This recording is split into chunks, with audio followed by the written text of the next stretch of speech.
wins in the last 2 years, trying to get his first major. Look at this for Barella. Absolutely crushed. What a conversion. AP sticking with the master. Should have the length. It does. Circle one, look for eagle. Yes, sir. AB back in front. He's throwing a putter. He's got to nail this angle. Stays dead straight, and he puts it in the bullseye. Perfection. Barella to win his first USDGC if he makes the islands.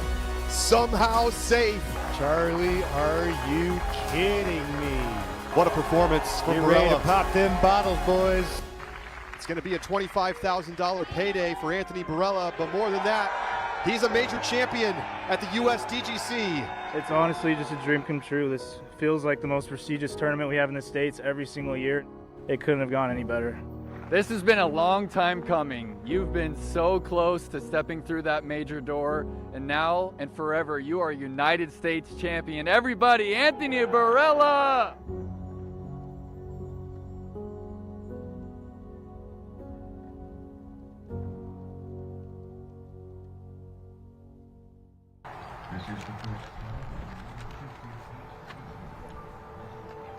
Good afternoon, everyone, and welcome to Lynchburg and Bedford County. We're here for the Disc Golf Pro Tour Championship presented by Barbasol. Just a few days ago, Anthony Barella picking up his first major victory, taking down the United States Disc Golf Championship.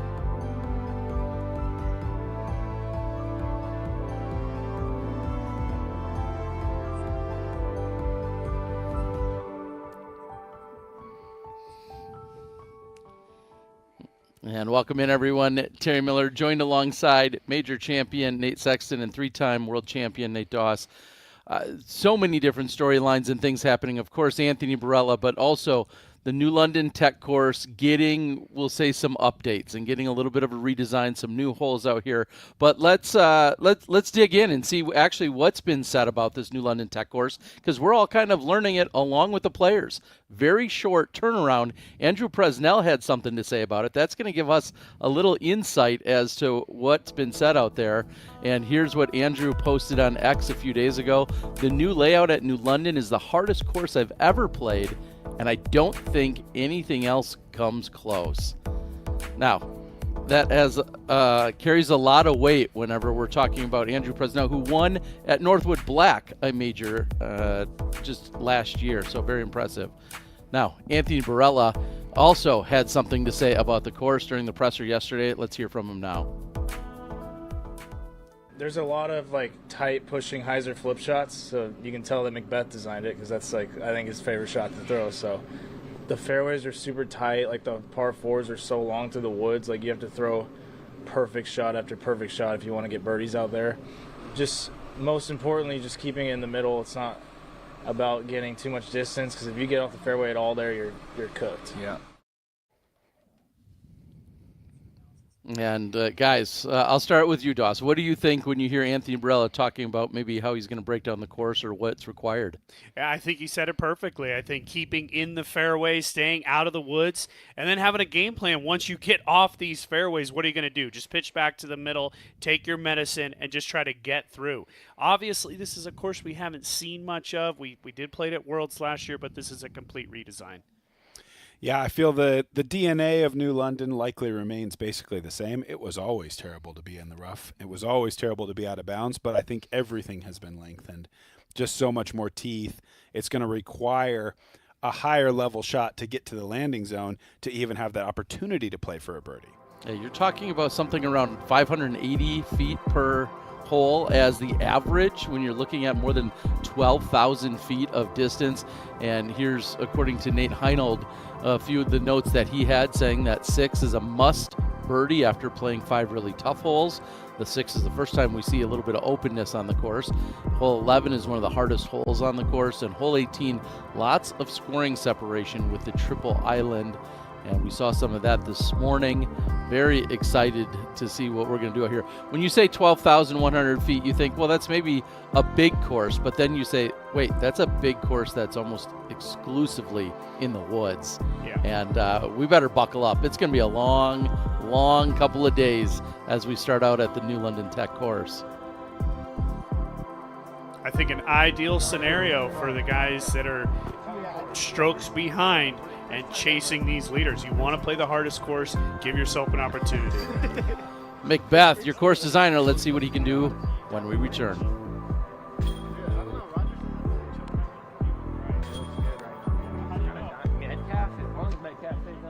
You're looking at a work of art. No, it's not the Mona Lisa. But this beautiful can costs a lot less and looks magnificent in your bathroom. And Mona Lisa can't give you a smooth, close shave. Barbasol. It's a can of can-do. Feeling great starts with a great shave, and a great shave starts with Barbasol. The American original, Barbasol delivers a great shave for half the price of gels. Better yet, Barbasol has a formula for everyone. Why pay more for a great shave? Barbasol. Bean boots aren't made to sit on a shelf. They're made to be worn. To see the world from the ground up. From Maine to Tokyo. Side trails to soccer practice, seasoned by the seasons themselves. You wear them in by simply wearing them out. Here, there, and everywhere in between. These are boots that become more and more yours with every step forward. And the best way to wear them is to just keep wearing them. Hi, my name is Galkin, and I use LG backpack card. I use LG back card because I can put my grip bag in and out so easily. From like so heavy in your bag, and then you use a card, and you not feel any pressure on your back. Hallelujah, you know. The more option is better. Everything in your life, right? Like you eat burger to the steak. That's how I feel. Backpack, no backpack, boom. This is the answer right here.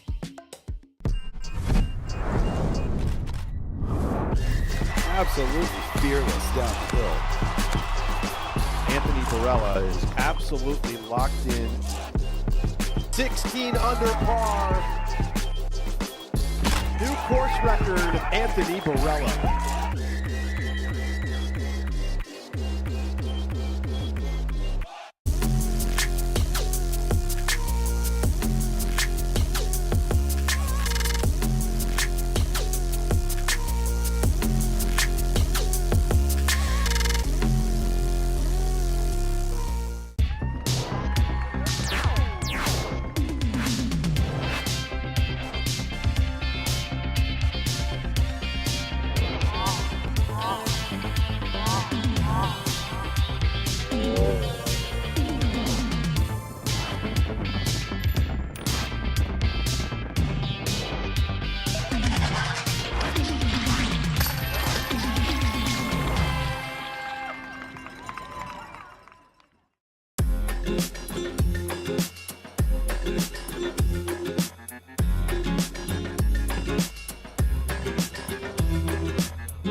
The Disc Golf Pro Tour Championship is presented by Barbasol.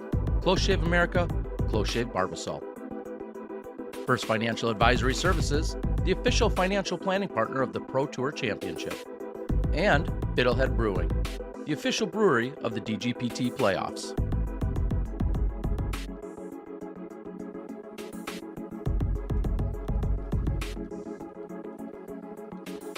So many different winners on tour this year, and it's been, well, almost everybody but Ricky thus far. His streak is in jeopardy. He's going to have to win this weekend. It's his last opportunity to keep this streak going of longest streak of years with majors and an Elite Series win. Yet to pick one up. Ricky Wysocki's going to start. I got to be honest. I like Ricky in this tournament. He's always stepped up in the Tour Championship. Yeah, he had a bad final round last year. Gannon came back to nip him. But look, Ricky has something to play for this week. We'll see if he can't get off to a good start here. And wouldn't you agree he's been playing his best golf of the season as of late? Yeah. I mean, the way he played at Maple Hill, D-Glow. 1070 average, right? Second place at the USDGC. He's been right there. So his level is at a winning level. It's just, can he get past somebody going all world week after week after week? From Scottsdale, Arizona, Ricky Wysocki. We'll let them take it away on the ground. We're ready to go.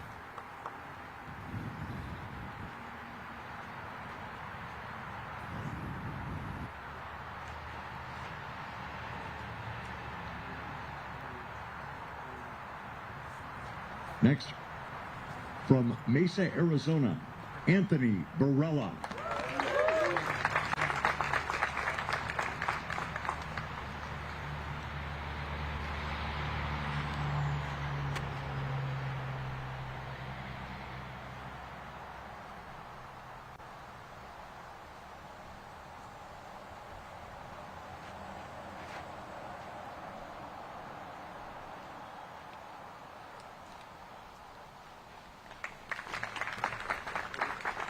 Then, from Norton Shores, Michigan, Kyle Klein.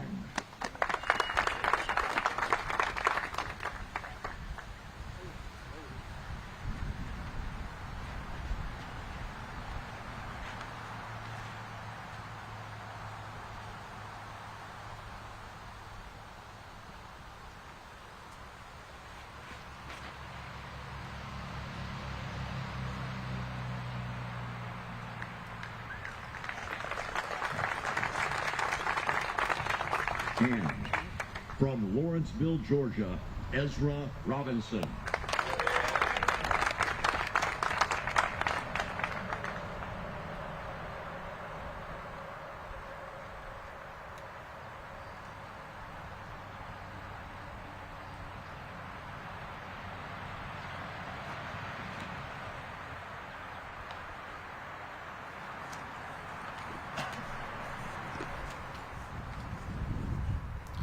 We are blessed to have Nate Perkins as part of our team. He's going to be out there on the ground, and right now he's catching up with Anthony Barella for a little walk and talk. Take it away, Perks. All right, Anthony, we're not going to spoil anything, but I heard there was some legendary stuff that went down in the Luna battle with Macbeth yesterday. Talk about it. Yeah, I mean, we shredded this course pretty good. There's a lot of highlights and a lot of banter. It was a really fun round, so it's dropping tonight at 6 p.m. Eastern time, so right after we're done here, go check it out on my YouTube channel. All right, sweet. And talk about the decision to go slow right there and what disc that was and how often we'll see it. Yeah, that's a Z-Swirl Cigarra. I mean, this hole's so hard, you just want to be in the fairway, and that's like the name of the game all day is just try to stay in the middle of the fairway. That's going to give me the most opportunity to score out here. So, sweet, Anthony. Thanks for your time. Best of luck out there. Thank you.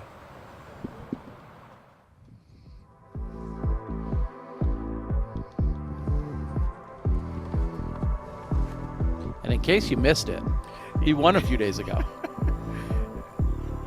And, I mean, I'm not going to quite go dominant fashion, but pretty close to it. His power, the ability to throw overstable discs, and how much wind we saw all 4 rounds last week. And this shot right here, this was the cap. A putter on 16 to the bullseye. Yeah, to just leave it, no doubt. He had missed a couple putts in the holes preceding this. He had had opportunities to kind of close the door, and then right there, he did it. You see that winning moment. It was an incredible victory. I'm kind of struck by just as we see Ezra here in some major trouble early, just thinking about what a lovely time in the game it is for me to kind of have the major champion be the guy that I saw grow up from a little kid into the game. And at the same time, on the other side of that coin, the guys being inducted into the Hall of Fame are the guys that saw me grow up. So I feel like I can, in more than I've ever felt, I felt connected to all the sides of it. It's kind of a fun thing to see. No doubt. He certainly joins the club with you two in that USDGC title. Wysocki Trying to find a line and gets quite a bit of distance before finally getting caught up. Still looks like it'll be a chance to save the par.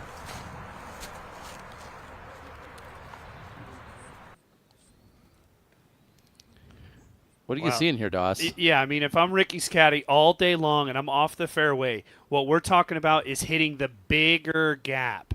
Let's find the path of least resistance. Of course, Ricky took the tight line there. But when you're off these fairways, you want to try to find the path of least resistance. And I say it all the time.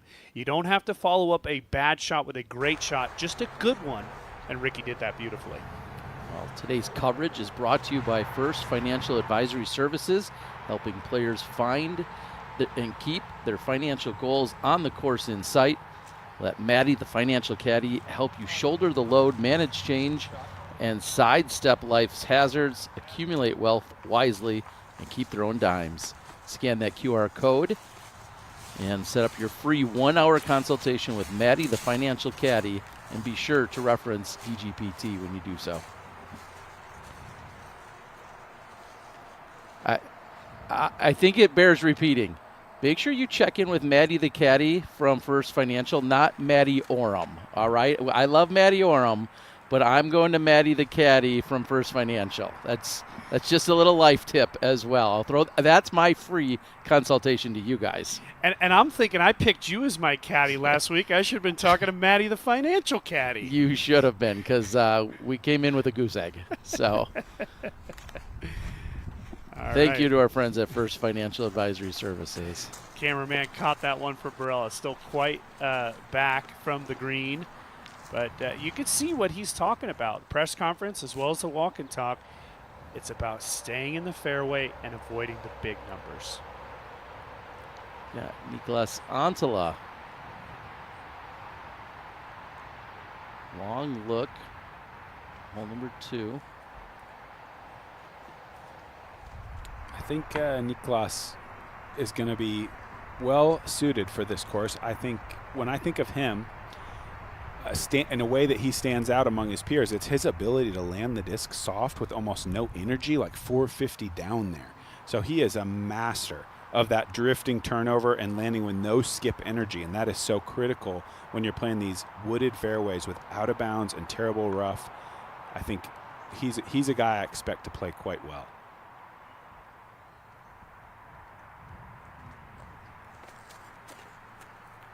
Distance down the fairway there for Klein, but still out of position after 2. Waisaki's 3rd.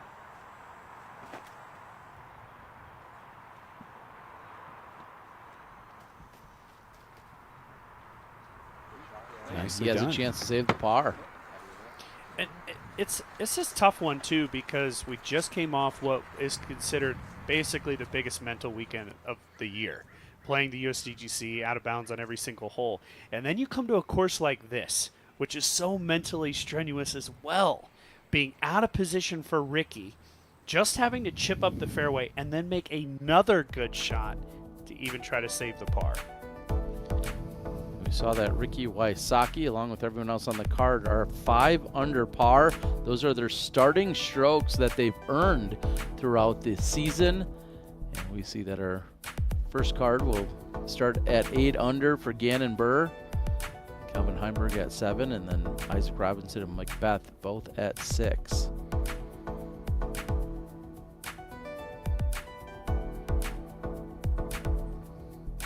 Compression there from what we saw last year, where starting strokes, I believe they had 10 initially.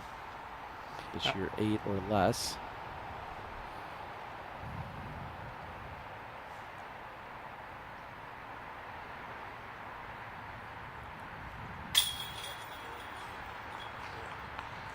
And Sullivan Tipton is now on the board.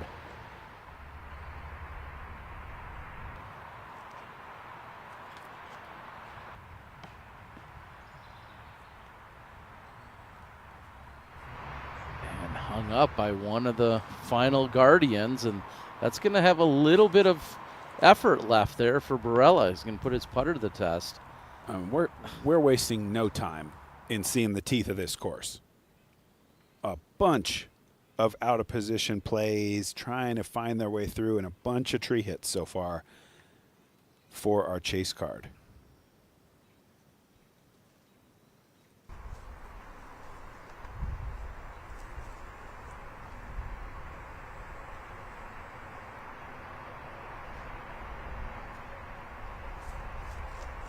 Quite a bit of slope here at the basket of hole 1. You can see it sloping away behind the pin there. When you're short, it's a tough putt to just fully rip at it. Could easily get outside circle beyond the pin. And Barella even shorter than I had realized.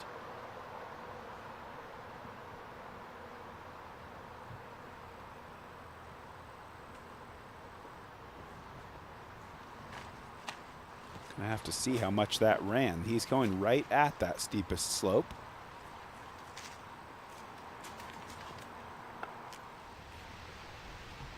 I saw some of the players posting that the parks department had a big blower and was blowing all the leaves and debris out of the fairway. Like you can see more have fallen since, but man, really going above and beyond on the maintenance front.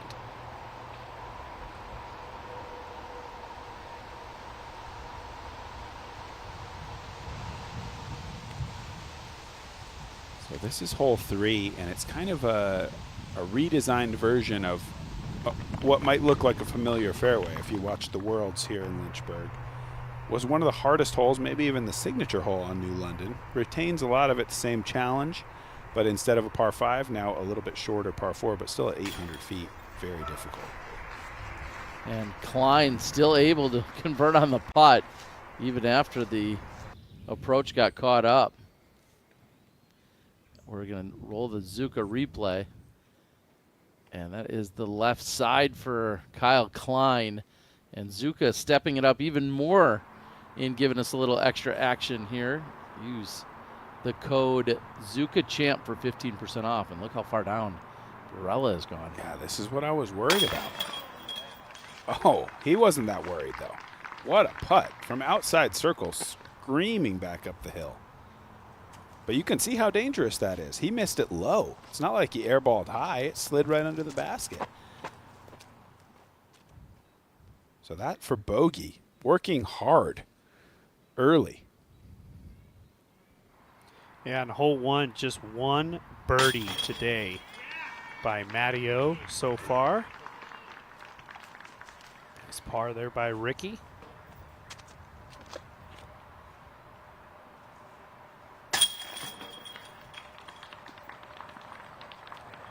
Ezra in for the bogey.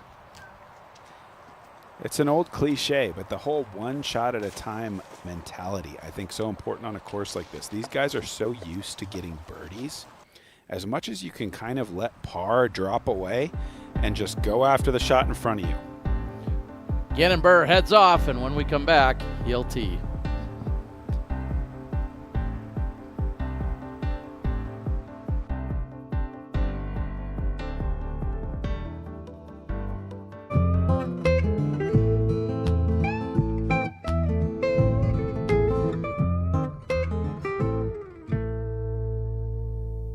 This season, Team Discraft is making a statement, and the message is loud and clear.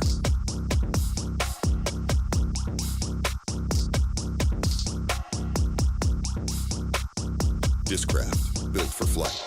You're looking at a work of art. No, it's not the Mona Lisa. But this beautiful can costs a lot less and looks magnificent in your bathroom. And Mona Lisa can't give you a smooth, close shave. Barbasol, it's a can of can-do.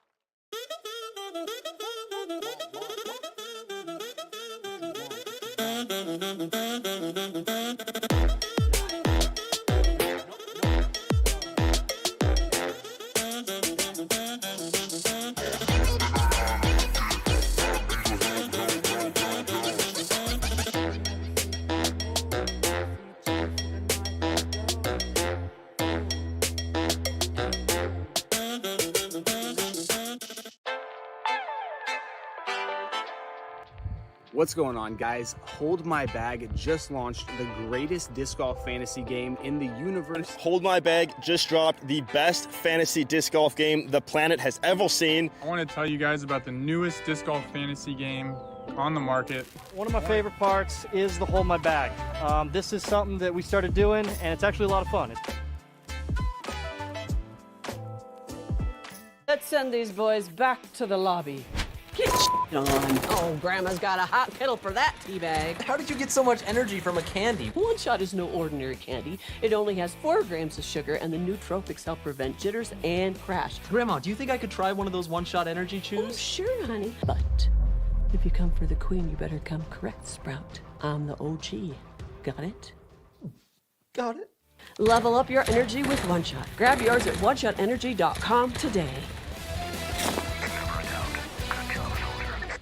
Hello, we're Kenna. We're a Dutch growing company. We love plants and we want to tell you some cool things about them. Just like humans, plants can communicate. They can sense when another plant is close. Plants look out for each other too. They warn neighbors about nearby threats by secreting substances. And studies have shown that plants love a good tune. We love and understand plants. Let our passion excite you too.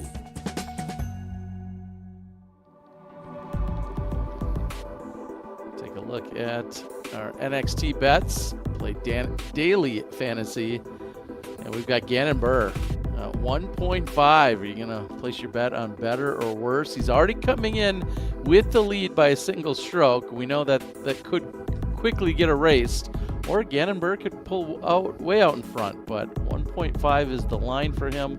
NXTbets.com/playdgpt. Get in on that action.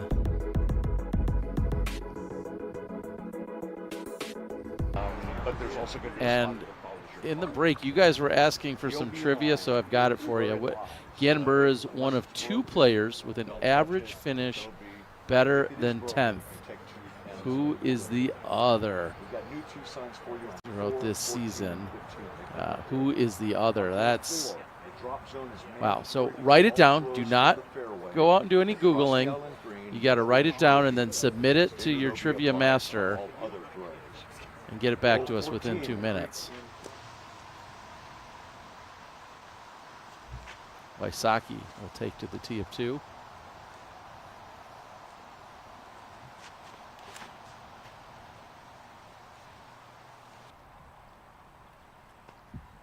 He's going to love that. A little backstop action just at the back end of circle. Yeah, it seems like if you get it clean, it's going to be hard to keep it close to the basket. Very quick by the pin. Unless you can throw a much slower disc, just like this one from Barella. Very nice. Even that's running, but really well done. Yeah, ideally looking to come in 40 or 50 short and then have the ground play take it right to the pin. Easier said than done. Here's Tipton.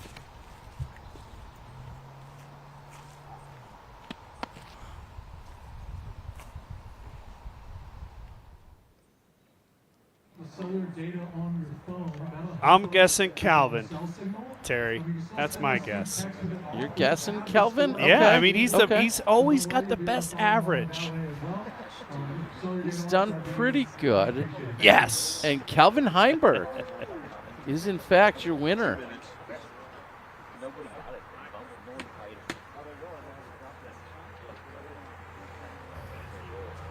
And obviously, when you're out there, at trivia night, there's other activities and games going on. Well, one of those should certainly be slot shot.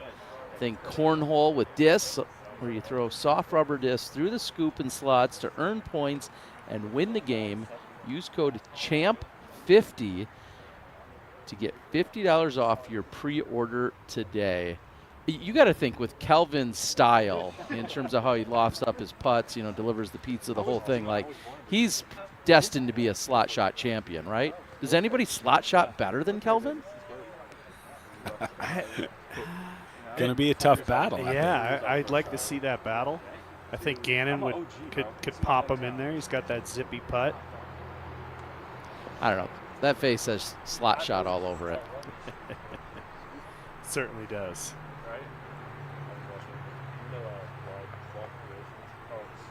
Just back-to-back years, Paul McBeth playing a course that he designed in one of the biggest tournaments of the year. I find that to be challenging, but And you definitely aren't thinking any conflict of interest. none. No. I don't think much of his design philosophy has to do with like making it easy for him to birdie. You know, I think he wants the challenge. And it sounds like we're ready to go on the ground. We'll let them take it away. He's the reigning and defending Disc Golf Pro Tour champion. He's your reigning world champion, and at 8 under par, he's your leader from Urbandale, Iowa, Gannon Burr.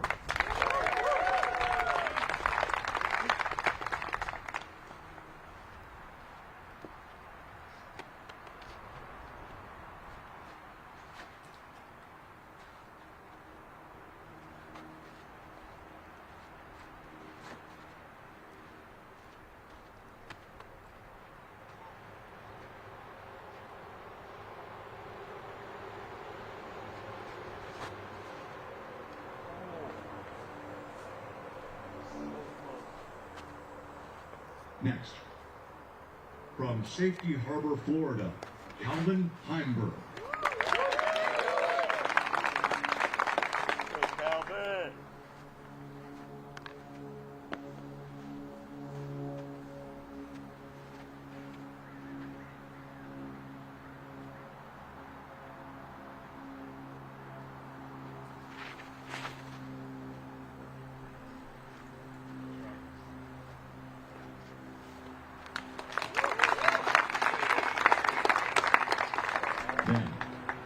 He's the two-time world champion from Lawrenceville, Georgia, Isaac Robinson.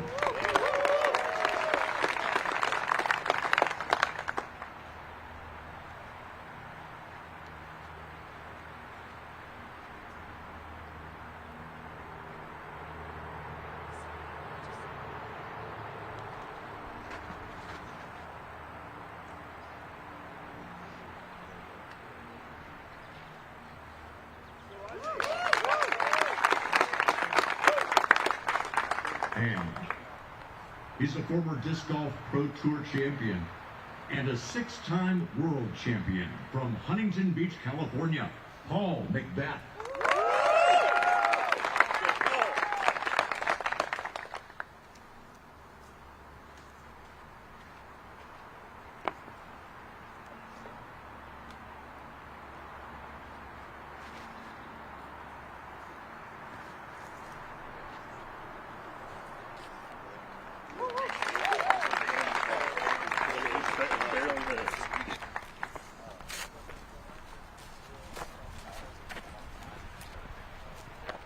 They head in position. We'll catch up with Wysocki after going deep.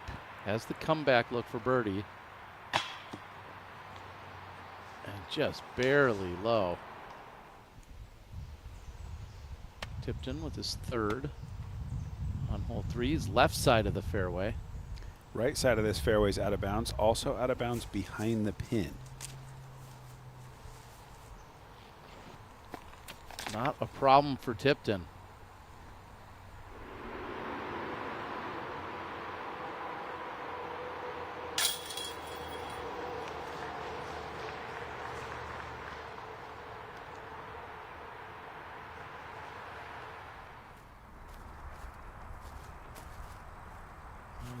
Barella back to even par for his round today, as he came in at 5 under.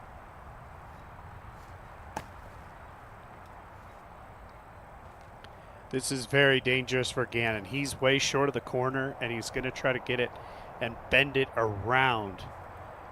But if you're tight and short, that's where we saw Klein, even after his tee shot, the previous group.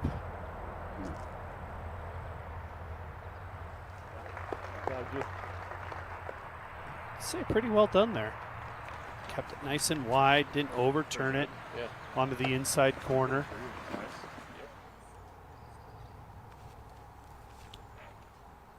Ezra Aderhold throwing his second on hole 3.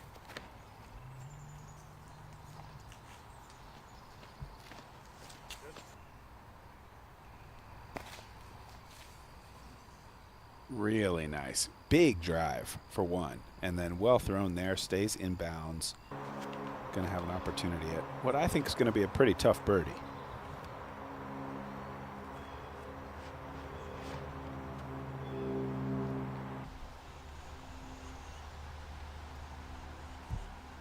Barella knew that was heading left, and that's exactly where it finishes. Not too far off the fairway, but we'll see what he has to work with. Wysocki going to the backhand. It's such an easy mistake to make because the overturn is punished with OB. So you have to kind of throw it towards this left side, try to work it off. But where Anthony went, I mean, you're done. There's no way you're making birdie. You're going to have to try to pitch out, see if you can get out of there with par. Great shot by Wysocki, though.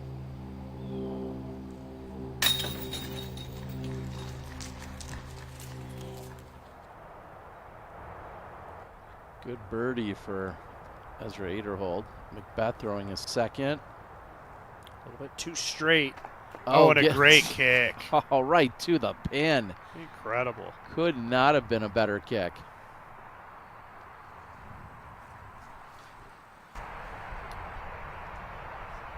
Is it too early to use the Champ Love? I mean, what an incredible kick, as this is our Barbasol close shave replay.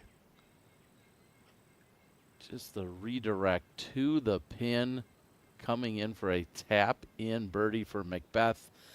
Big thanks to our friends at Barbasol. Close Shave America, Close Shave Barbasol. Put it on your face.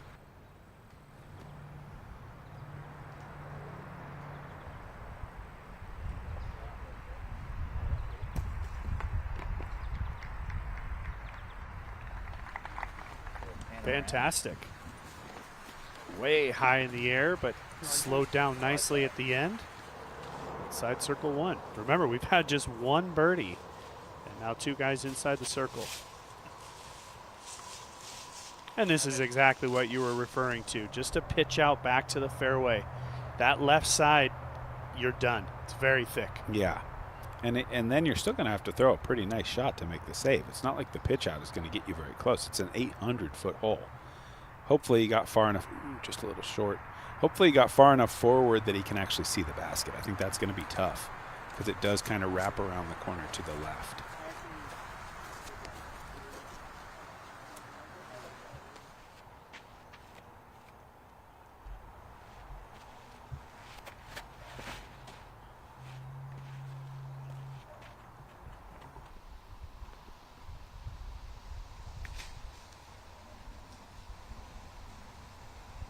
Such a long tunnel on that redesigned hole 4.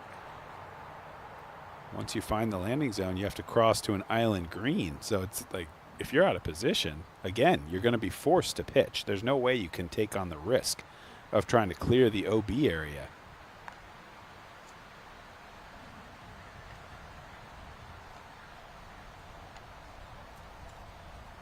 So Gannon was on that inside corner. You see he's going to have to try to bend it around this tree just ahead of him, working left the entire way, but can't overcook it long. We saw where that goes.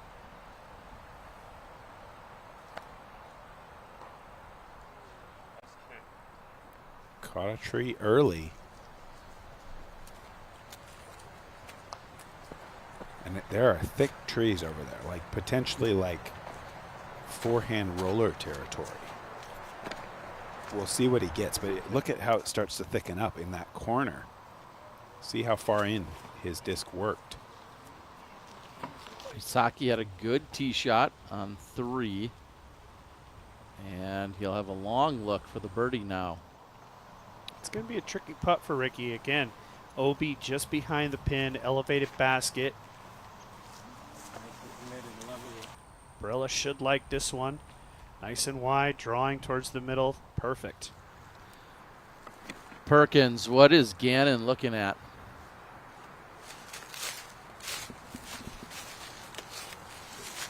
Yeah, Sexton kind of called it. It's potentially forehand roller territory. Looks like he's going to try and throw this air shot, and there's a risk that he could hit one of these tiny trees right in front of him. I think an up and down here would be pretty miraculous.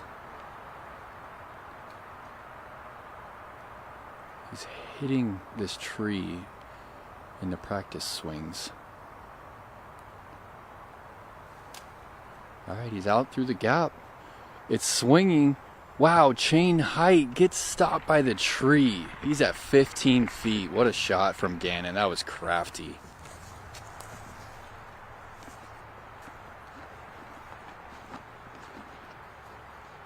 I mean, just 2 feet right, 2 feet left, and he goes down that cliff behind. But as Perkins said, I think nice and tricky.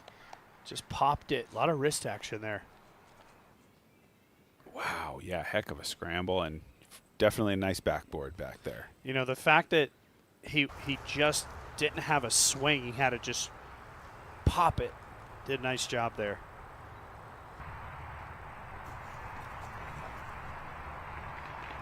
Yeah, zero chance to make a run at that with all the danger behind the pin. And this is what I was referring to. I mean, chain high for Ricky could go OB on the elevated basket. Oh my goodness. It looks to have done just that.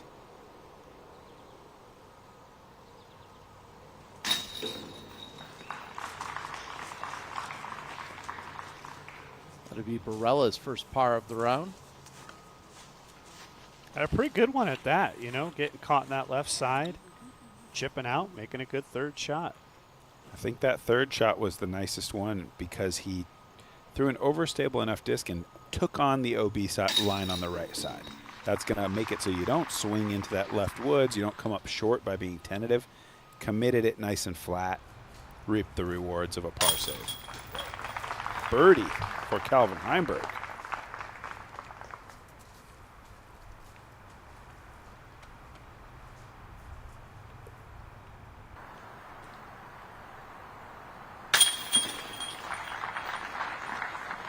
And there goes your stroke advantage. Spent the whole season working on it. Calvin flipped it on him in one hole.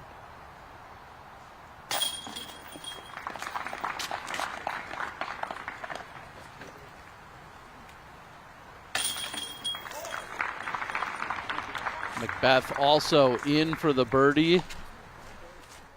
And like you just said, Gannon Bird no longer out in front. Kelvin Heimberg instead is. He's at 8 under. We'll be right back.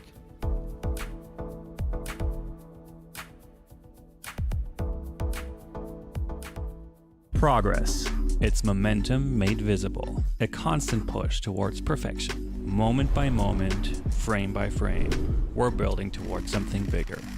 The time lapse was my first 12-speed driver, but I knew it could be better. So we went back to the lab, tweaked the feel, the flight, and now it's what it was always meant to be. That's progress. Introducing the retooled time lapse from the Simon line. No limits. So a lot of you seem to think that I'm not a real scientist, but I have a tablet and a PhD in aerodynamics, which is the study of why cheap discs fly better. See, expensive discs are like a toxic dating relationship. Sure, they look great at first and everybody talks about how cute you guys are together, but ultimately you just feel really dumb spending that much money on something you're just gonna abandon in a body of water. Why not spend $5 to $7 on premium plastic that you can abandon and replace with confidence? Cheap discs are better. It's science.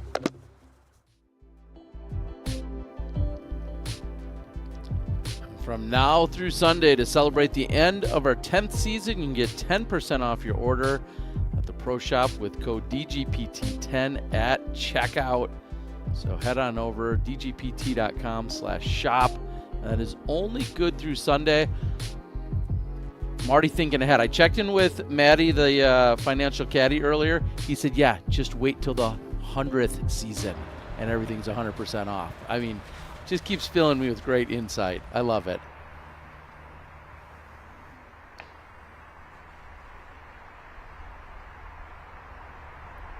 Looks like it'll be a fairly easy par save from over there, kicking left.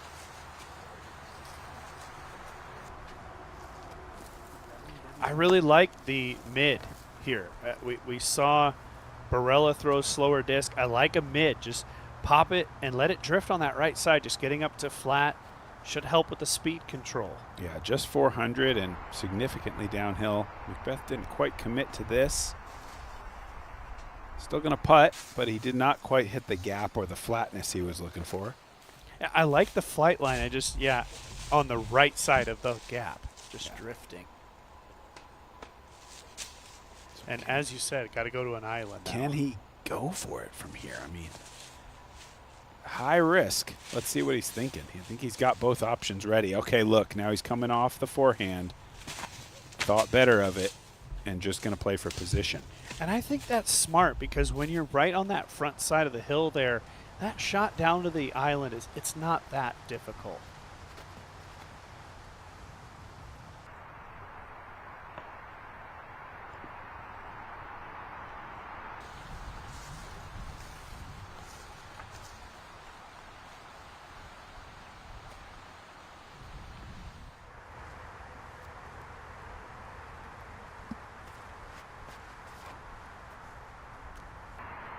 Wow, just completely missing his flight line. That was way left. Like 30 feet offline. Yeah, fortunate to sneak through and maybe even have like a circle 3 bid, but I agree.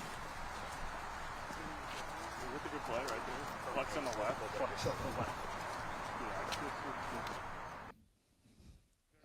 the left. This is the gap that he's trying to hit right there. I mean, let's see where the disc goes. Everything on the run-up looks just fine, but, I mean, it's just an early release. Look at it. It's going through this gap over here. I'm going to say that's at least 15 feet offline. But, of course, it is open there, but that's not the one he's shooting for. Yeah, one of those cases where it's so bad it's good. You know, if you miss it by a little, you're probably hung up in the trees. And that was what happened to Isaac. I mean, he just was left of his line, hit one of the big ones in the middle, and forced to just lay up.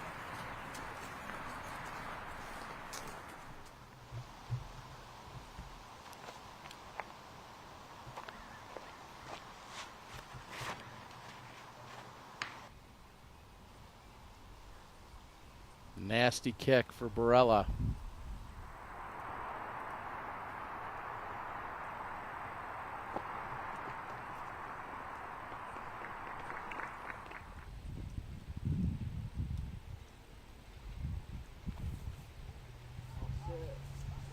Needs to go. Nicely done. I think that shot forehand is slightly more difficult versus just a flipping backhand. Yeah, certainly with a disc as stable as he threw there, because that thing didn't look like it was interested in flying very straight. Overall, a good shot, though. Put the ante on it. Yeah. I mean, he went with what he's comfortable with. Certainly.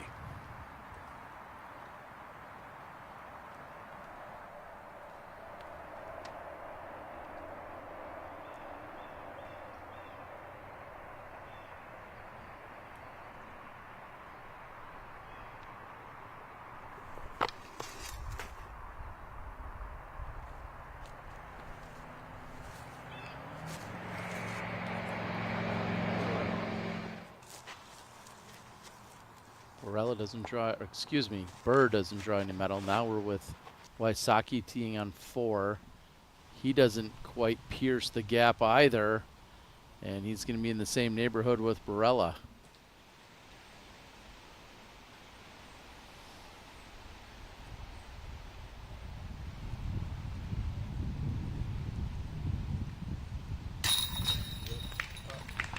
The smart play pays off with a par.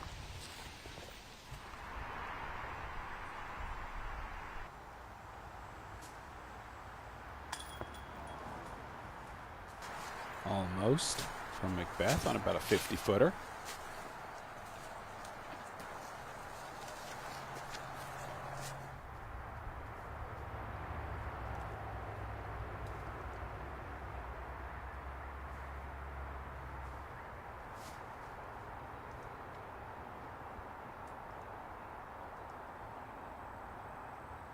These little branches will annoy Gannon just enough.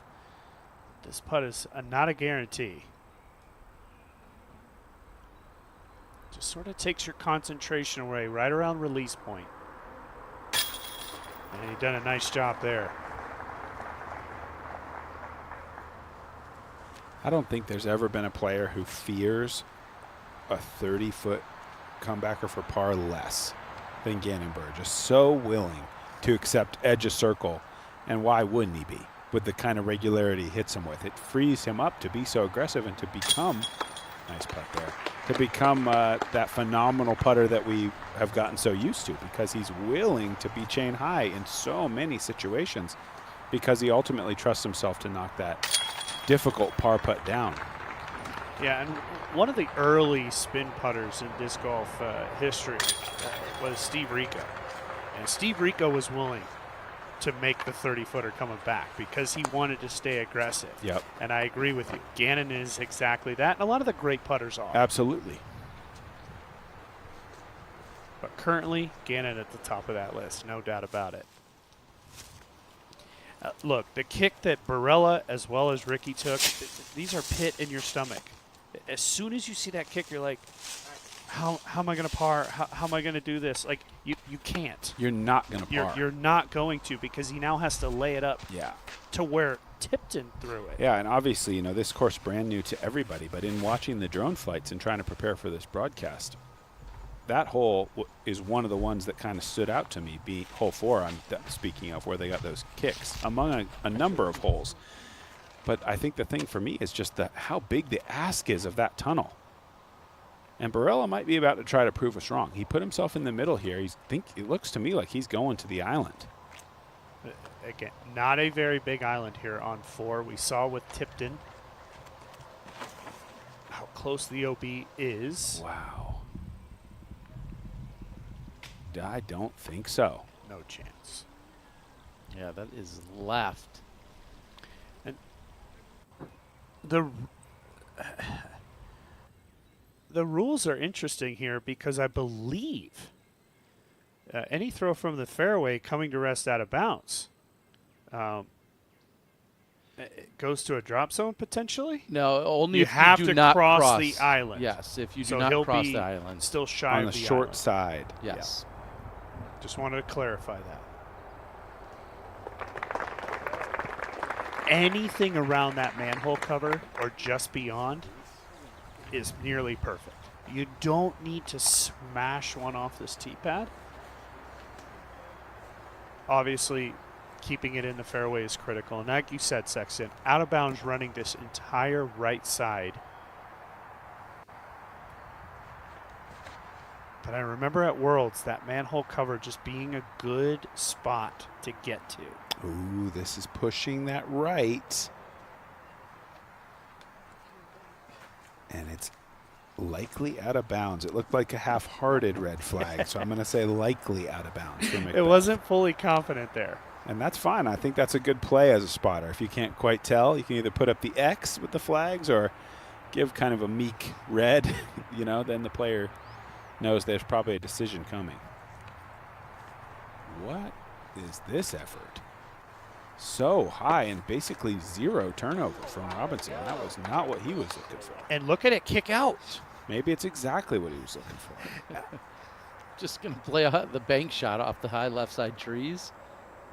He's shaking his head in disbelief. That was as off as you really ever see him. I mean, he's a shockingly consistent player.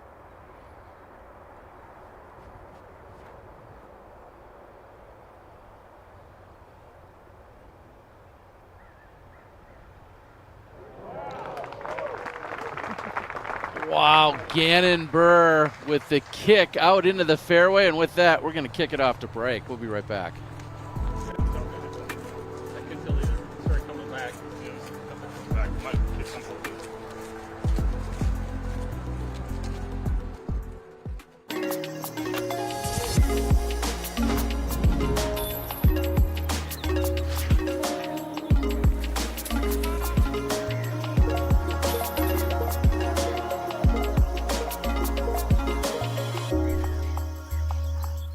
Miss Thompson, you can relax.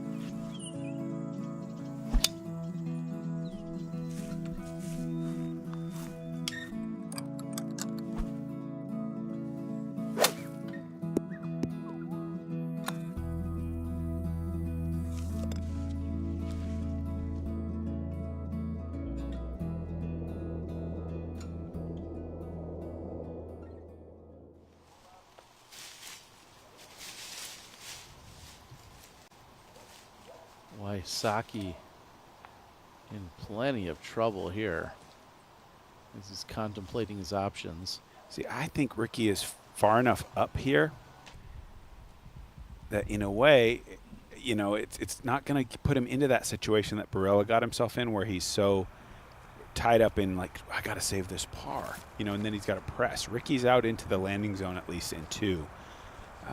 Potentially not going to have to throw a super risky shot on that hole.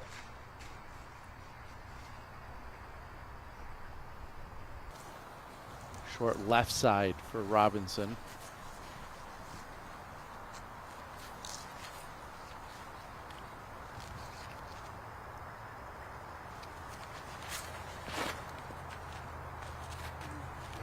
There's those 3 lit up white trees out there. If I was a player, that's what I'd be aiming at. With something stable, commit to that right side, just like you talked about with Barella.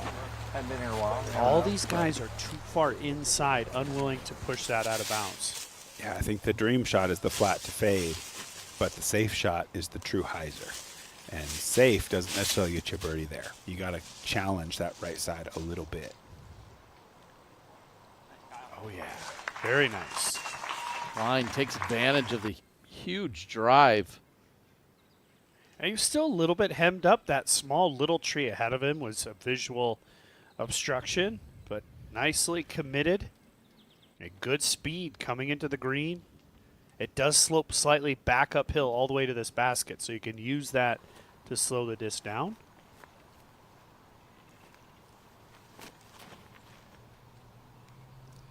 Oh, Rick, a little bit lazy with this one. Could be a red flag for Wysocki. Not a particularly difficult spot, but it just never really got it on line.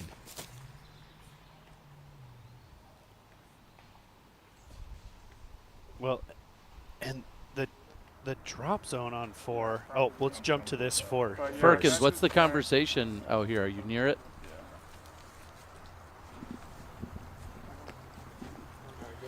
I'm actually down here by the green. I think they're discussing the potential lie up there. It's really hard to see off the tee where that OB line is. I think that's what they're talking about right now.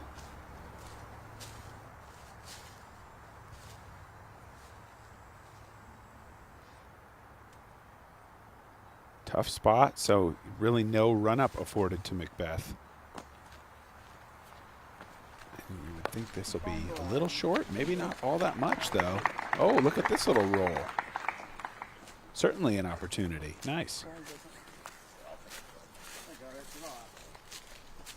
And there's his disc. So he was out of bounds, so that putt will be for par.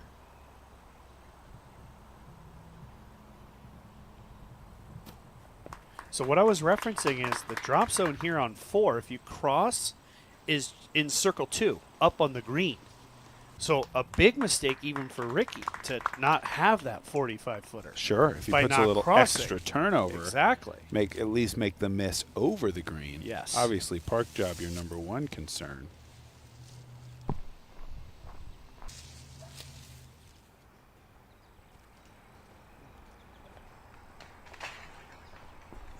Oh, that could roll out of bounds.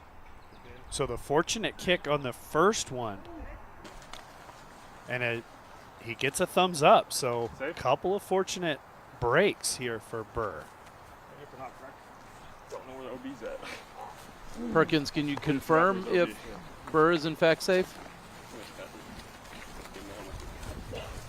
Yeah, he pulled both of those shots right. Both of them getting great breaks. He's straddling the line right now. He's at 35 feet, but putting for the birdie.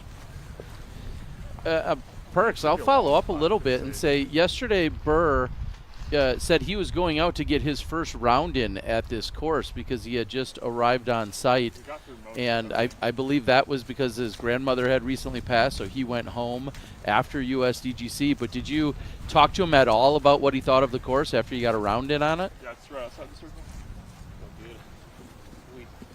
Spoke to him this afternoon, and he loves the challenge. I think that he was kind of shaking his head at the 18th and the island hopping there, but he's ready to play. And A little off his game so far today, pulling those shots way right. See if he can get back on his line.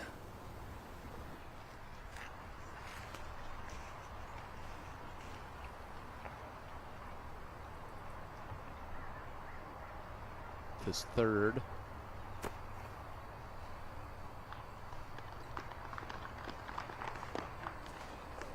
I don't really mind the way he played that. A little bit shorter than ideal drive, and then from there, instead of getting too overly aggressive, plays the little overplay hyzer jump putt out of there. Easy par for Heimberg.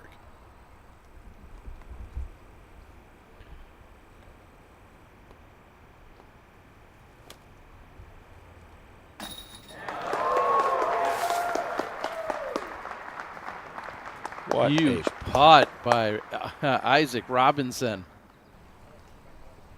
And this is an absolute bonus birdie because remember, the tee shot was way offline, kicks and rolls out, plays to that short left side he just described, and, well, birdie. And keep in mind, the OB right behind the pin, that was from even farther back than where Wysocki attacked from, so gutsy shot. And that's a big-time birdie on hole 4 for Kyle Klein.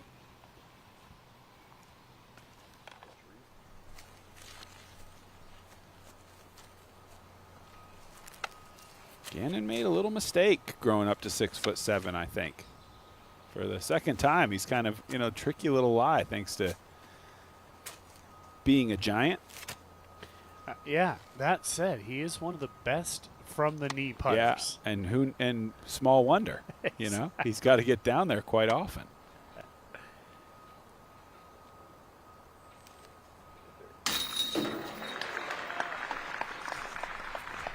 Nicely done. Par. Or no, birdie. Birdie. Yep. It felt like a par. It felt like a par because he got a little bit of good fortune. But yeah, in the end, birdie.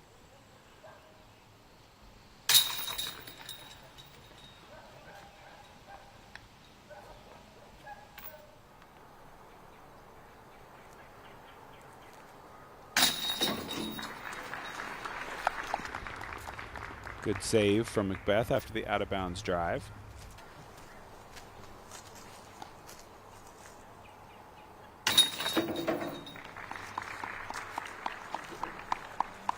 And both Heimberg and Gannon Burr will be at 8 under.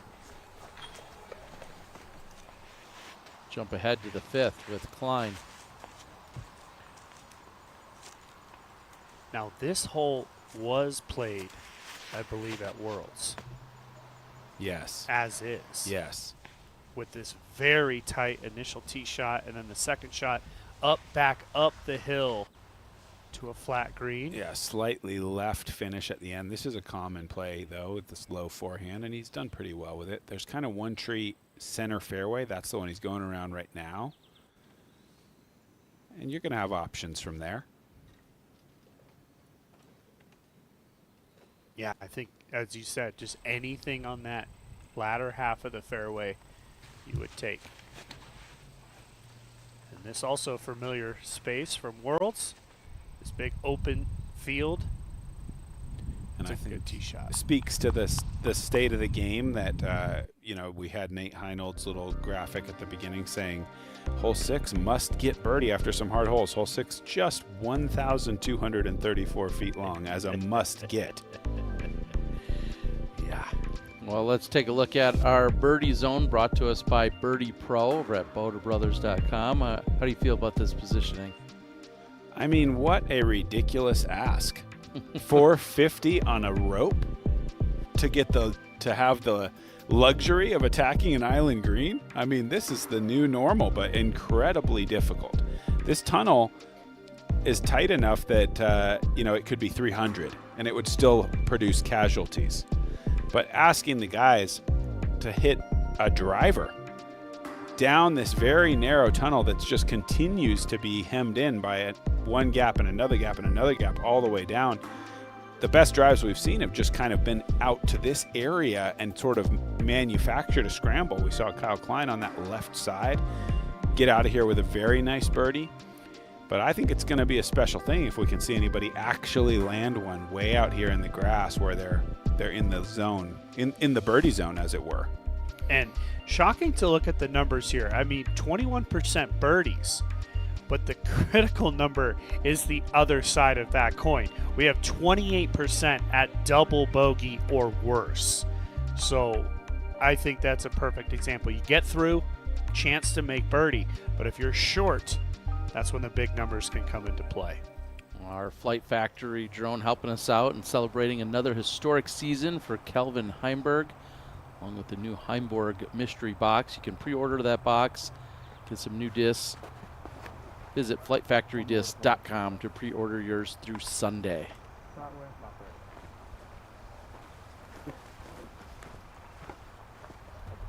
Using every bit of the left side of the fairway there for Isaac. Just not enough stability to hold that fairway, but still a lot of distance gained.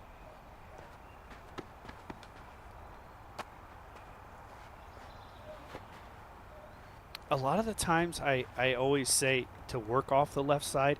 In this case, I actually like just pumping one right up the gut with a little bit of hyzer and trying to let that disc just come up to flat.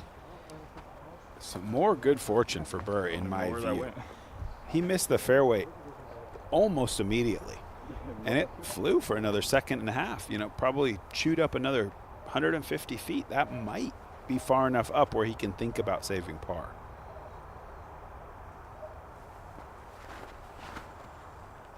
See, I love this from Calvin.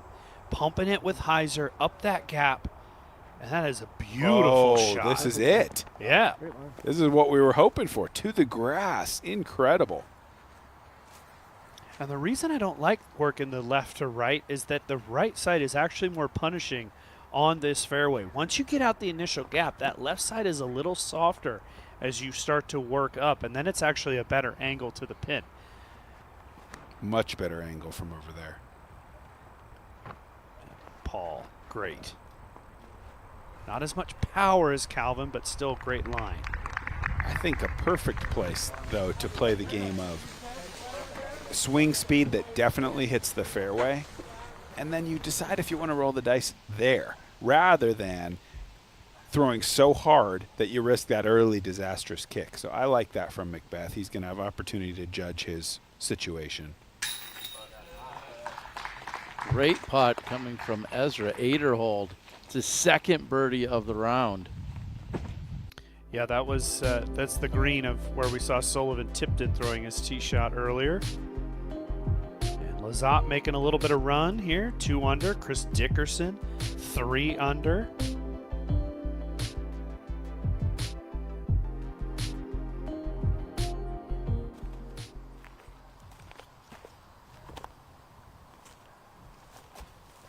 Klein's second shot on 5. Looking for a little flip up here. Oh, that's a good tree. Going to keep him manageably close. Take a look at that birdie.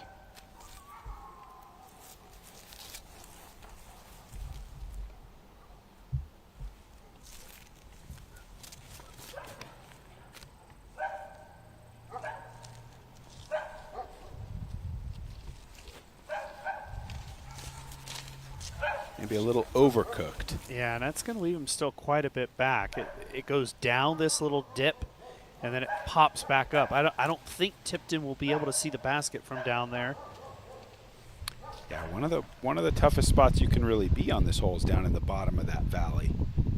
Just because even though as you get closer, it ends up playing longer almost than being on the short side and being able to see the pin and throw more of a flat shot.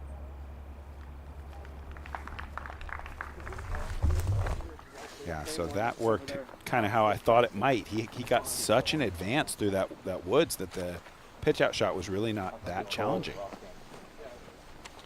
Well, thanks to our friends at LL Bean, we're going to take in our nature moment where they believe that being outside is good for us in every possible way. Visit llbean.com today and be an outsider. Let's just sit back and enjoy it.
That was too easy. Looked like Baylor threw that too.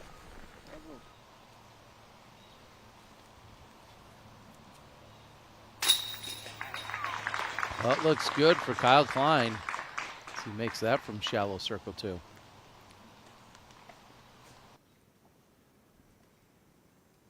Saw a fantastic approach from Macbeth while we were in the nature moment. Turnover right onto the island. Absolutely parked. Calvin from the dream drive.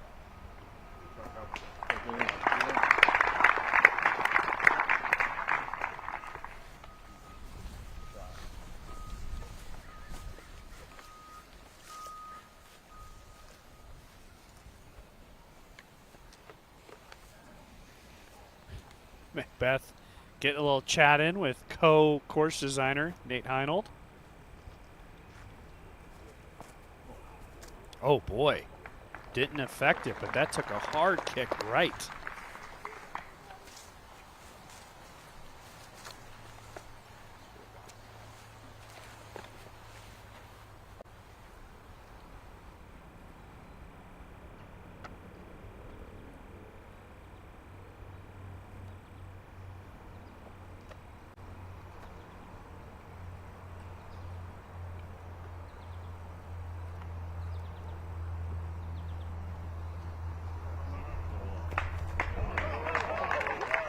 Pitcher perfect approach from Gannon Burr.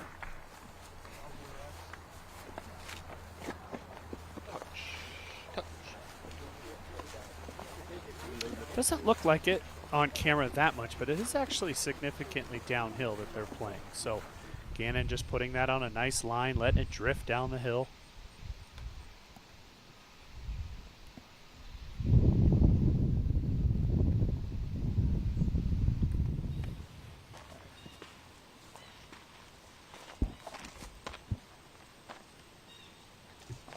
Here's the tee of that 1,200-foot sixth hole.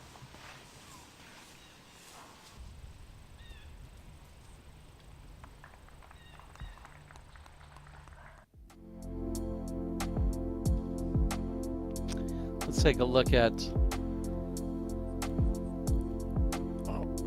Yeah, hole 6 right here. This one is a hole that's been featured in the Worlds. This one is unchanged from the last time we were out here at New London. You've got this scrubby area to throw over to start. Basically, everybody is going to easily clear that. Try to get around, not hit any of this cabling. Get on that right side, ideally around this pole, and settle into this area somewhere with your drive. From there, it's a full send. You're going to try to stay away from the OB, obviously, on that right side, but you need to get big height under the disc, try to chew up as much distance as possible. The biggest throwers are going to clear this little valley that we're going over right now, and then be up on this far side. Then you've got the basket just kind of sitting there. It can be hard to judge the distance a little bit. I think that big pole sometimes can kind of help you lock in on a range and try to get it up there. An easy hole to kind of accidentally leave it 35-40 short just because it's so wide open and you've just been playing in the woods, and just judging it perfectly is difficult. Yeah, Nate Heinold saying it's a must-get birdie. 71% of the field have birdied it. Follow that up with hole 7, which is actually about 50% of the field that's played it so far. So this is a good chance to get a couple of birdies.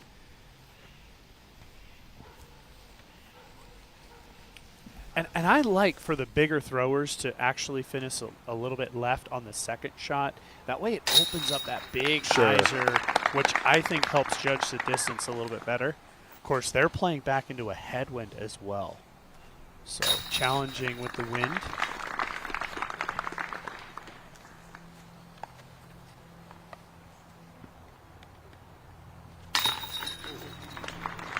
Nice little catch. I don't think Calvin will be, he probably got a little nervous with that release, but got the birdie in.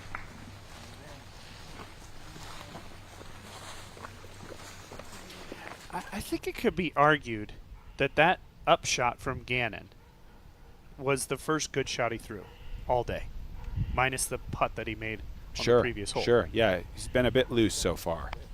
Ooh, no, the birdie effort. Short and right from Aderhold.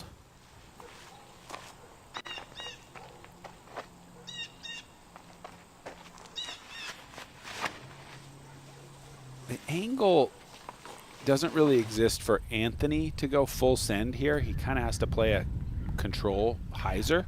That's still really far, but he doesn't have the room. He's attacking that OB right side if he brings in flip on the drive. And I love where he landed there. That's over by the FPO pad, which is about 730 feet to the pin, but he's created a lot of angle to basically be able to just ram a giant power shot along that OB versus what we saw from Aderhold, who was right off the tee and had to play along that out-of-bounds line, just barely bringing it back in. But like you said, Sexton, not a ton of big space here for AB. Yeah, shot 2 is your chance to really air one out.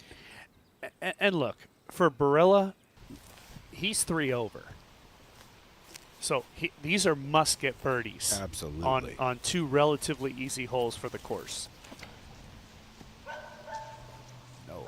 No. Oh, no. Gonna kick out for him. No way. That was right going right. That spotter's going to have to go way back there. Disappointing shot there for Klein.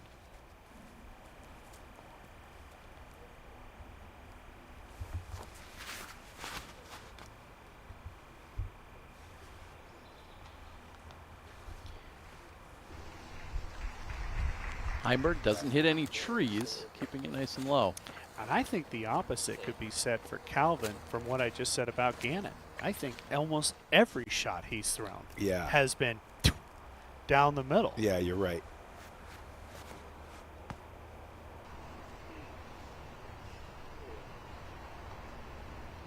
Speaking of down the middle, that will be just perfect.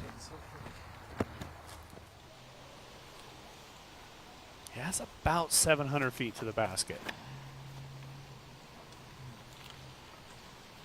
Yeah, not interested in going too crazy. The birdie is simply too easy for him. I'm not sure that because that first shot doesn't really give you the opportunity to eat up more than about 480, I don't really think you can expect a 3. Nice shot. Wow. That's a world beater. Way up the fairway. Yeah, you wonder why this guy won Worlds here.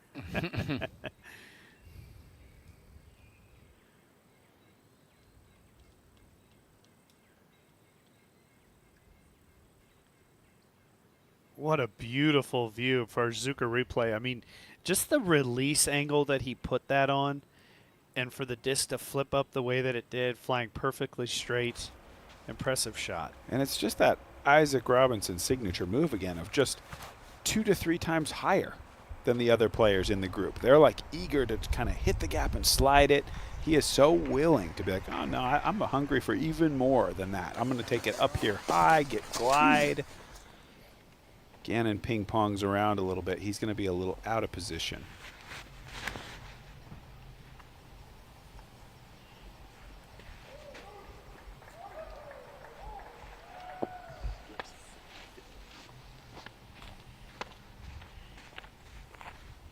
No OB in the woods here on the left side.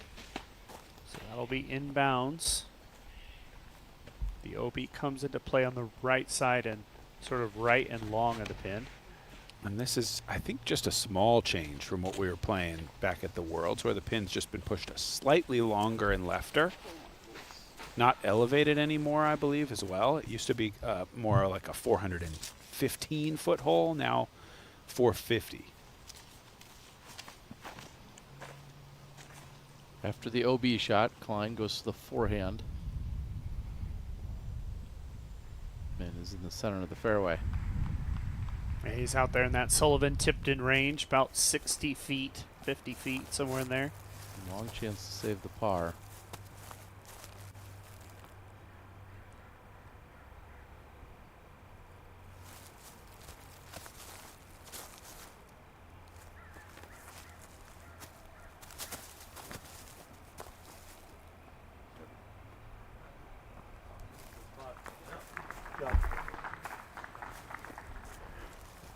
Isn't that interesting? We're looking at all this open fairway to the left. He jams it up the right against all them trees. Checking in with Adam Hammis, who's birdied his last 2.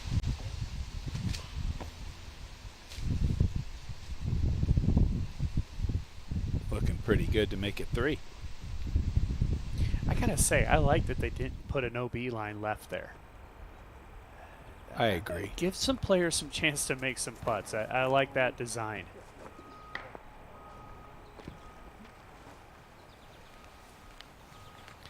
That, to me, was a stance problem there for Paul going back up the hill. He kind of threw it and almost fell backwards immediately. Not able to get that pop as it was just a little bit left. It is quite steep back up the hill there.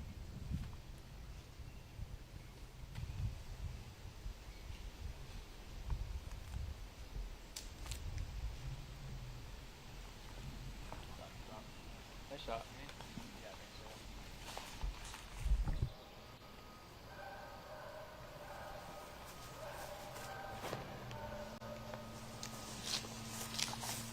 And this is what I was referring to for those bigger throwers. I like being left side, able to throw that nice hyzer. It's a lot easier to judge that distance with just a single angle. Nice job by Barella. Could be about circle's edge for the putt. Heimberg second. Nice skip. Still needed more, though. It's a very rocky area, so you can't really count on a great skip. Probably should have done another rock or maybe.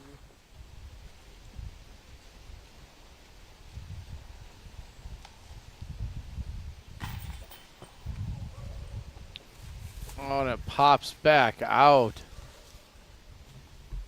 Boy, that just rode the front rim, hit them chains, and just popped back. Still pretty good effort there. This is one of the biggest drives I've ever seen on this hole.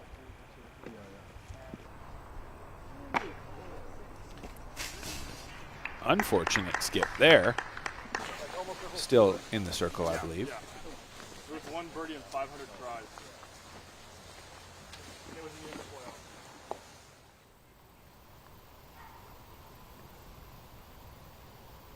Klein to save par.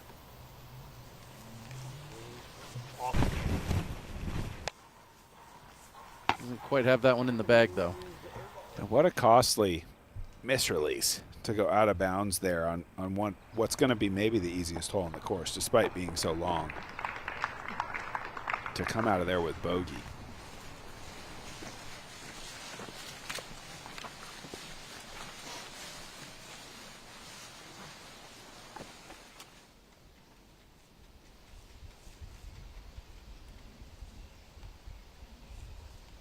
Hammis looking for his 3rd in a row. Count it. Big sledge getting going. 3 in a row.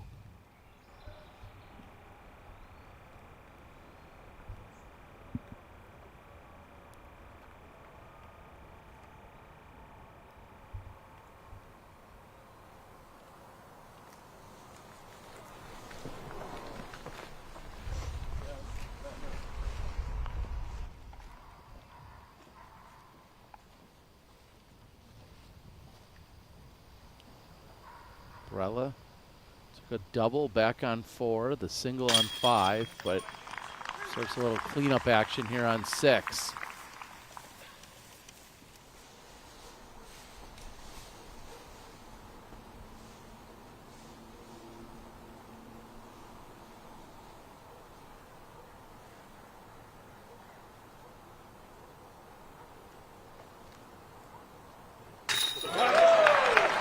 Putt by Heimberg. Looks like a 2-shot lead. Huge putt. Yeah, and there's just been something about Calvin today. I mean, all of his shots have real intention, and they're coming out of his hands clean. Beautiful tee shot leads to a good putt there and a birdie. Yes, 3 under through 5 on today's round. That gets him to 10 under as a total. And, I mean, just an absolutely dream start, right? He birdies one of the hardest holes on the course, and Isaac's going to miss this putt. But to be 3 down through 5, and now to go to these next 2 holes which are great chances to make birdie. Yes. It's ideal. Yes. Momentum is now in Calvin's favor. Super frustrating for Isaac to let that incredible drive get away from him and lose the birdie. All trails lead to 6. We'll see you there.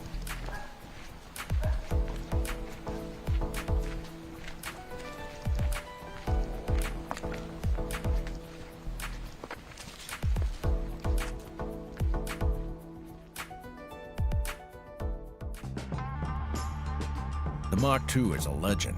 For decades, it has been the go-to basket from backyards to courses around the world. Now, we've taken that same trusted design, the same legendary durability, and upgraded to Pro. The Mach 2 Pro features a 24-chain configuration that honors its heritage while setting a new standard for performance. This is the basket you know, perfected for the player you're becoming. Continue the legacy. Order your Mach 2 Pro now. My name's Holland Hanley. My name is Albert Tim, and we use the Easy Cart. I went with the Easy Cart because it lets me switch back and forth between using the bag and using the cart. I like the simplicity of Easy Cart. On the longer courses, it takes off a lot of weight from my bag. I also get the extra storage below. And it works for the smallest and the biggest bags in the game. I think the Easy Cart goes for whoever already has a nice big premium bag and they don't want to spend a ton of money also getting the most expensive cart. Can I just say I agree? Ditto. Hey guys, we are here with the man behind the music, Swarty, aka Starframe, and we have a very special announcement we want to tell you about today. We are excited to be releasing a double LP vinyl titled Anthology. It's got all 10 years of the Jomez Pro anthems that you've known and loved for all the years of the coverage, as well as all the world's anthems and some other special tracks. I wrote Jonathan an email on a whim 10 years ago, and I wanted to know if he needed music for the coverage. And we've been writing a new theme every year since. And I just don't think I could have predicted how far this music would travel. And it's a huge honor that we're putting it on vinyl. Included is a sneak peek at our 2026 anthem. The only way you'll hear it before then is right here. There's only 500 of this initial release. It'll be signed by all 5 commentary team members, Starframe and Jonathan. Patreon members are gonna get early access, so make sure you're on the lookout for that. We wouldn't be here without all of the fans, so we're really excited to be releasing this for all of you to enjoy, and we can't wait to keep creating your favorite and least favorite anthems for many years to come.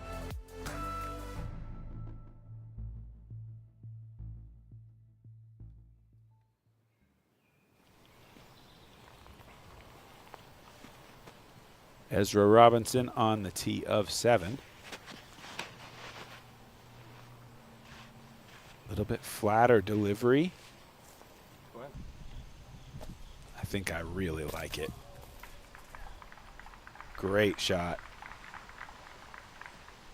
Yeah, it's tough with the headwind to fully commit to allowing that disc to come up to flat. Ezra did a beautiful job there.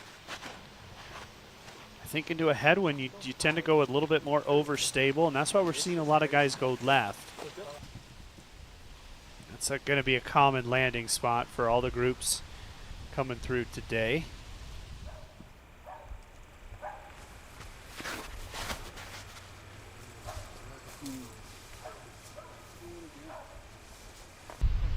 Gets past the pole.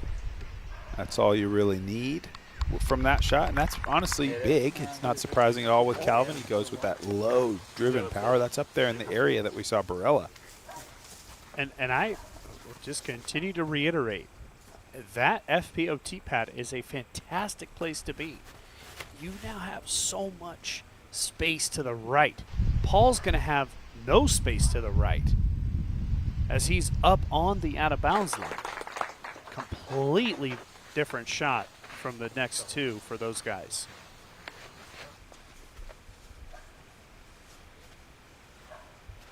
I think if Isaac, you're kind of just spotting up that big power pole.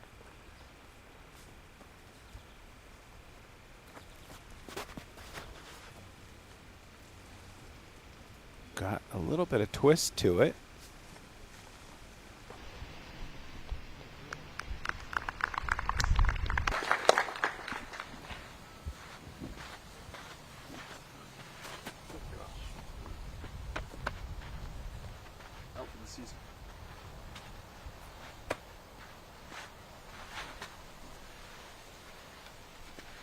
As we've said, Gannon's been struggling with his timing and hitting his aim point off the tee pad. Nothing like getting a big wide open one. A little bit of headwind to try to correct that.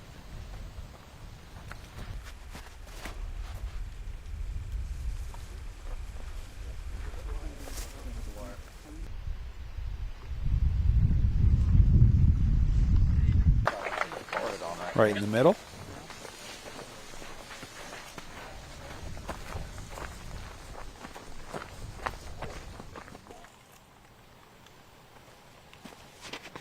Wysocki on the tee of 7. Nightmare start for Ricky as well. In this group, we talked about AB. Rick struggling. We'll have to make a putt there.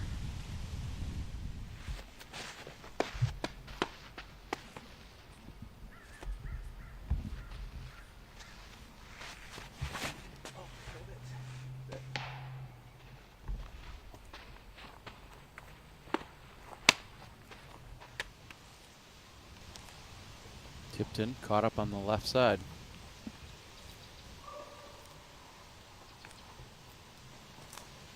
Klein's putters look good, and he does it again. The birdie on the 7th.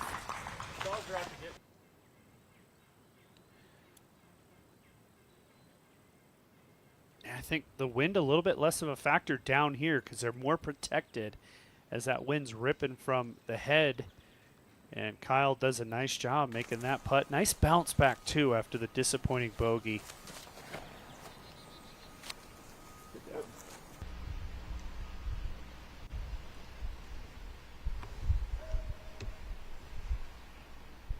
That'll work. I'm honestly surprised there's no open.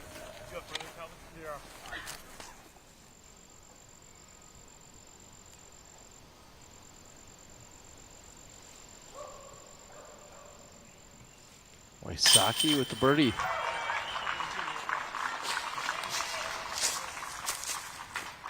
That's exactly what we talked about for Ricky and Barella after the bad starts, using 6 and 7 to get back on track.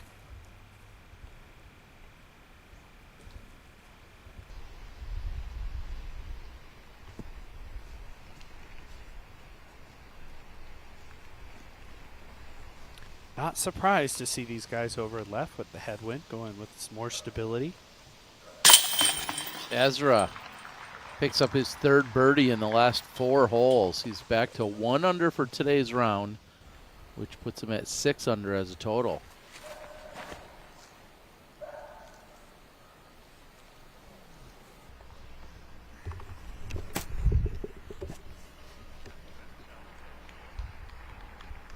Yeah, that's got to be Scared him. Dude with the cart took off. in the mid 200s left to the basket. I mean, all the heavy lifting already done for Heimberg.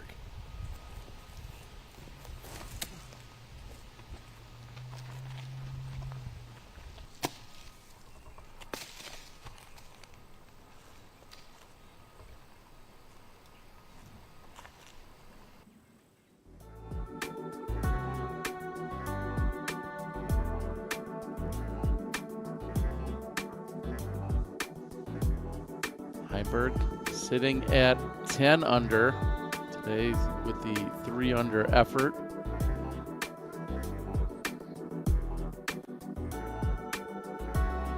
And we're looking at our wild card contenders. Nestori Tukkanen up 7 spots. And I got to say, with Tukkanen, he's done, right? Because he was one of the wild card guys. That's a good score today. It is. 2 under.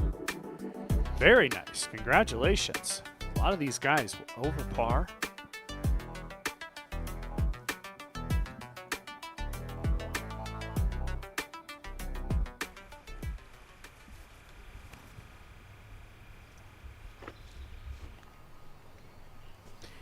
Interesting to see him go to the forehand. I mean, it worked out okay. He's edge of circle. I find that interesting. Back into the headwind, you got a lot of space to swing the backhand hyzer, but it worked out for Paul.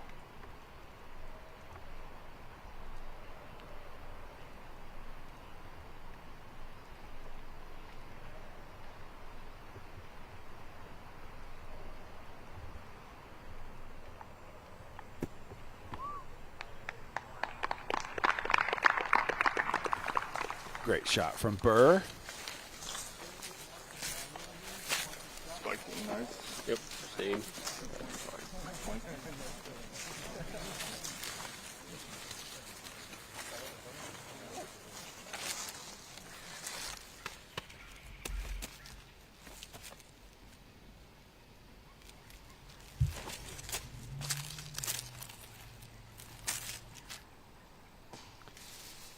So 6 and 7, relatively easy. You get to 8, that all goes bye-bye. Yeah, back into the trees. That was a nice shot by Sullivan. Still has a shot to maybe get out of there with a par.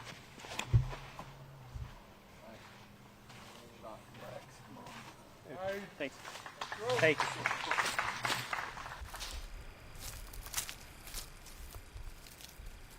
These are pretty much just stock shots for these players. It's all about distance control. Go in. Off the basket. What a shot. Just barely short of going in, as we'll see our Barbasol close shave replay. Look, I said stock. I didn't know it was that stock. Just line up the old fairway ace. Just that close to an eagle 3. I mean, what, a one revolution more. That thing's at the bottom of the basket.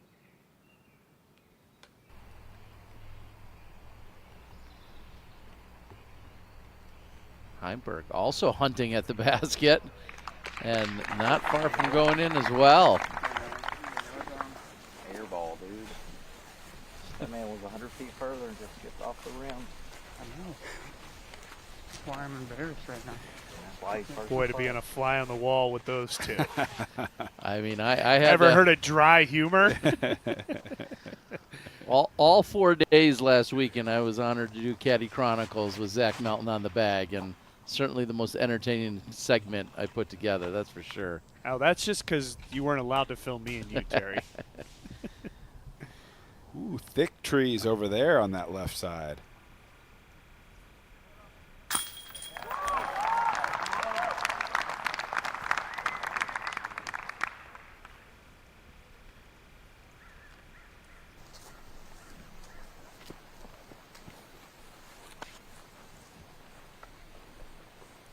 Isaac coming off the missed putt. Similar distance on the previous hole.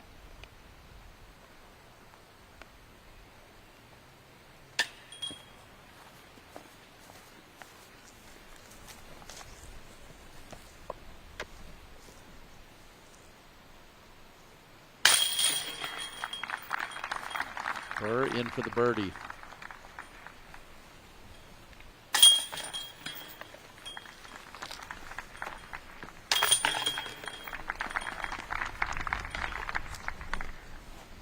Calvin will go to 6 under, or excuse me, go to 11 under through 6.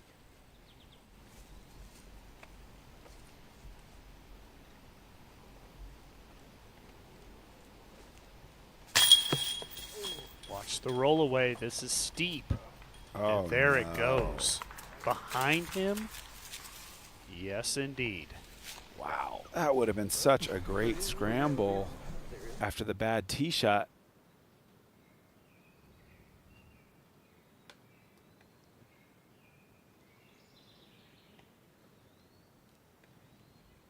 Now he's got to step up and try it again to get the bogey. And I think even a worse putt because this bigger tree is going to kind of be in his way now. Plus even that little one on his left. Yeah, look, he's got to go to a forehand. He is a guy who makes these, but not this time. Wow, I'm shocked that it was that bad that he couldn't even get a putt out of there. Heimberg to the tee of 7. Bit high. Looks short.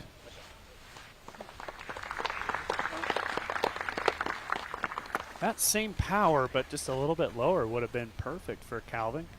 Just ballooned it a little bit as the headwind caught the bottom of the disc. Ezra did a great job at just sort of piercing this headwind, keeping it a little bit lower. Yeah, this is a little flatter out on that right side. See if the distance is right for Macbeth. Should be. No, a little bit short. Makeable open putt.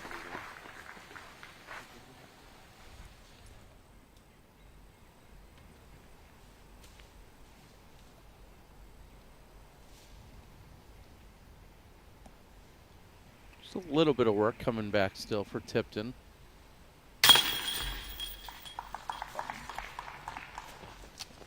So the double bogey on the 8th.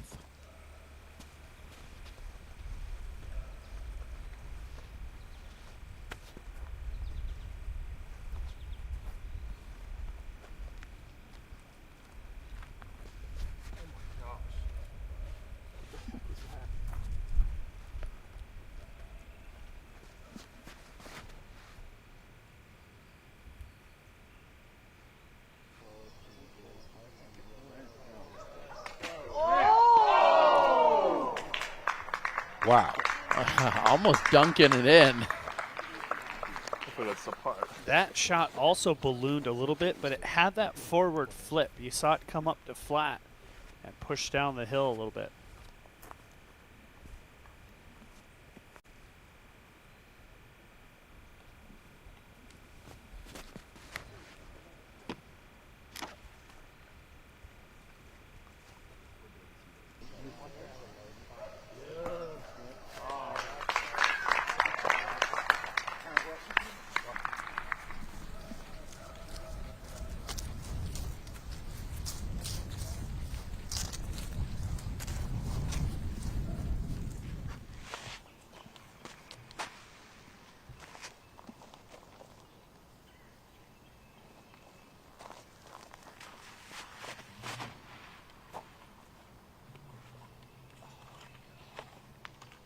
This is the difference between the shot that we saw from Ezra Robinson, who powered it off that left side, turning right, and Klein just allowing it to drift left. That's the biggest mistake with all that jail.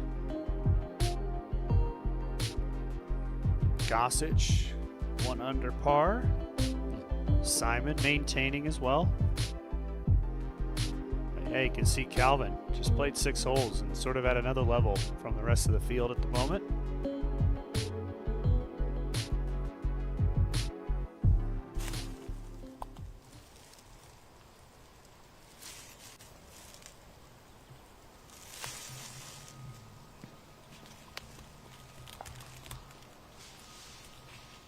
Sure that view looks plenty familiar to a number of our viewers at home. That's what off the fairway looks like.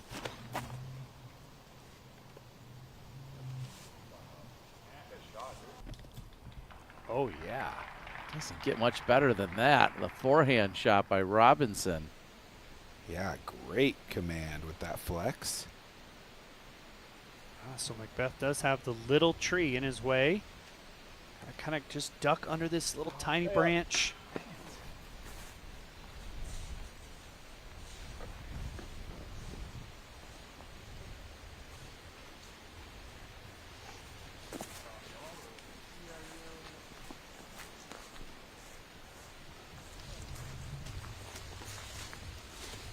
Perkins, how much do you feel like they're counting on these birdies out there on 6 and 7? 6 for sure. 7 today was kind of playing right into a pretty difficult wind. So all 4 of the players really had to, I'm saying, push 90% on their power to fight through that wind. They're looking for Calvin's discs at the moment.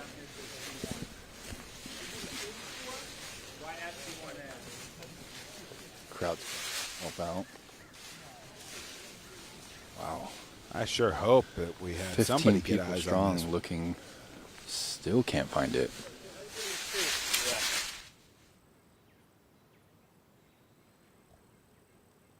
Yeah, a little high and inside, and I really hope somebody got eyes on it. With the round he's having, what a shame it would be to lose one under the leaves. What do we got here? It didn't move out of there, I don't believe. Oh, and there was a person right there, whomever that is, whether that's the spotter or a spectator, it should be found.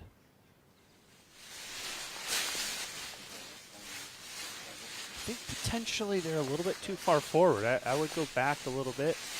This is what edge of circle here. Yeah, I think it's more, so to speak, behind them. Or Exactly. Back, yeah, towards the actual spectators.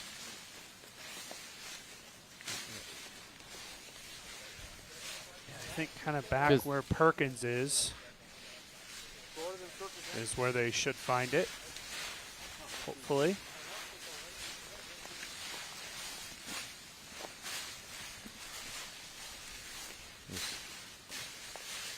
It was left of the pin. Let's try to spot the edge of circle. It did not skip. We're watching the replay right here. 45 short of the pin.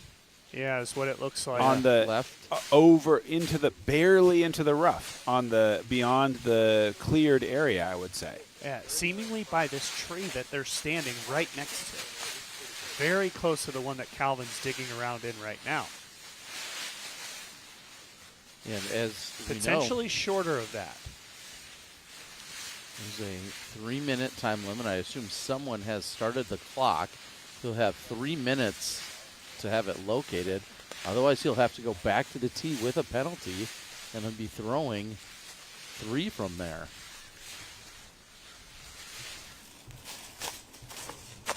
That's a crazy scene. 20 people looking for one disc. Klein.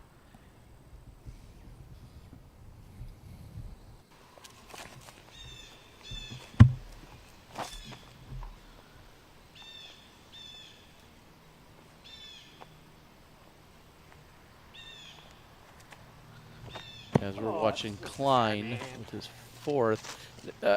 Was it a conversation we had earlier about the park and rec department being out here blowing the fairways off and then, you know, moving all the leaves and debris to off of the fairway, and that's likely what, you know, kind of helped hide it or make this spot a little worse. But we found it now, and how big is that? It's a birdie look. He would have had to go back to the tee. He was probably 30 seconds from having to go back to the tee and rethrow, and he doesn't quite cash it in.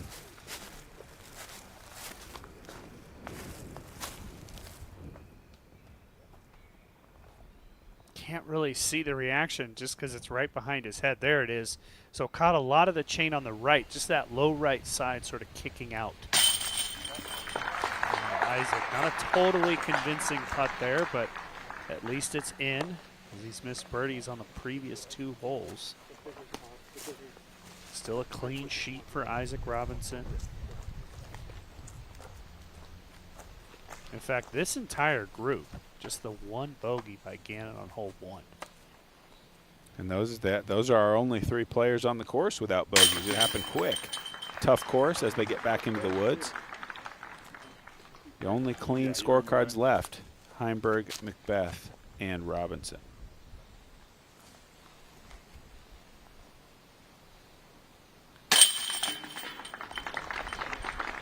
And you go from basically the 2 easiest holes, 6 and 7, to 8, which is playing as one of the most difficult to date. Just 1 birdie on it so far. Luke Taylor is that birdie.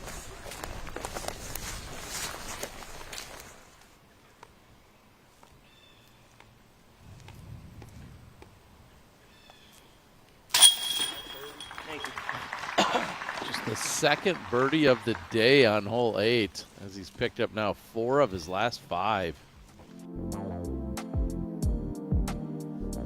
Yeah, taking a look at 8. 804 feet, slightly uphill to start through this gap, and you can see it's just about a 400 foot to the corner and then another 400 to the pin. There's really not an easy way to cheat a corner that severe. So it's going to take 2 really well-placed shots. You're going to have to hit that first gap, get all the way up here to the break point. Look how thick the trees are, both right and left. You're not sneaking through there. You have to drive it through this area here to then have access to that secondary fairway and find your way up to the basket as we saw Ezra do. Yeah, this is about where Ezra was here, and he actually took that forehand flex on the right side. Look, the reason 8 is so difficult is because even if you had the power to walk out there and place your disc 400 feet off the tee. You couldn't even pick the perfect spot because you have these two angles, these two alleyways to go, and Ezra able to get up there with that forehand. But the snake pit of that falling off left backhand hyzer towards the jail is a common landing spot. And we take a look at our last 10 years of our Tour Championship champions and where they came in and how they finished, I should say, in their tour rank before ultimately taking down the event. Of course, Nathan Queen, the one that maybe jumps out the most at you when we watched that incredible story a few years ago in Charlotte. Gannon Burr, your reigning champ. Ricky Wysocki, who has won this 3 times. Now, we've seen very different formats throughout the years to get us to this point. This one is close to what we did last year, little compression on the starting scores. And if we look at the starting scores as to how they went about it, we'll maybe give you guys a little update on that if you missed it earlier in the broadcast. But Gannon Burr, after winning the Pro Tour points title, came in at 8 under today before ever throwing a disc. And so he's 2 under for today's play, and that's why he's sitting at 10 under as a total. And if you have it, this forehand is a great option, but again, taking the kick on the corner into that right side jail. As I was just referencing, and for anyone that might be a little lost, understandably, Gannon Burr came in with that 8 under to start. Calvin Heimberg was at 7, Isaac and Paul at 6. Ricky through Ezra Robinson on the graphic, all were at 5 under, and so on and so forth. And you can see, the likes of Eagle McMahon, Mason Ford, Andrew Presnell, Matt Oram, and everyone in the wild card positions, along with the invite that Benjamin Callaway won for taking Krokel down. All of those players came in at even par for the day and were 8 behind Gannon Burr, which sure he stands at like 7'3", but that's already another tall task when you look at Gannon Burr, 8-stroke advantage over you as you come into a 4-round tournament. That's about how I feel starting every round when Exactly. he's in the field. I feel about 8 shots down before we even step on the tee. Yeah, I usually give them up in the first couple of holes. Yeah, take care of it quick. Make your dream real, That's right. And from so Isaac over to Ezra. A brand new hole. Yep. We have not seen this hole be played before. Just 1,200 feet, so nothing to worry about there. Yeah, and that's one of the ways that you get to 12,000-foot course is you put a couple 1,200-footers out there. Calvin with the late twist. That was an impressive throw. And he's going to sneak all the way into that corner.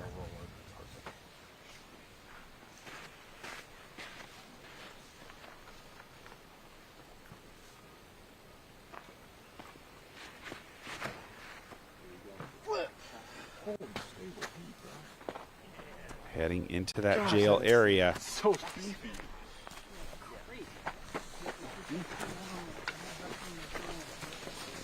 No.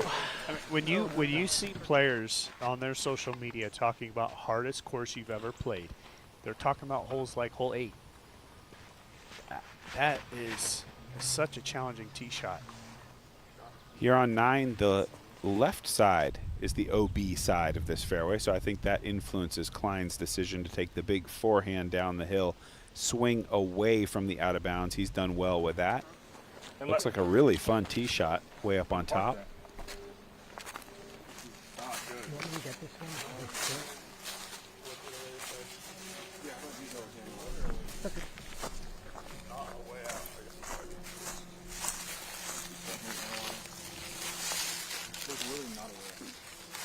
Nate, what are we seeing from Gannon Burr? What's he looking at out there?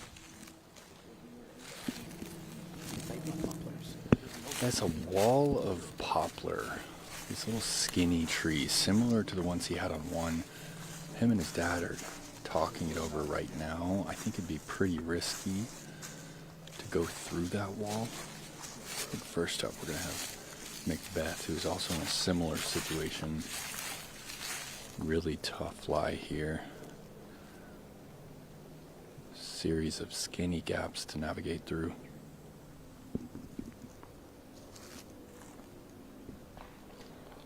Oh, and he's gonna find one and get right to the fringe of the fairway.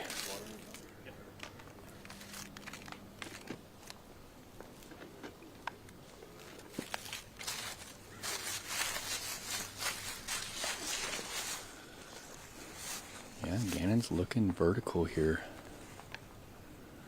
Forehand cut roller. High speed. He doesn't love it though.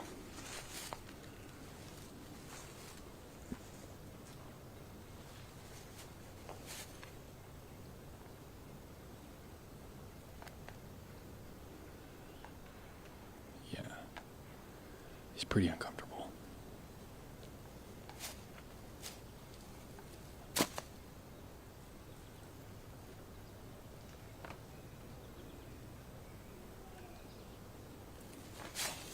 Full risk here. He doesn't hit anything until the other side of it somehow stops rolling. I think he's going to have a great line to the pin from there. The risk paid off. Well, it's in the open. We hear Gannon come out with the silver lining, which is, well, it's in the open. That's all he could ask for. Yeah, I think that's all he needed. What a shot. Terry, you gotta be careful just tossing it to Perk with a casual, hey, Nate. You're talking about one of the great disc golf broadcasting names of all time. Exactly. I know, but I just wanted to make sure it was... You're going to have us running in circles. Yeah.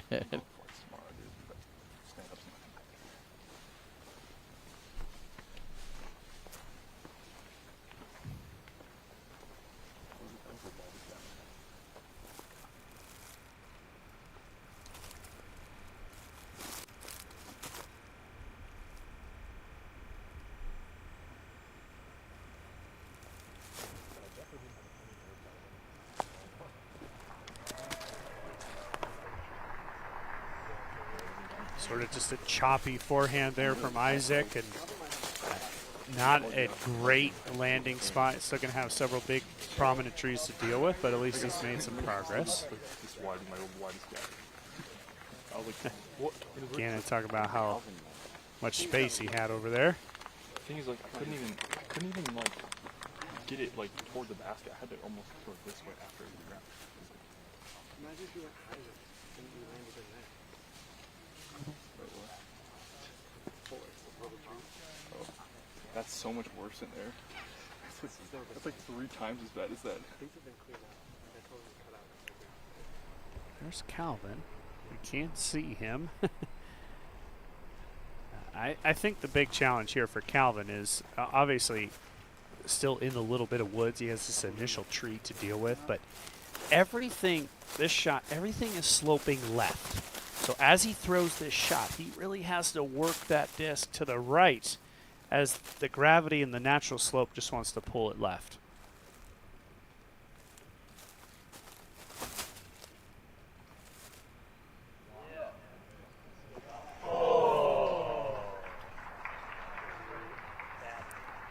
A little bit of bad luck late, but still an opportunity. Well thrown.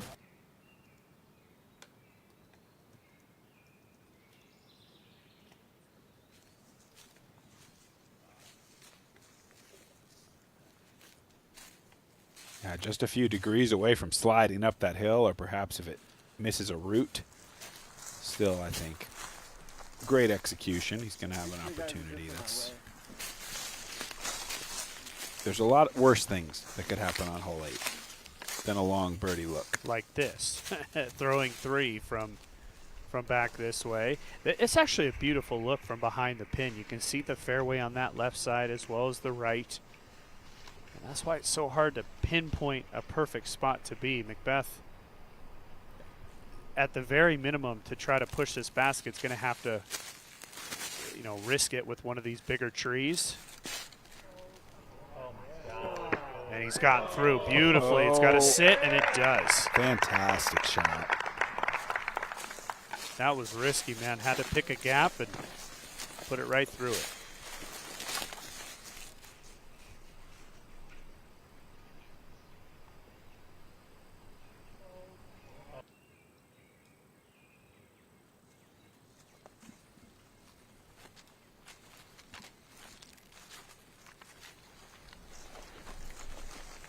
Somewhere Sullivan tipped in saying mine rolls and that one sits.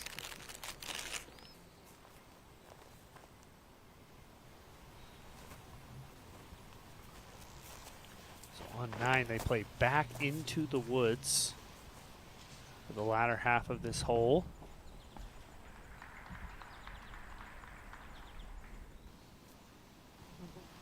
That looked quite good. Found the fairway.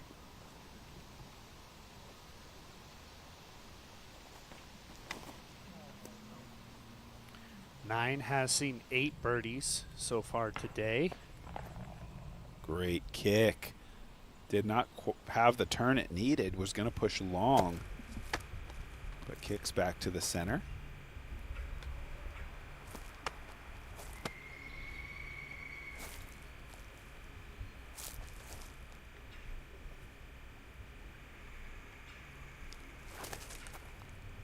One free. Go, please. Wow. Didn't see that one. Nope. Didn't see that tree.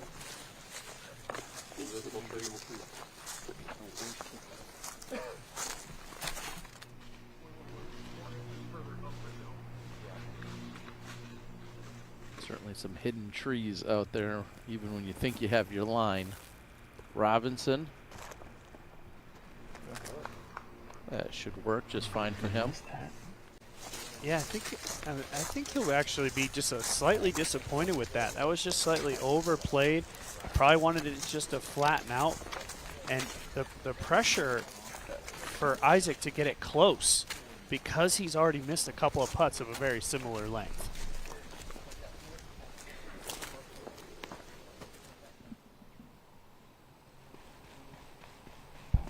Adam Hammis has birdied 4 of his last 5 as he heads to 10.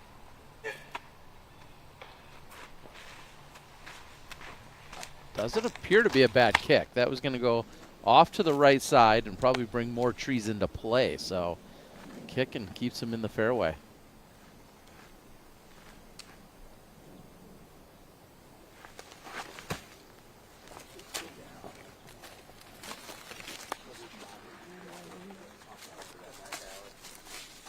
I think Calvin walks away with that all day, happy.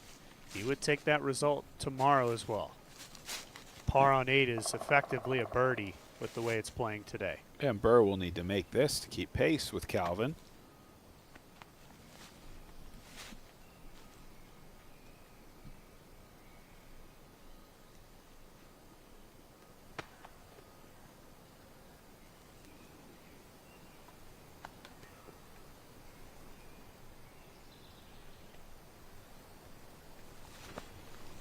Hold.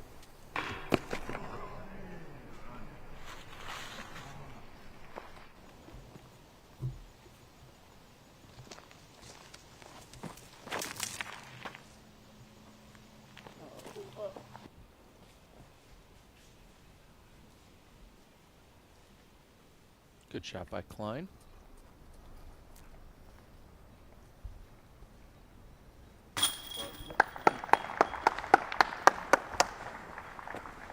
And Robinson easily converts on the putt.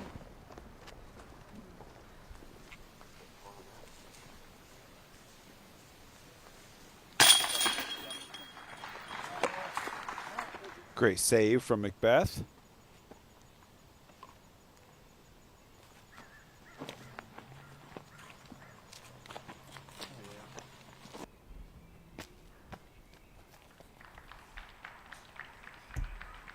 Really well played. I'll have that for birdie.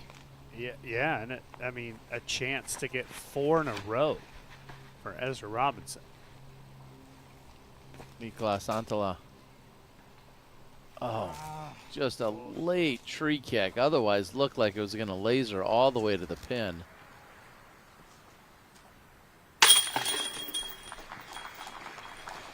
And Heimberg keeps the scorecard clean.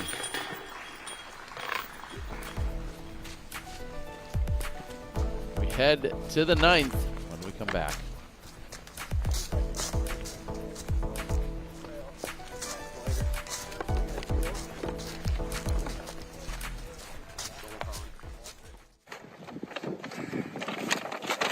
What is this? You don't need 27 oranges. Really doesn't fit your budget. How much should I add for the 10? I'm pretty sure the trick is to half the price and then add. Leave that for a tip. But don't tip the IRS. Just pay what you have to and no more. I don't know what's been happening to me. I'm being plagued by these daytime hallucinations of financial advisors. All in your head. You've made a lot of progress since you first started coming here. You were very low. It's like I'm always saying, buy low, sell high. Do you see this? It's happening again. How does that make you feel? Sometimes it can be hard to tell the difference between good advice and bad advice. Here at First Financial Advisory Services, we know the difference. Has your game gotten stale? Bro, I'm so done with this game. I'm shanking all my drives. I'm missing all of my putts. Even my discs think I suck. Bro, your game is trash. God, dude, you suck. You're trash, bro.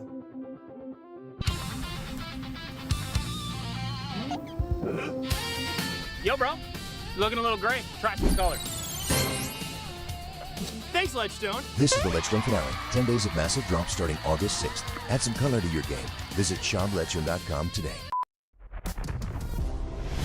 At OTB, every disc is virtually in your hand, carefully measured, weighted, and examined, giving you the ultimate confidence in your game.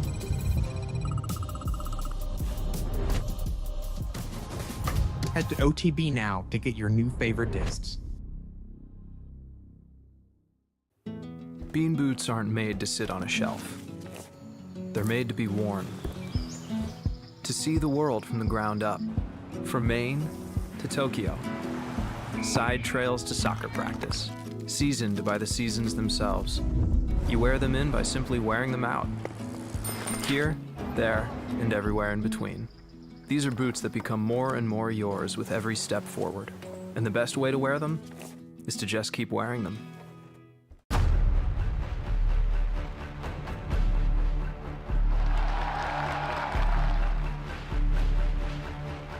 Go.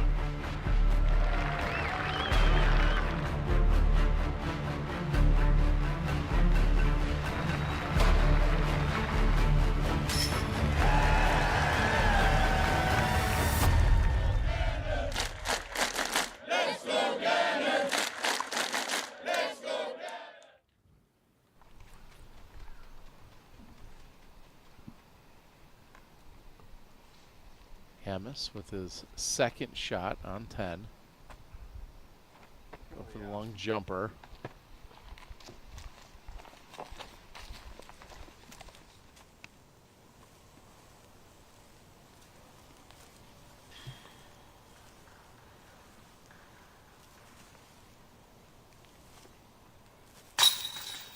And the putter stays hot for Klein today. And that was an uncomfortable putt. That big tree he just walked by, you could see the way he putted. He had to swing it around it going back uphill. Very well executed.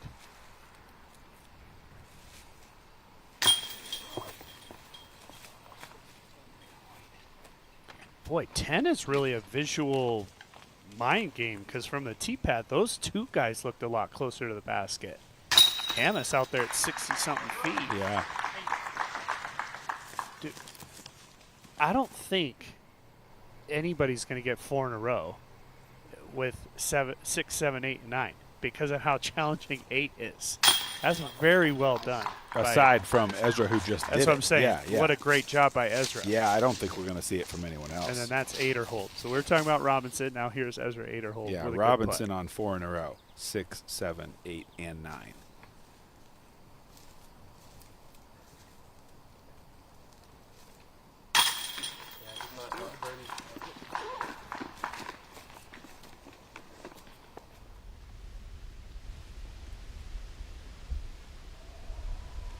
Isaac Robinson on the tee of 9.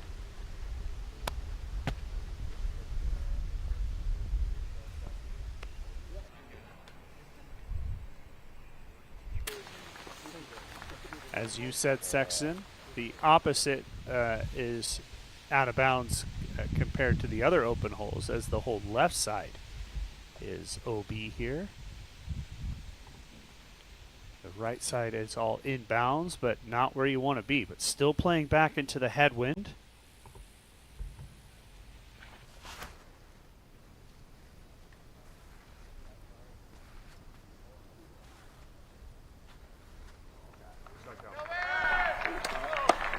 I like that as a play. Keep it low. Just power it down that hill.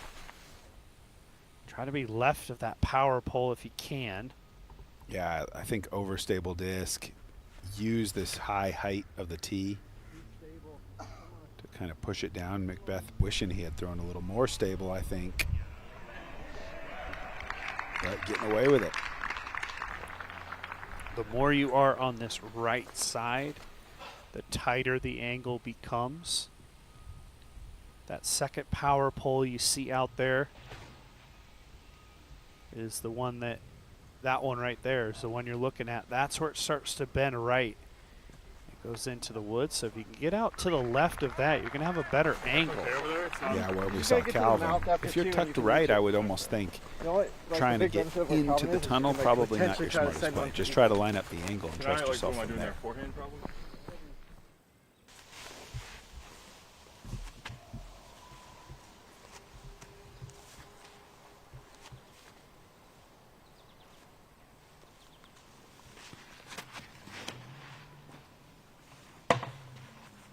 This guy came to play today.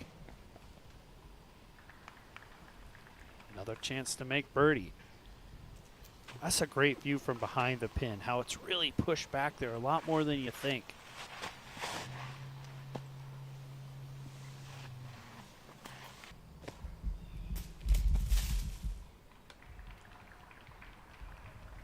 Looked very nice from Klein.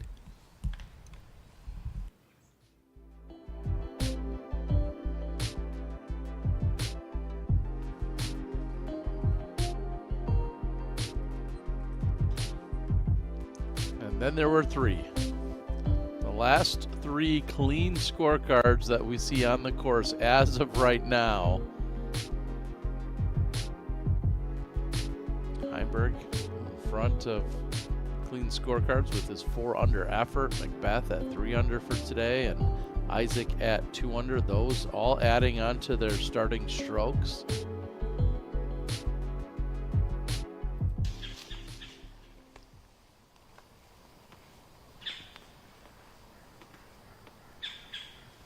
Birdie.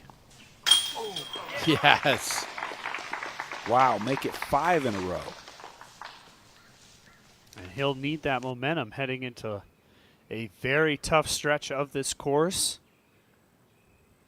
It's hard to imagine 5 birdies in a row at any point here at New London. And he's done it. And the way you know how unlikely it is, that run takes him into second place. Yeah.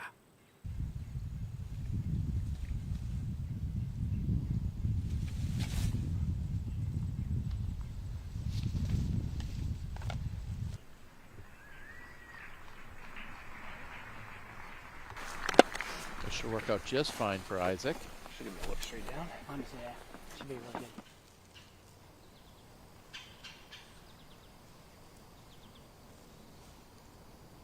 good. Klein keep the putter going. Yes, he can. Hasn't had a par since hole 3. Gonna roll that Zuka replay. You can use code ZukaChamp. Get yourself 15% off your order. Thanks to our friends over at Zuka. We've been rolling those replays for a couple of years now. Zuka, a huge supporter of us on the Disc Golf Pro Tour. I believe they're busting out a brand new program here soon. About try it before you buy it. Paul Macbeth trying to go big, and he's found the line.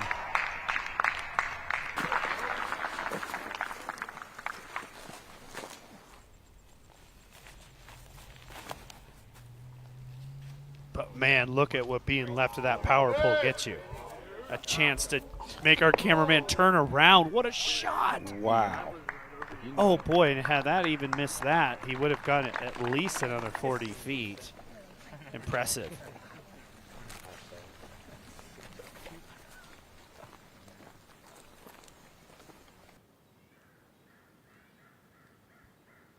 What commitment to hit this shot with the required turn. It's hyper aggressive.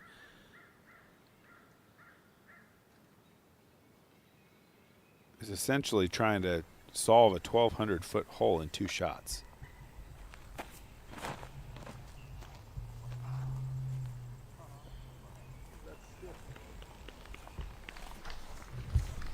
That's the more conservative play. We saw Macbeth from that right side go with the more aggressive play. Probably a difference of about 60, 70 feet. That was terrible.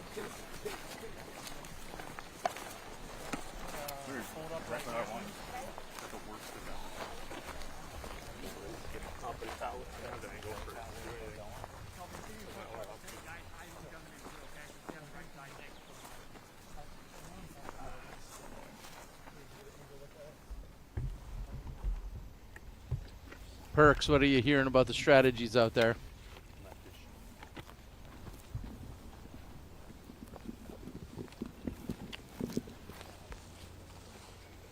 I think people are going to start rethinking their strategy after seeing Calvin go for enough distance off the tee to be able to hit that second shot with power up into the mouth. It just changes the dynamic of the hole. Otherwise, you're left with outside 400 feet, and there are 20-plus guardian trees from 100 feet to Circle 2's edge here. It's just a hard green to access.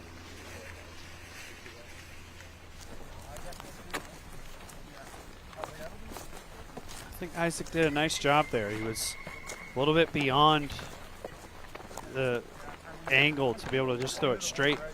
Do a little bit of hyzer, and we'll have a solid chance to get up and down to save his par after a missed tee shot.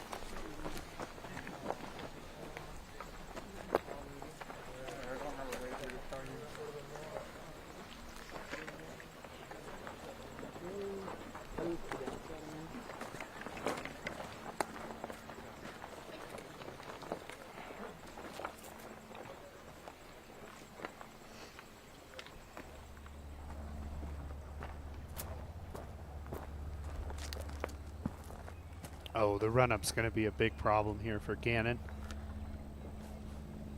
Several twigs, branches, stuff on the floor here. Might see the force over forehand. Yep.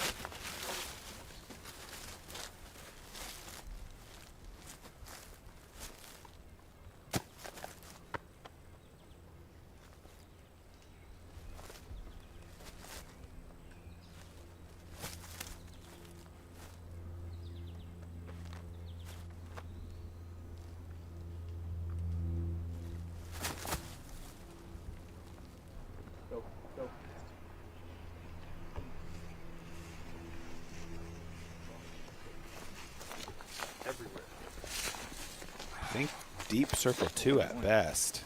Gonna have to make a big putt. Shot perfect. He hit a rock so dumb.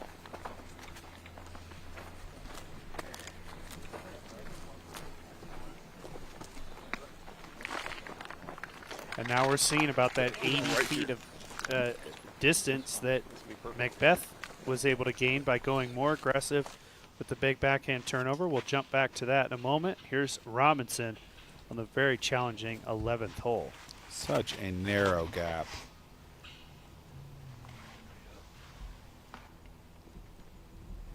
Oh, you saw that right as you were throwing. Oh, dumb, man. So dumb. Oh, you saw that right as you were throwing. Oh, dumb, man. So dumb. I just looked at that.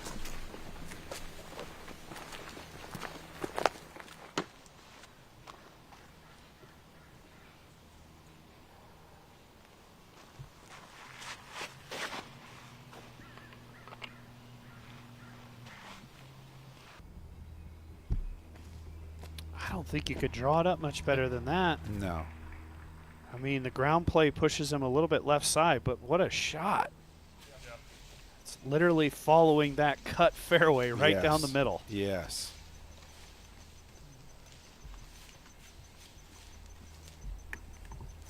Oh boy, and look at what Macbeth is left with. This branch, or this tree, he's effectively straddling. The follow through will probably run into it to hit it. Oh, he didn't hit it, but he got a nice shot. Okay, so I think just a massive putt from behind that log from a frustration perspective, because he was in such a good location.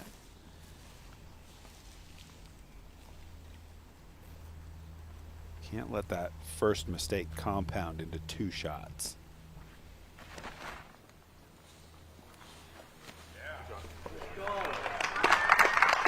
Great shot by Heimberg. Inside the bullseye. We might not see it played better. That was pretty special. Just to think, I mean, at 1,200 feet, with a hard break, with a woods tunnel, with all those guardian trees, and that's the ease of the 3rd shot after the power drive and that incredible turnover into the tunnel.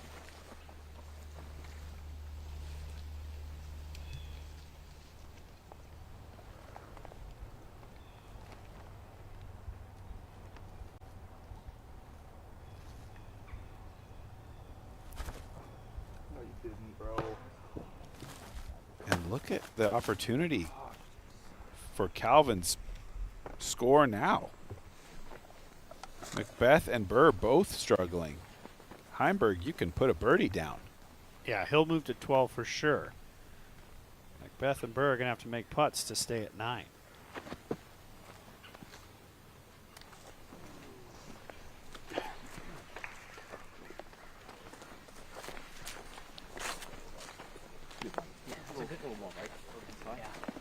Good run, but great save. Good putt. I agree with his caddy there. That was a very nice save, considering he was at, good 150, 200 behind Heimberg in the woods. So that log is just about 33 feet. So call this 45.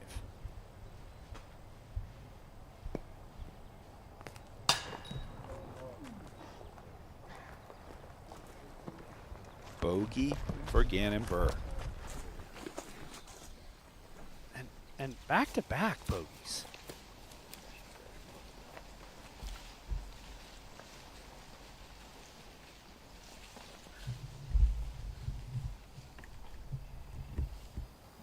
Macbeth to save par.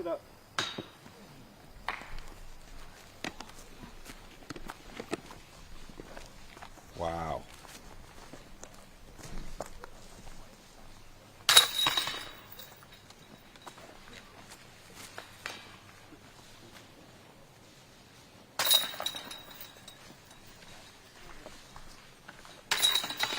And now just Isaac and Heimberg with clean scorecards. And Isaac, he's made some good shot, missed some putts. But Calvin, on the other hand, it's been very casual. He has really not been under pressure. His just full commitment off these tee shots has led to some very easy disc golf in the woods. In Estonia, we saw the epic performance by Calvin Heimberg. He would go on to capture his first ever major title, something that's been talked about by all of his fans, all of his friends, and that he has certainly wanted it and has come up short a number of times. But in Estonia, he rose to the occasion, and it was ultimately with an incredible putt that would do it. And here it is. Gannon Burr thinking there would be a playoff, and Calvin says, I'm going to finish it right here. And if that's the most excitement you've ever seen out of Calvin Heimberg, and rightfully so, as he claims his first major title. It's got to be the putt of the year this season so far. I mean, one of the best highlights we've had in 2025. And 4 major winners this season in MPO. We got Worlds, of course, with Gannon getting his first world title in Finland, Calvin in Estonia, Isaac earlier in California, and then Anthony Barella doing it just recently, as in a few days ago. As the first year since 2022 where there were no multi-major winners in MPO.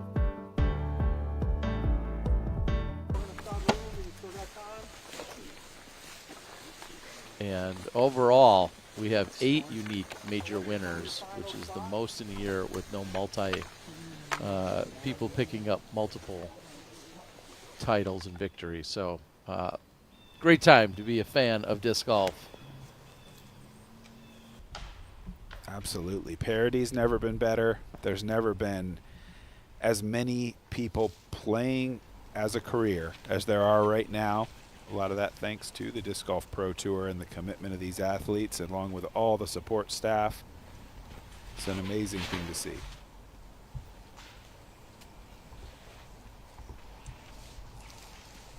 That looked easy. Yeah, caught a little bit of foliage, but didn't affect the flight really at all. Pushed forward, he'll have a putt.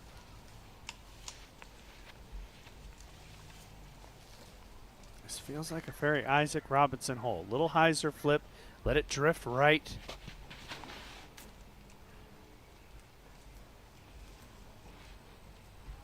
Oh, you called it. One tree very late, but I think he'll be happy with that effort.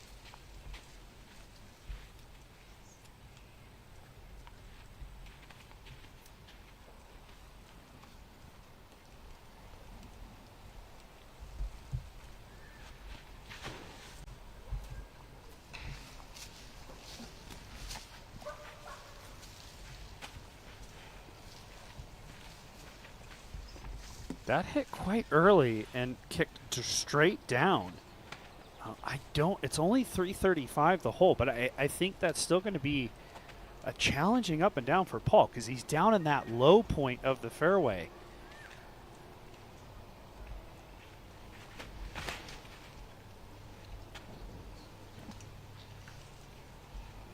Big skip coming. Gonna out in circle 2. I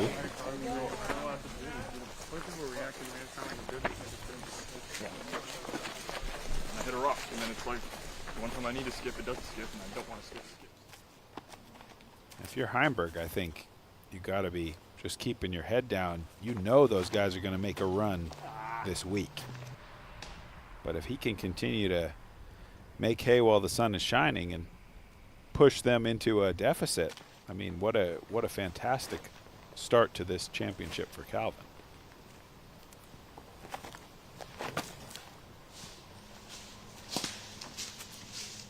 Oh boy, what a shot.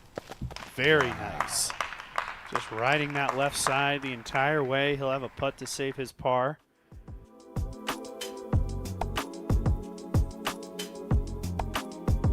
And we saw that Ezra opened up the 2025 season picking up the Supreme Flight Open victory. Then later he'd go on to pick up the Turku Open right after the World Championships. Struggled at Krokel, but memorable moment was certainly taking down that first Elite Series event over at Olympus. And we'll get to some Macbeth course design conversation in a moment. I've got something for Perks to throw out there as we're watching Klein with the forehand. Perks, you got a little insight about the design out here at New London. What did Macbeth tell you? Yeah, well, I asked him how much did he contribute to the design out here. He said all of it, and then he paused for a second. He said everything but hole 10. That wasn't me. I didn't want to hold that easy, and it's kind of ironic that he hits almost first available there on that hole. He's got a 25-foot putt for the par save to not go 5 back of Heimberg now. Yeah, with ultimately the construction that came in, Paul then showing up and putting in a lot of time and effort coming out here to the course to give them the new holes to carve out as we're watching Robinson. I believe the only real influence that I had heard was that on one hole, when Nate Heinold and team showed up, they said, well, we're going to remove a little bit of the OB in this one spot for this weekend. That was all that Heinold really had in terms of this particular course. He worked more so on the Ivy Hill layout. And so Macbeth pretty much everything out here at New London Tech except for hole 10. So that circle 2 putt for Gannon, he juiced it to here, and now he misses that. That's a bogey. 3 in a row for Gannon Burr. Wow. And look how close Heimberg is in the end. Exactly. A chance to just and look, Macbeth still has to make a decent putt for par. Just a dominant stretch on this card as of late. Can he keep it going? Yes, sir.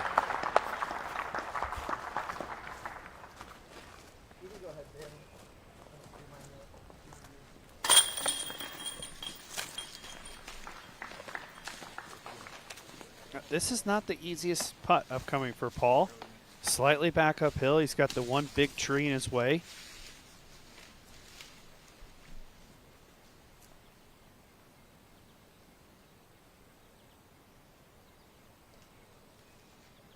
And he's got it.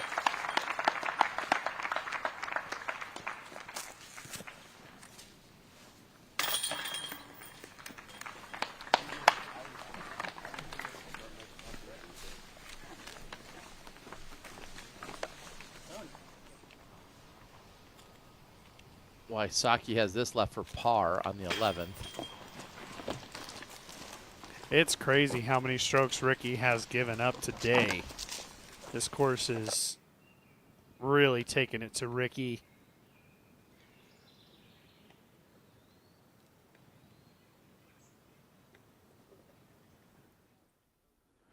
Wow, Ricky sits at 6 over on today's round. Some dark red numbers.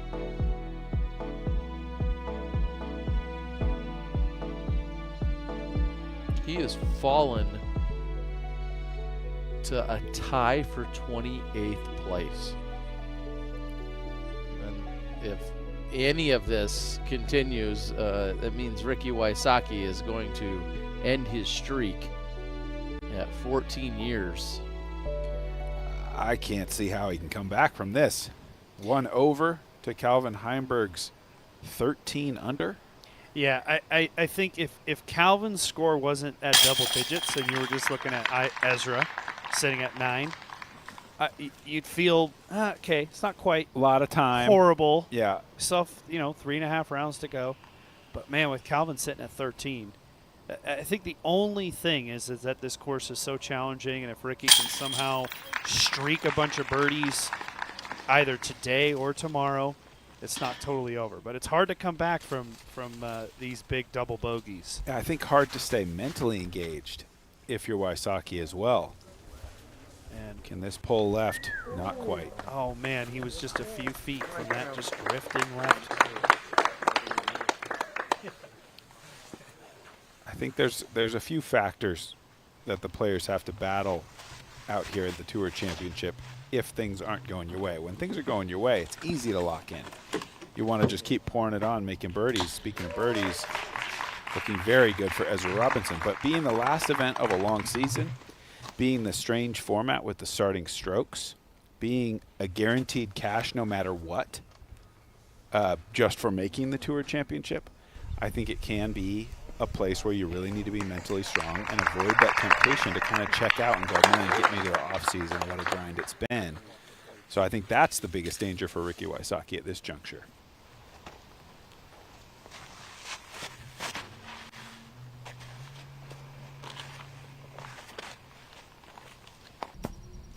Line's going to go just deep of the pin. Less than 25 feet left for Klein on the birdie look. And this is a completely unchanged hole from the World Championship, so very familiar to the players.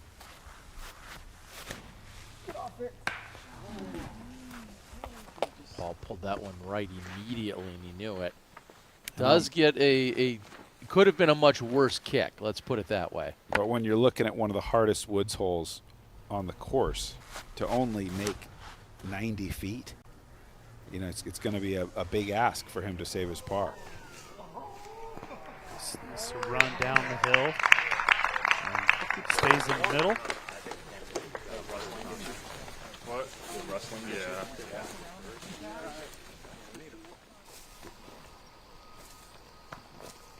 Catching up with Goose Gossage.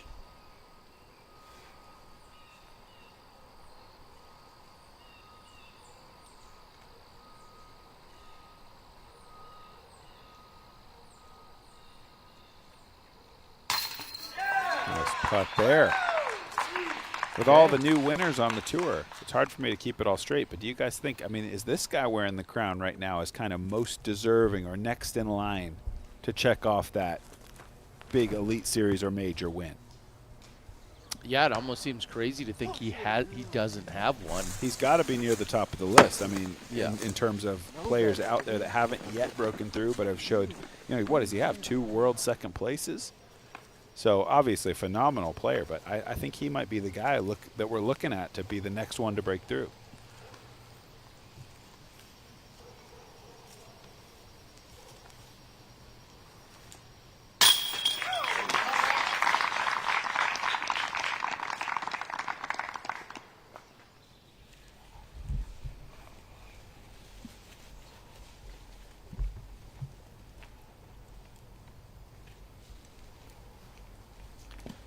Big challenge here on 11 is the fact that that initial tee shot drifts left, but then the fairway kinks back to the right. We saw Robinson go to the forehand flex, and now we're seeing Calvin try it. And he gets some pretty strong tree there.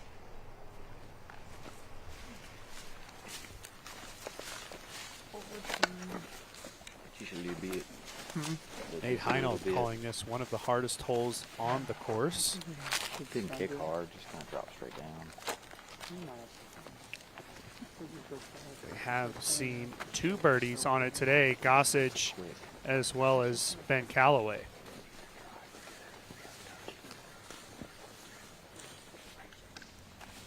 They give you a little sneak preview. Hole 13 has no birdies today. Challenge thrown down. Yeah. See if these guys can change it.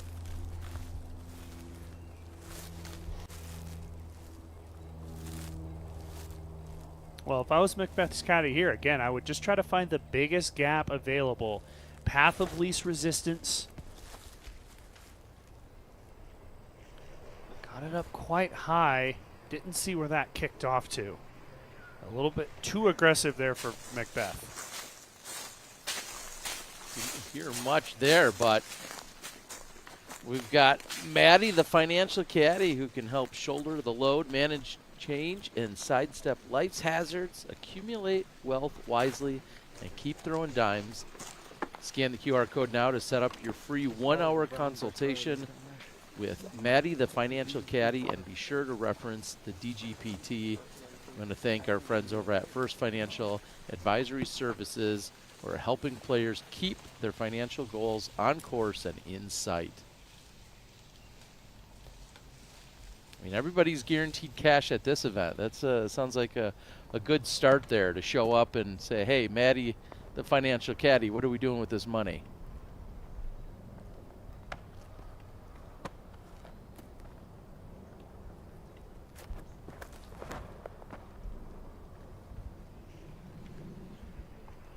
Gannon Burr throwing a dime here.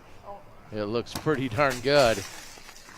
Doesn't hit a tree. What a shot. What a hole to potentially break this 3-bogey streak. Hole 11. Do it in style. And I mean, you saw what a perfect tee shot got him. So we're going to look at the payoff here. Yeah, trying to get some of this $250,000 plus purse for our Pro Tour Championship, brought to us by Barbasol. First place, both MPO and FPO winners getting $30,000 apiece. Second place, $15,000. Third place, $10,000, and fourth place, $7,500. Get $2,000 just for showing up and making it to this weekend. So congratulations to everyone here. It's been a long season, going all the way back to February. Let's see who can cash some big checks here at the end of the weekend. And not the worst kick there. Had that missed, it may have gone 40 or 50 deep. I think that might have been actually a beneficial kick.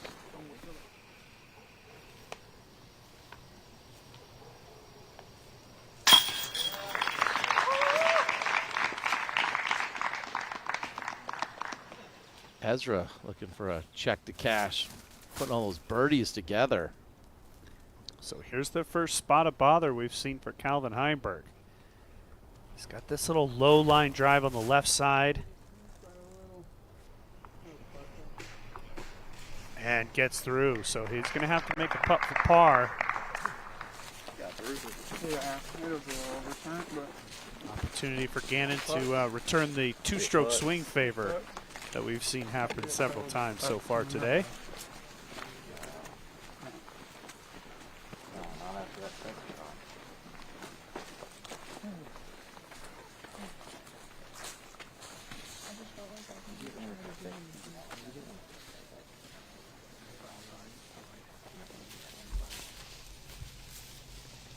This is Macbeth throwing 4.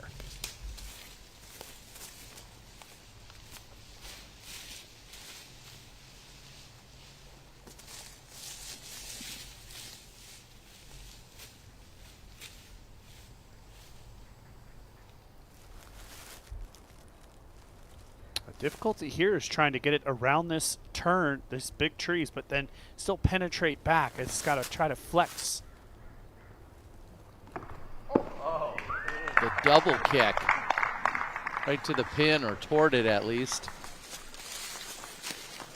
With Plinko action. Chance to get out with single bogey.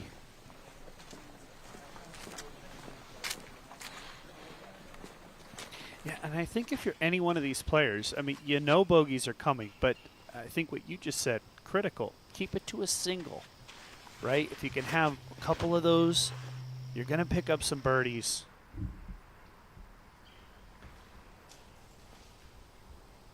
Nice shot. Back up the hill there. Edge of fairway. He's got to be a good candidate to show us our first birdie on this difficult 13th, the way Ezra's been playing. To me, it's just the distance. Par 4, the initial tee shot back up the hill here. It's 777 feet.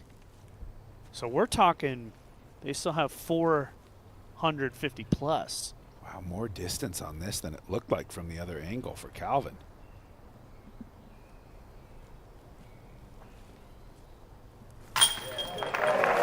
No idea what a bogey is. So Calvin good. Heimberg, yes, on fire today.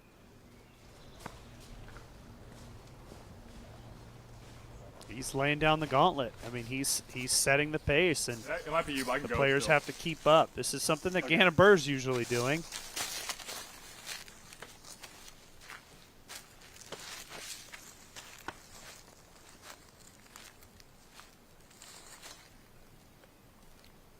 It's a very similar distance to the previous putt on the last hole, which he missed for par.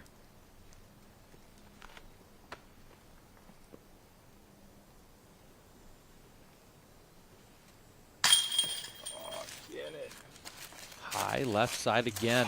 And that is the identical result to the previous putt. High left side.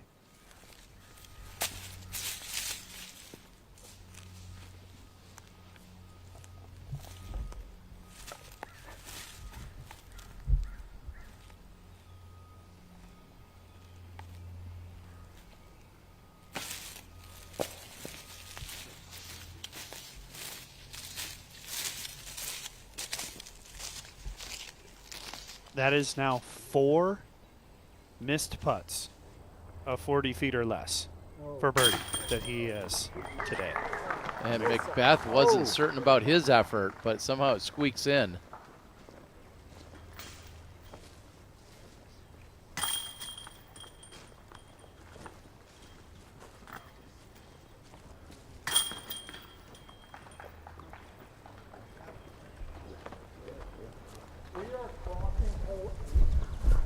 Wow, even the bonus smirk by Heimberg? What did we do to deserve this today? Calvin Heimberg putting on a show. Keeps it bogey free. He's 6 under for today's round, 13 under as a total. Calvin Heimberg out in front by 3.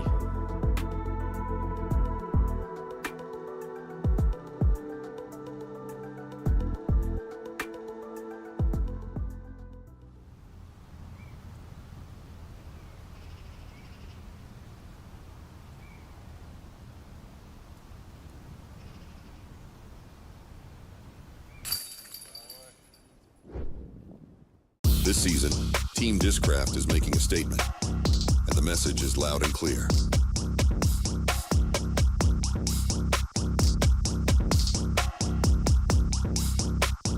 Discraft, built for flight.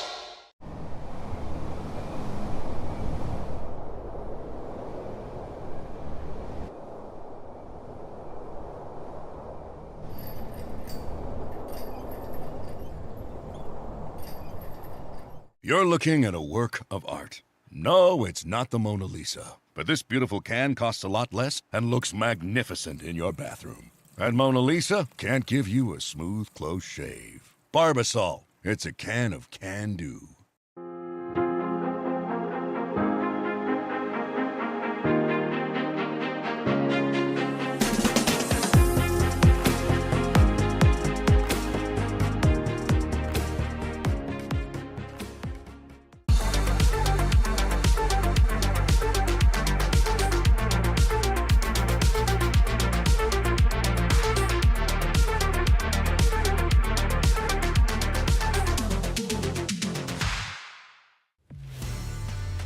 If you design, if you test, if you manufacture, there is only one technology partner you need. TriMet Group is the leading provider of design, engineering, and manufacturing solutions for thousands of companies across North America and Europe. Innovation starts here. TriMetGroup.com.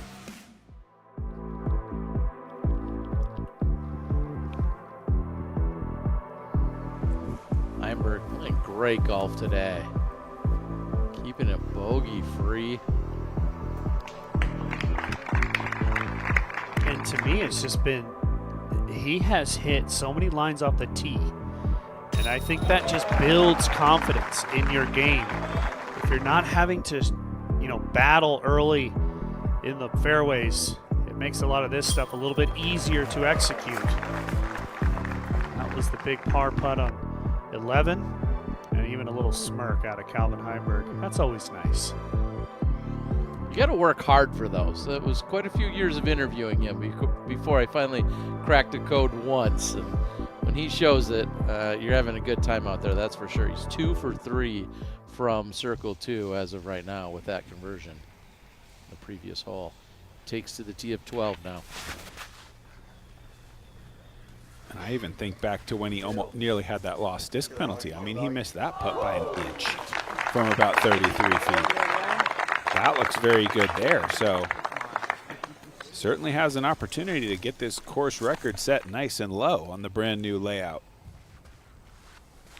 The trick here on 12 is anything that lands at the pin working left is going to run away quite quickly. You could see that happen right there. Same thing's going to have happened to Calvin. You want to try to land this one 15, 20 feet right of the pin and just allow that slope to just funnel it right to the basket.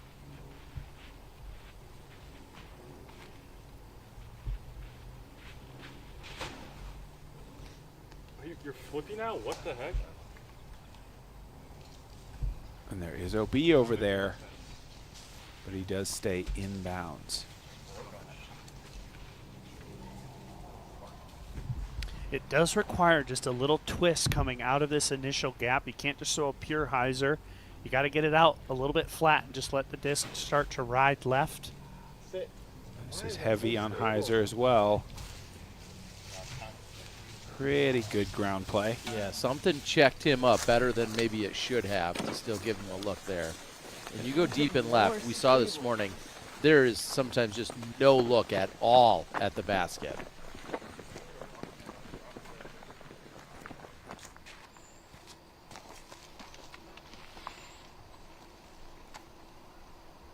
Lazat on the short par 4, shorter par 4, 557. Getting aggressive. Jump. Oh, baby. Best possible skip ever. That was a power skip that got up and over that big log. For the eagle. Let's go. Yes, sir. Sick. And he's 3 down for the round. Not likely we're going to see another one of those. The skip he took, because he had to kick over this big root, and he powered up and over that. Impressive. And a little bit fortunate for Simon. Simon now in a tie for 8th at 6 under. And this is a great camera view of how steep it is down to the left of the basket.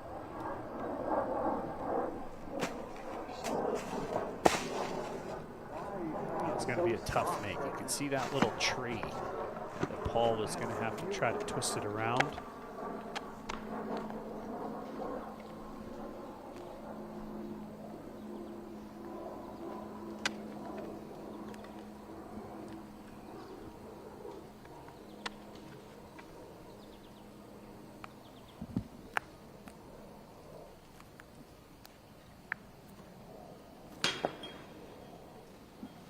Lose my mind. Just a flip over.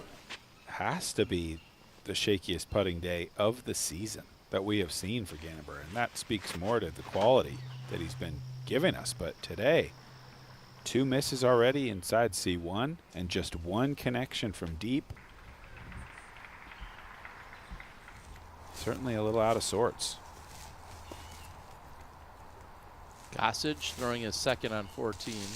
And I just want to answer your question from earlier about Gossage. He is 100% the guy at the top of the list without a Pro Tour. That's what I'm With thinking. his career, and he hasn't gotten one yet, there's not another player in this tournament that is been close but just has not gotten over the finish line. All right, so Ezra on the left of the fairway. This is what he's got. Again, playing all back uphill.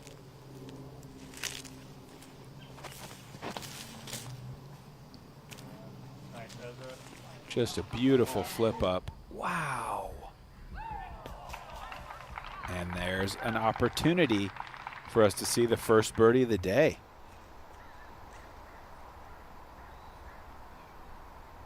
Two things have gotten Goose on his run to try to win. Mental breakdowns and short miss putts.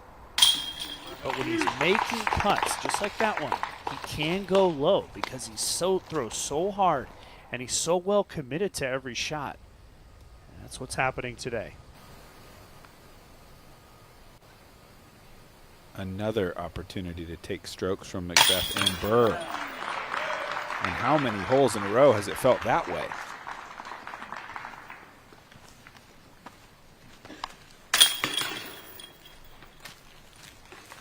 It seems like every single one.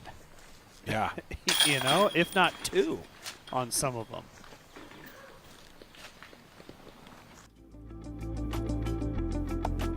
Another birdie for Calvin Heimberg. He's at 14 under, way out in front. We'll be right back.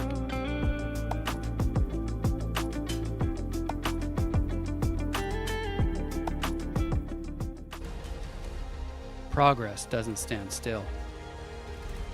Neither do we. Every moment matters, every step evolving through experience. Trust breeds confidence, and confidence is everything. Any terrain, any conditions. The all-new Syncrasy V2 by Ideo Sports. Legends built it. The next generation is elevating it. The most dominant. Learn from the very best. Paul Ulibarri, Simon Lizotte, Ezra Aderhold, and Holland Hanley. They're not just players, they are your elite coaches guiding you every step of the way. The Power Disc Golf Academy is the premier online disc golf academy with over 150 on-demand lessons that are specifically designed to improve your skills right now. So what are you waiting for? Join today at powerdga.com. Made from the earth, Rhino harnesses the power of plants and the sun to create topical performance products that are good for us and our earth. Formulated by a pharmacist and built by a chef, Rhino's unique line of products helps adventurers perform better and enhance recovery.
Robinson off the top. Just a step or so outside of the circle. Klein, par look. Not a problem. Putter keeps rolling for him.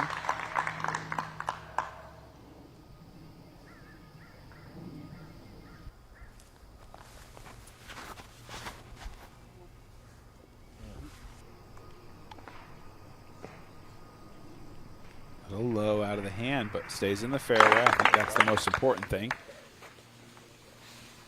Yeah, he's going to be in that similar spot to where we saw Ezra moments ago throw from.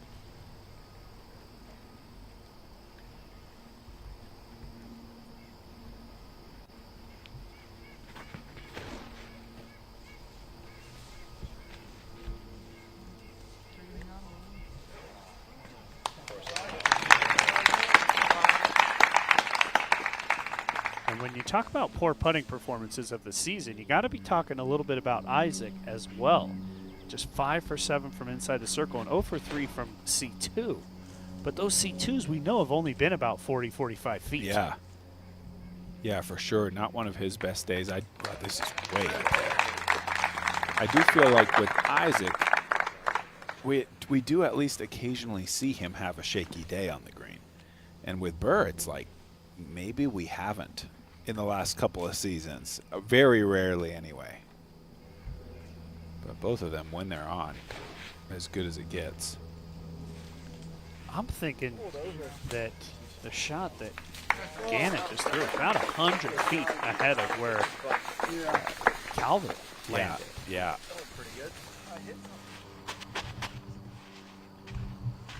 All right, so this is the eagleable par 4.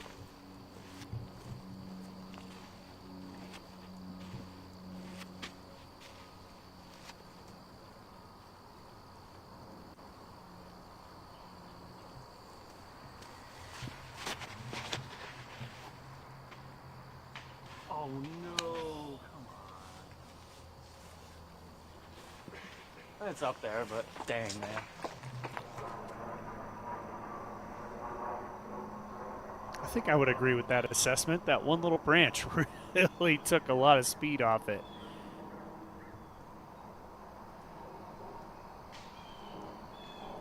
So you go from a 500-foot-ish par 4 to a 466-foot par 3.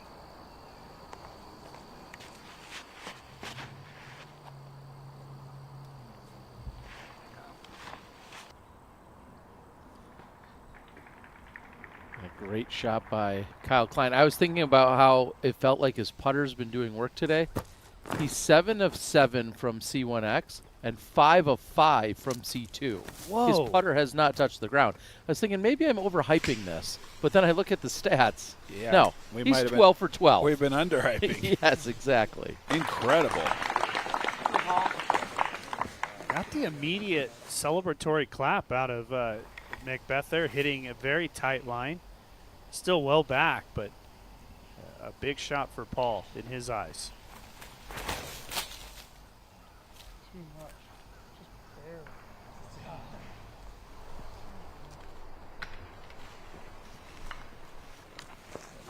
Just barely stood up on Calvin. Big kick down left.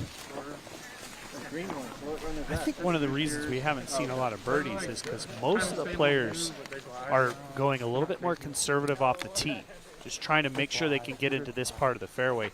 Gannon, on the other hand, was extremely aggressive, but also got through quite a bit.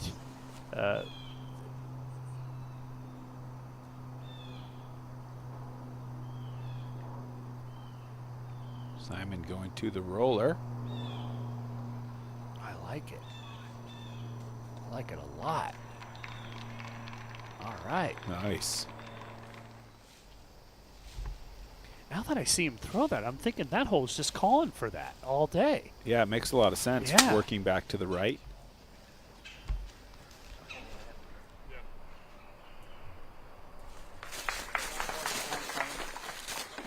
Mm-hmm.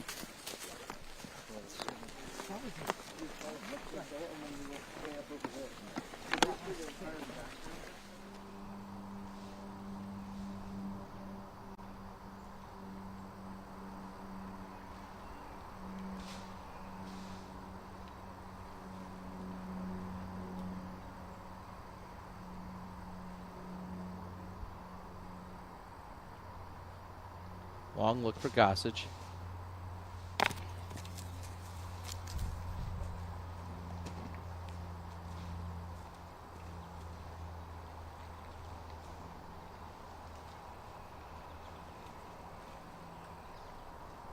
This would be one heck of a back-to-back 2 run. Yeah, it would. Come on. Just slides out the right side.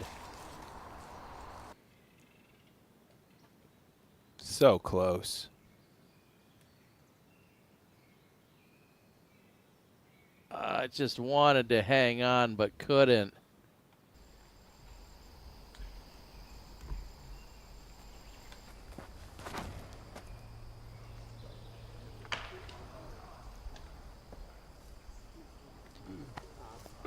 Brutal roll away. Oh boy. His drive was so big he was able to go to like mid. But just a little bit wide and paid a big price with that roll. Yeah, I mean, it could be argued it was a lot bit wide. Oh, yeah. He missed the initial one, but then it was just penetrating into the woods. Yeah, it looked like a flippy disc. Exactly. He was trying to sort of cut it against the initial tree that he was, the big one on the left side of the fairway, to try to widen out everything to get all the way up to the green.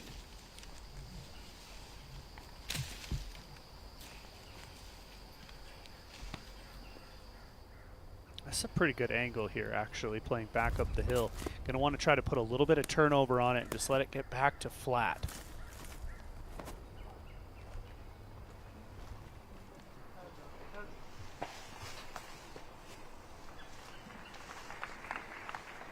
I think overall pretty good. He probably wanted to get back to flat a little sooner, but still a chance to save his par. I think this will be a big pressure putt for him, though, with putting problems we've been talking about, all of them have been for birdie, the misses. Yeah. And now this one's for par. It's 15, so it might be close. Okay. Yeah. Because it disappeared at the top of the hill. I might have still been off the ground. Might have been something. Not quite as thick as I feared, at least on first look here for Gannon.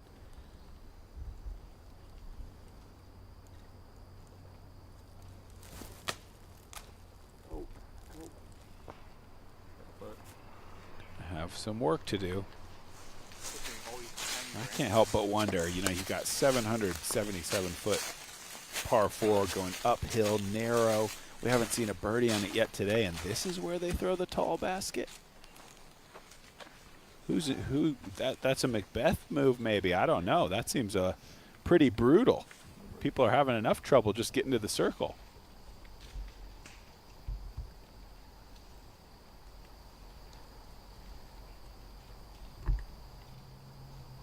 Can Calvin work this back for the par save? Yeah, he's got a ton of elevation to be able to use.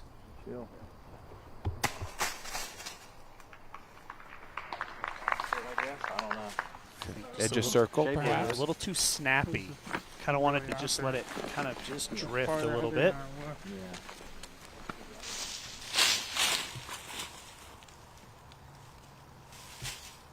Barella throwing his third on the 14th.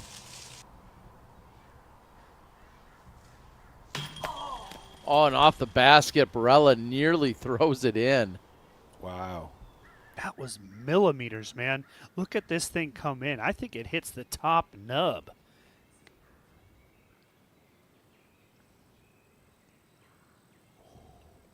And thanks to our friends at One Shot Energy, who are helping us out, giving us a nice discount code for all of our Disc Golf Pro Tour watchers. Use code DGPT to get 10% off your order at oneshotenergy.com.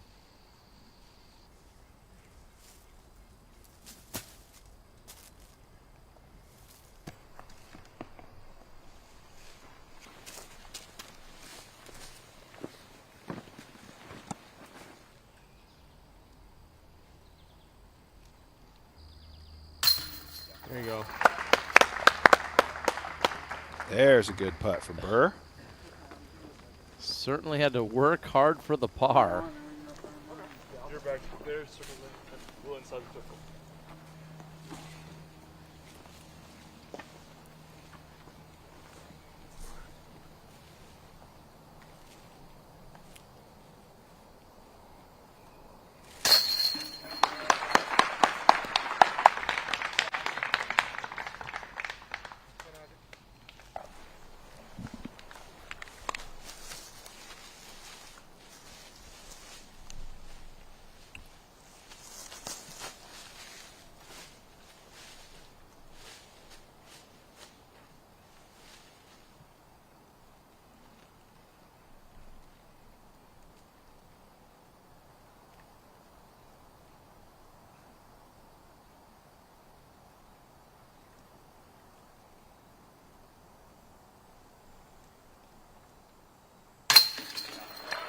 Calvin converts. That'll bring him to 5 of 6 from C1X. Well, he's also 2 of 3 from C2 today.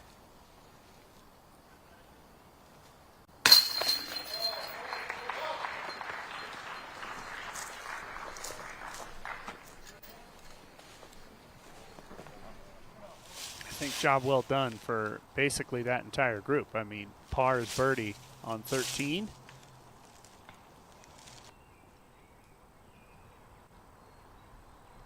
All right, so if you're long of this gap like we just saw, it is hard to get it all the way back to the left. See Klein having to go to the forehand.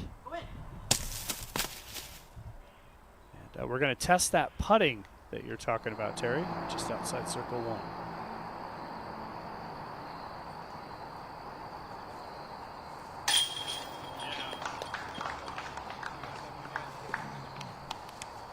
Crayons with his first Tour Championship start.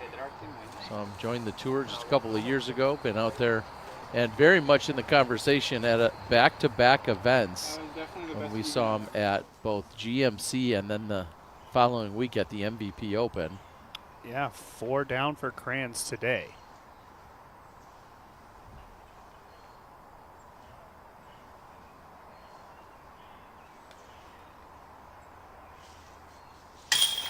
And Klein's putter, wow, not letting him down at all today. Maybe he's playing it outside the circle just to pad those stats the way he's feeling. 6 for 6? Yeah.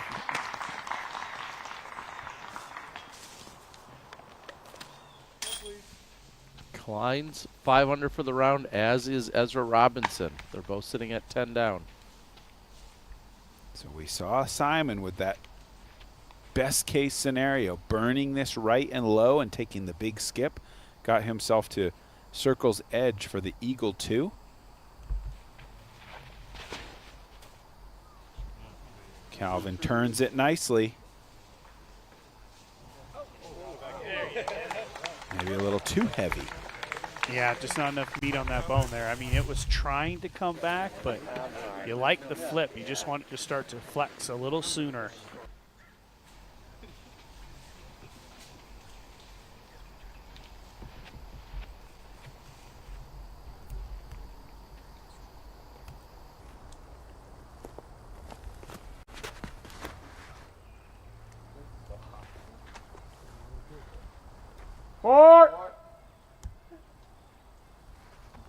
Same spot as yesterday.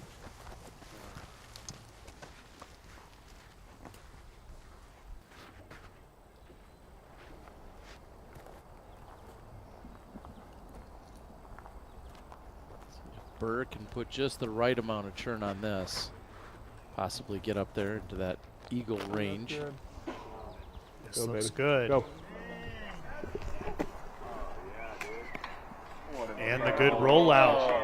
Oh, and it hits a tiny little tree. But boy, I mean, even looking at this, how did Simon get all the way up there for a wide open putt? He must have power skipped and actually flexed. That's what I think. It had enough height on the skip to come back and flex and probably skip again.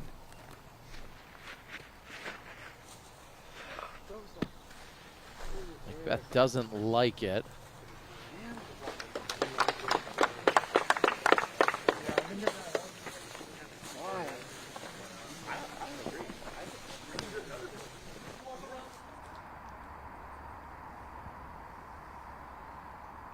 Andrew Marweed on 16.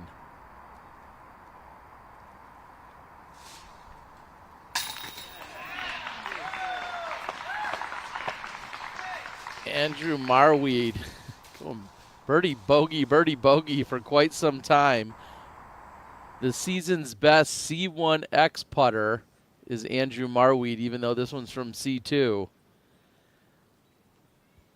But doing work out there, as Andrew Marweed said, he should get in on the slot shot action. I think he'd be great at it.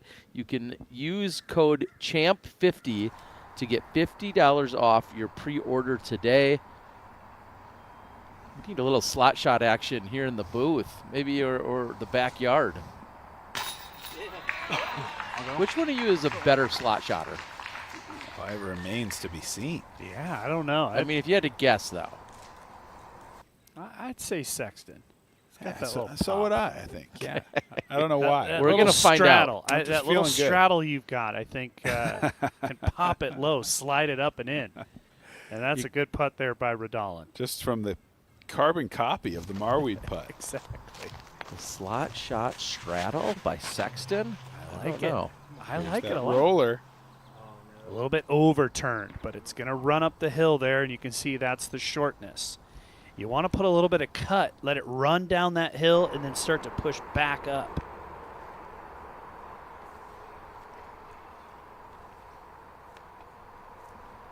Over on 17, and this is a hole that you might recognize from the Worlds.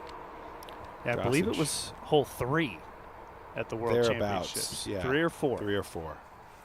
This big slope, and then you play all the way back along this woods line. Push.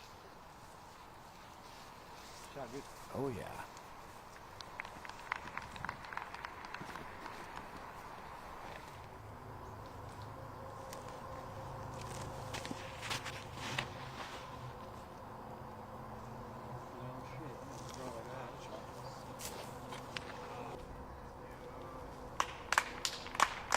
Nice. And this was actually, I believe, 18 during the World Championship. Somewhere in there. That was, I think, the finishing hole. Yeah, which used to be a big par 4, but they turned it into a long par 3. Interesting. Oh, nice job by Paul. Tapping birdie. I thought it was perfect.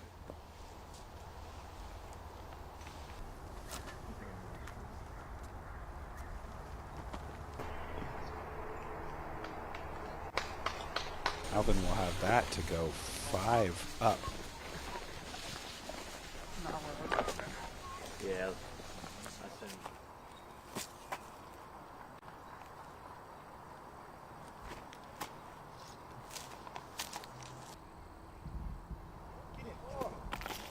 Ooh, what a run.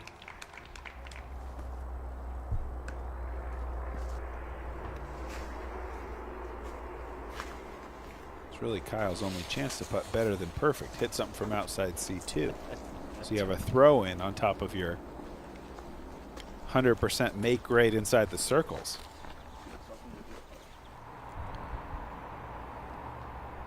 Saw the long connection from Marweed on the previous hole. Can he do it again on 17? Also from circle 2. And yes, he can.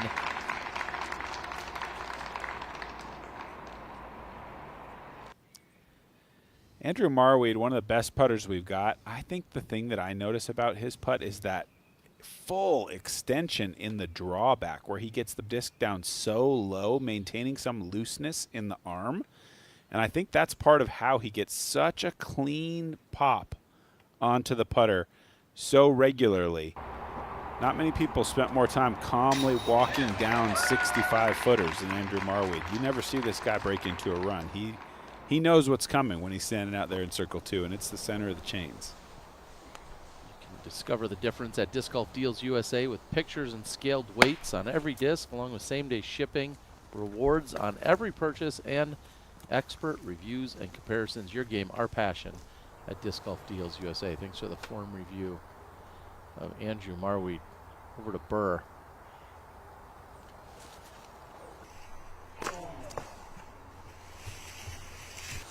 A little bit of a stab for the eagle.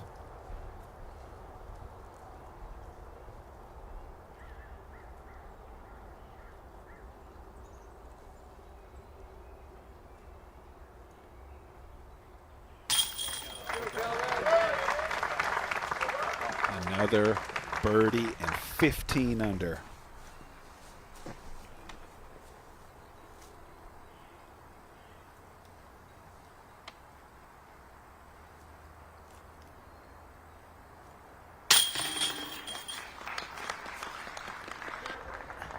That's Gannon to get to even. Calvin's at 8. Wow.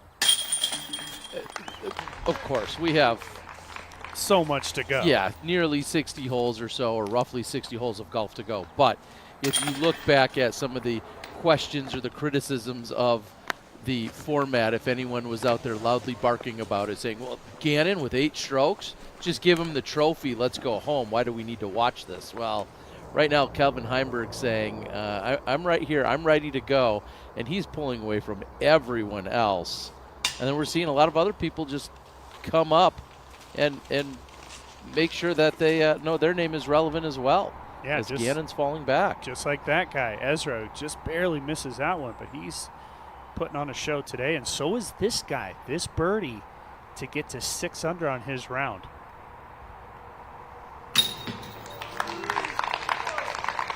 Six under, just a great score. We were just applauding Calvin at 8. He's just 2 shots behind him. With Gossage. Gossage has 2 bogeys on his card as well, 3 and 4. Same amount of birdies.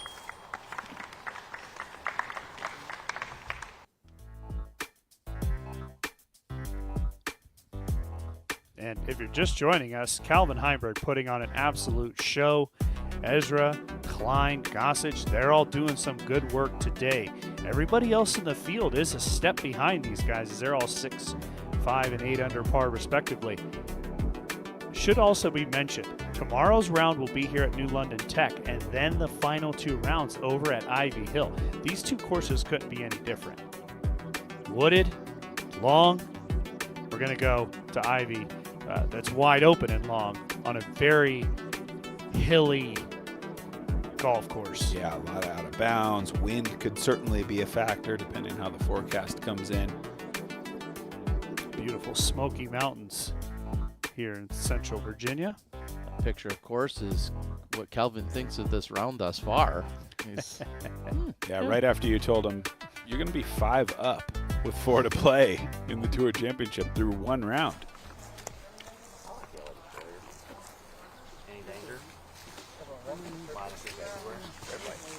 One of the big discussion points that Perks brought up throughout our press conferences is what will be the hot score. You know, people talking about 4, 5, 6, maybe anything being under par, being good out here.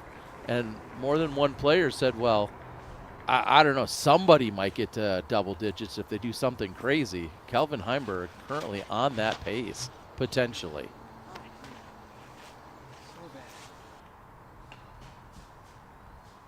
Interestingly, not fully committed there from Ezra, who always seems to commit on every shot. Just didn't get enough pop on that one, drifting left.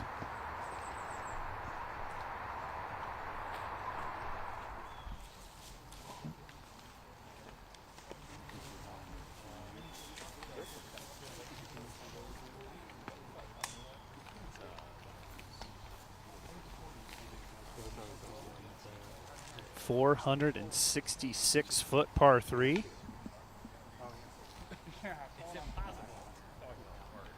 Looks like they're getting ready to go, and we're already into crunch time. I feel like Kelvin's been there for a minute, but thanks to 1010 Dis, it's crunch time, meaning we will have us commercial free throughout the rest of the round today, thanks to 1010 Dis.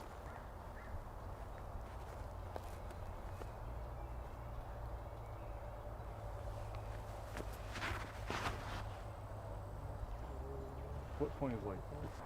A little heavy on turn. Ooh. Hard to tell how deep that went. Took that big kick across the fairway, left side now.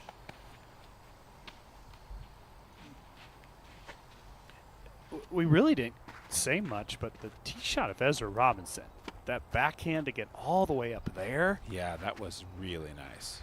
Unfortunately, was not able to connect. Yeah, but still to get kind of pin high with the backhand, everything is sloping left here. It's hard to counteract that, and I like this play. Nice heavy cut. Just needs to be a flippy disc now. Very nearly got it done, I think, and still going to have a chance. Probably a 50-footer. I love the backhand roller, and I'm assuming, you know, with Macbeth being a part of the design here, he thought of this. He likes the backhand roller as well here. I like this even better. A little higher on the hill.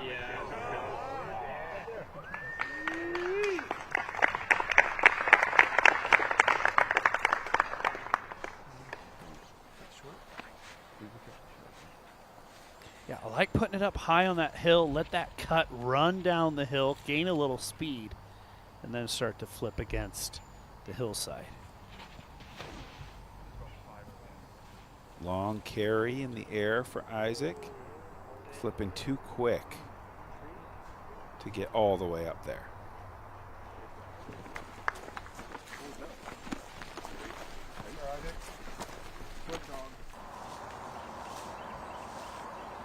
Birdie look for Robinson on the 16th.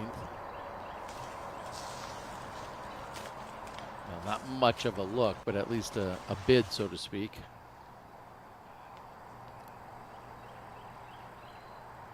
Klein trying to keep the putter clean. All right. All right.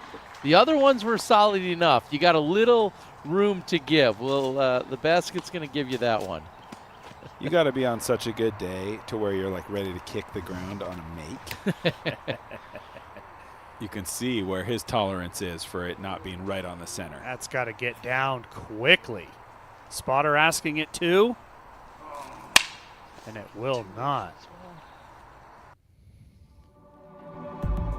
Let's check in on the Hold My Bag fantasy disc golf picks that we've got out there. Wow, it's like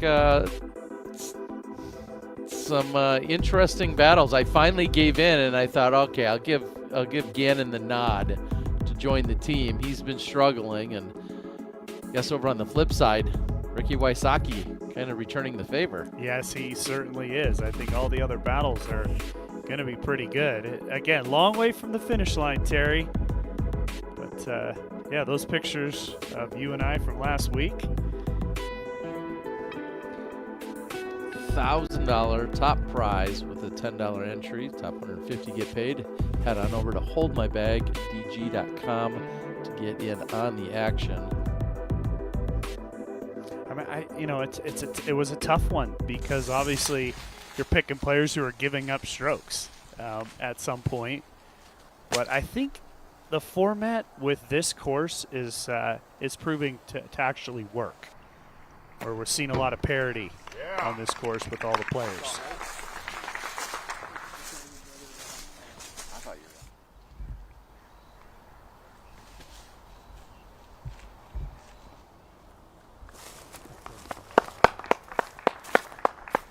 I saw something wave up there. Yeah, I was looking it up. This was hole 4 from Worlds last year. And that previous hole was 3, so some familiarity by the players.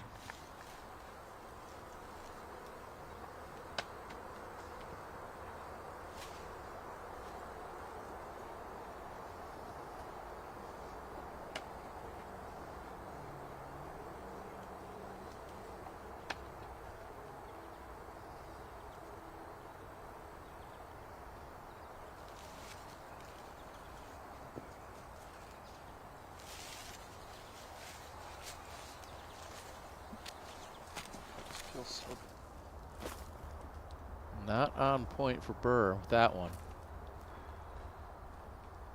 See if Macbeth can make the roller pay off. Oh, what is wrong with you today, man? And now I'm actually seeing where we are. This is actually the basket of the old par 5. I thought it was 18, 6. but this is actually... It was once the one that yeah. It's just right across the water from today's hole 3. 3, exactly. All right, so now we're getting a sense of where we are. That's a good shot. Side hill, but pretty far out there off the tee.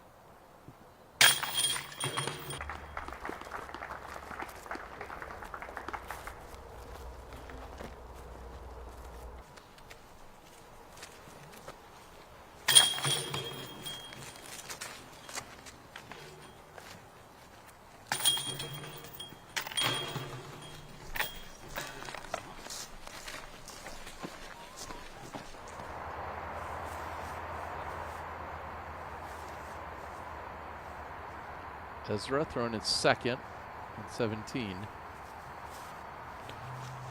Ezra's got 4 consecutive pars that he's working on, trying to end that streak with a birdie here, and he's going to do just that. What a shot. Ezra will move to 11 under as a total, which would be 6 under for today's round. So hard to do this with the way the slope was. He had to come back across his body. And the combination of the commitment to the shot and the disc flight, just absolutely perfect. Finding that bigger gap on the right is hard to do. We see a lot of players sort of going off to the left side. We see this forehand a lot as well. Test for the putter of Klein. That's pretty far out there in circle 2.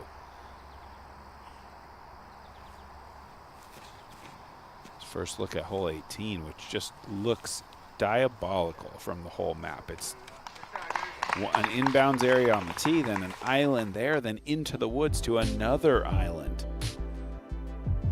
Expect some huge numbers there if things are getting away from you.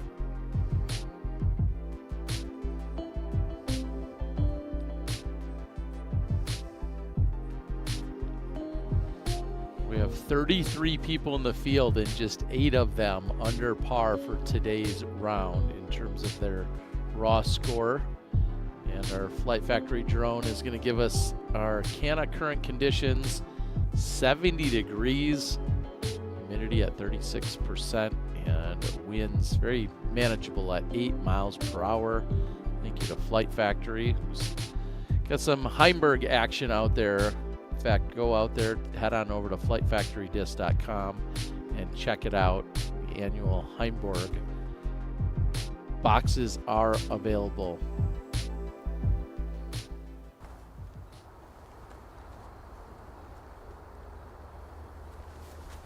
Be out here in Lynchburg and Bedford County.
And you really got to hand it to the whole crew out here. This is a brand new tee pad, and what was the old basket location of 2. And it looks like it's been there forever. Really nice job. Ricky, putt. Finally, bottom of the basket. Look at, he is so dejected. 7 over par. Wow.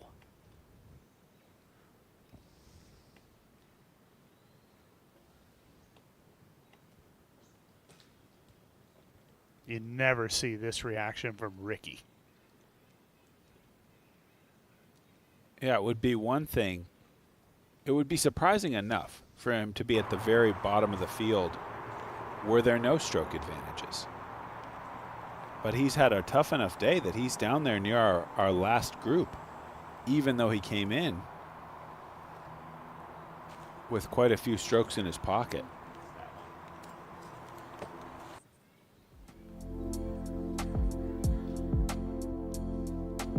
Take a look at hole 16 and what they were trying to do here. Yeah, it's a pretty much a dead straight shot. This extended tee pad. I actually think this might have been hole 4 in the past. It was like a flex forehand. I even might have thrown a little hole-in-one on it at the World Championships. But the basket, I think, is in a different location, out to the left, not wrapped quite as tight in right as it used to be. So the FPO are playing from that shorter tee. The MPO tee now way farther back, higher up the hill, giving us this dead straight 397 that kind of wants to fall away to the left. Saw Macbeth kind of play it down there. Kind of tough to absolutely park it, but I think one of the more manageable par 3s. I just love the work that was done back there on that tee pad. Isaac frustrated. You can see it's starting to add up. All these missed putts. And look, Isaac Robinson is bogey-free for the day. Yeah. But he only has 2 birdies. Yeah, very strange round. So here is that crossing to the last island on the 18th. And Gossage has done well. He'll have just that left for the par to get out of hole number 18, and a solid day out here today for Aaron Gossage. Sitting at 6 under for today's round, plus the 3 strokes that he had to start. So he's at 9 under as a total. He's got a chance to be on the lead card, depending on what Macbeth and Burr can do. Oh, and Macbeth, not enough. Just barely short. It was on line. Wow. Robinson as well, I should say. All those guys are in a position where they could bump Gossage. Let's look at this one again. I mean, this was a lot of chain. What did it do? It was just short. I think he literally just needed 2% more power to get there. Yeah, just not penetrating enough. I mean, that looked like a good putt, and his reaction is similar to, I think, ours here in the booth. He thought that was in. Yeah. Unreal.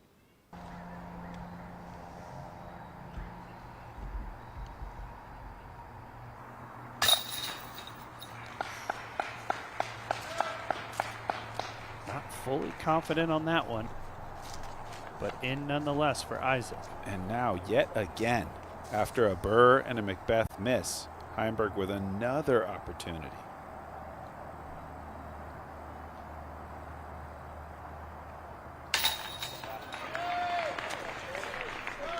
Nine under for today's round by Calvin Heimberg.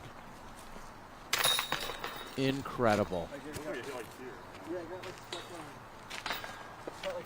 And it makes me start thinking about, if he can finish with a couple more, talking about, is this really the hardest course we've ever seen? And if it is, this becomes one of the best rounds of the year. I mean, look, if he goes birdie, we're talking 1,100. I mean, in the area. You would think. The second best score is 6, right there with Goose Gossage. We also have Robinson as well as Klein sitting at that. Gannon Buhr, the highest rated player in the world at even par.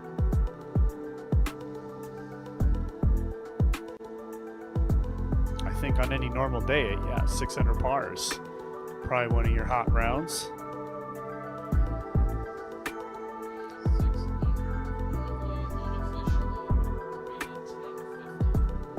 Six under unofficially right now rated 1050. All right, so not quite 1,100 potential, but no. I mean, if 5 more strokes at roughly 7, 8. Yeah, we'll see. I mean, there's a lot of other players to come in and whatnot, but the rating system has always been pretty disrespectful of this kind of course, like nearly a par 70 tough woods course. It's just never really been possible to get the ratings up as sky high as you can on something with a little bit more OB and more par 3s where you can get down into the 40s.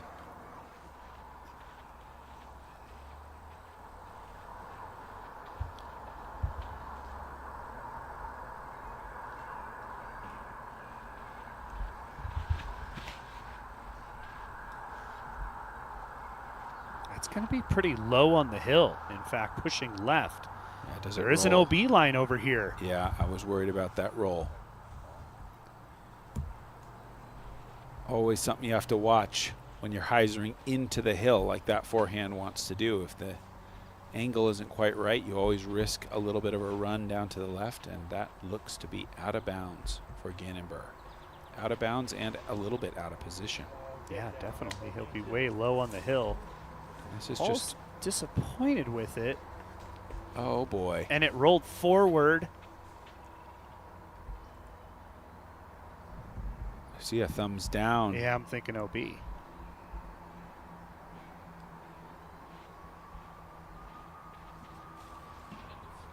Red flag for Paul Macbeth, out of bounds. This just gives Calvin a boost. Yeah, it's ridiculous. Like as much as we've said it, it's like this is like we're living in a Calvin Heimberg dream. Yep. In terms of how dominant he's been and how many times Macbeth and Buhr and to a lesser extent Robinson have sort of had a chance to answer the bell, and like to have those guys go double OB right here. Yeah, you're standing on this tee pad with a forehand. You're thinking you're going to land it up in the middle of the fairway, but both of them were on the edges. So Hamas just playing to the second island.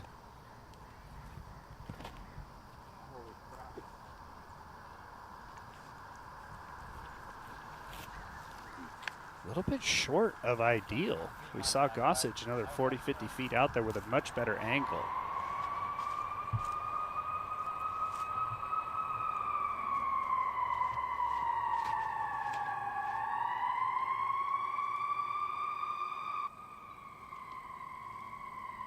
If that's a fire truck that's coming, that might be for Calvin Heimberg's hot round. Yeah, Somebody's got to try and put this guy out. Pull that Calvin hand off. abusing the course. Law enforcement finally catching wind of what he's been doing. Right. So he better hurry up.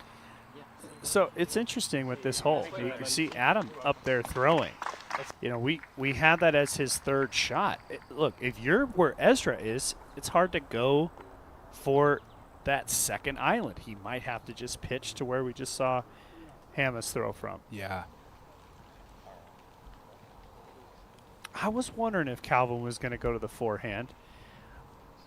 You know, we saw the shot earlier, the backhand from Ezra, where he played it to the right, but Calvin's a little bit more right than he is. And it's a little riskier of a shot to try to bend it there. I like the forehand here. Just a little bit of flex, I would think, to extend it. Spotter. Go on the hill up here for me, will you? Nope, right up there. This way. Yep. To the right. Just move to the right up here. Yep, up on top of that hill. Yep. Calvin's up. Oh, we see Nate Heinold just clearing out his spotter. Yep, keep going, keep going. Calvin will have to fully reset here. Calvin looking in this gap right there. That's the one he's trying to power through. Skipping right. Little shallow, but it fights through the trees. It's got to sit. And sits. Edge of circle look. Calvin's just quirky enough that maybe even in his dreams a spotter comes in and throws off his rhythm. You know? Even when he's dreaming about having a great round, maybe there's that little added layer of, well, then I had to take a little break while a spotter walked in, but recenters himself.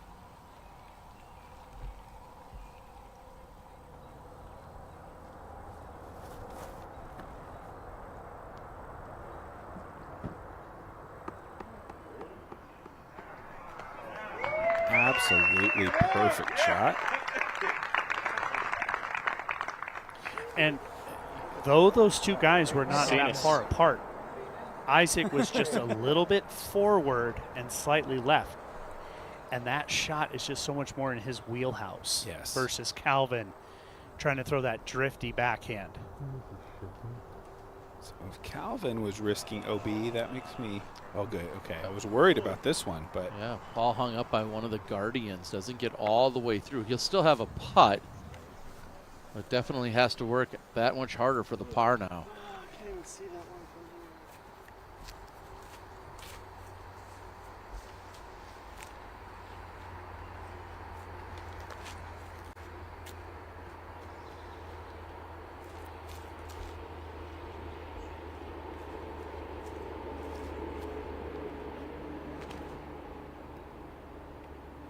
Very low, but he just barely crests the hill. That's OB. That's the OB line right there. We're talking double OB. Looked like it, didn't it? Unless it hit some tree right at the last second, it looked like it had enough energy.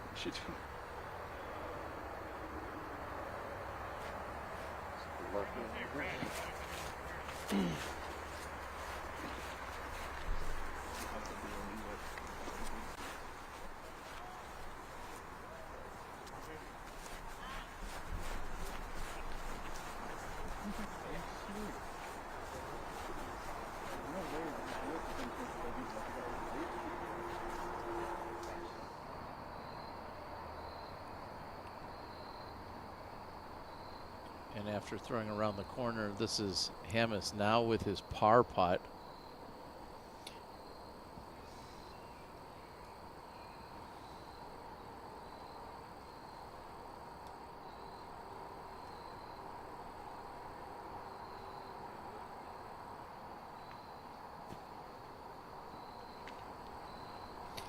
that's going to be a no penalty 6.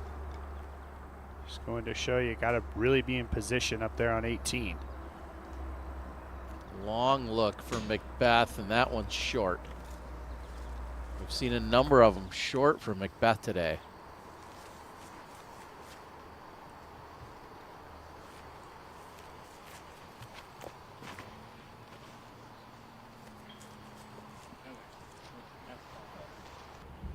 This looks good. If it sits down, it does.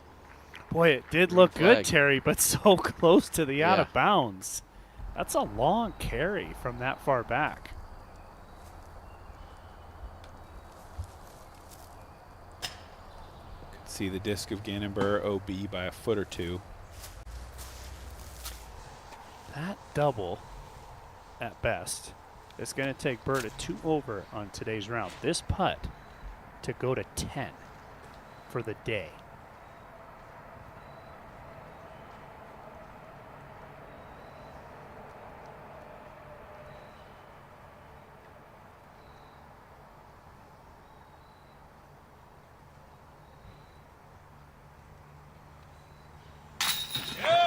And never a doubt. Heimberg to double digits on today's round. And as tough a putting day as we've seen from Burr, this has to be the best putting day I've seen from Heimberg in quite some time. Everything high in the chains, committed.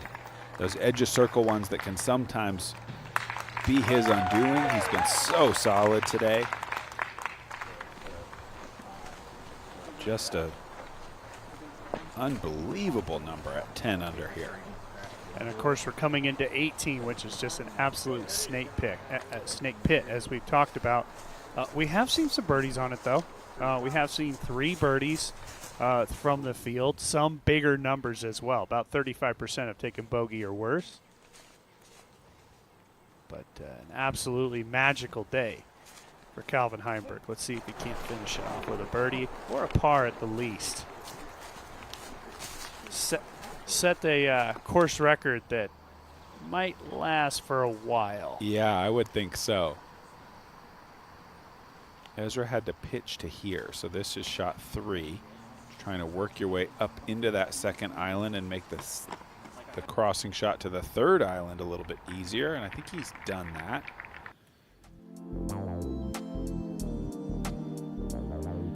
Here is a look at it, our first real look at the entire hole. The left side is your problem with out of bounds. You can see those stakes down the left side the whole way. Right side is just bad rough.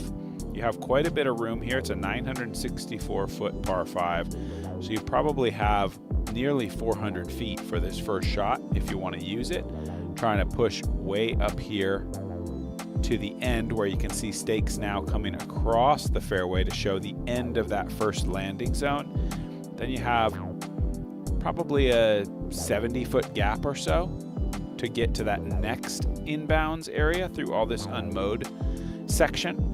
And in this area, you want to work forward enough that you're playing a straight shot now in through the woods. You don't want to be right here where you have to now bend something past the trees over out of bounds where any tree kick is going to undo you. If you can push all the way up here where the drone is now, then you have a fairly simple shot through this gap onto the last island.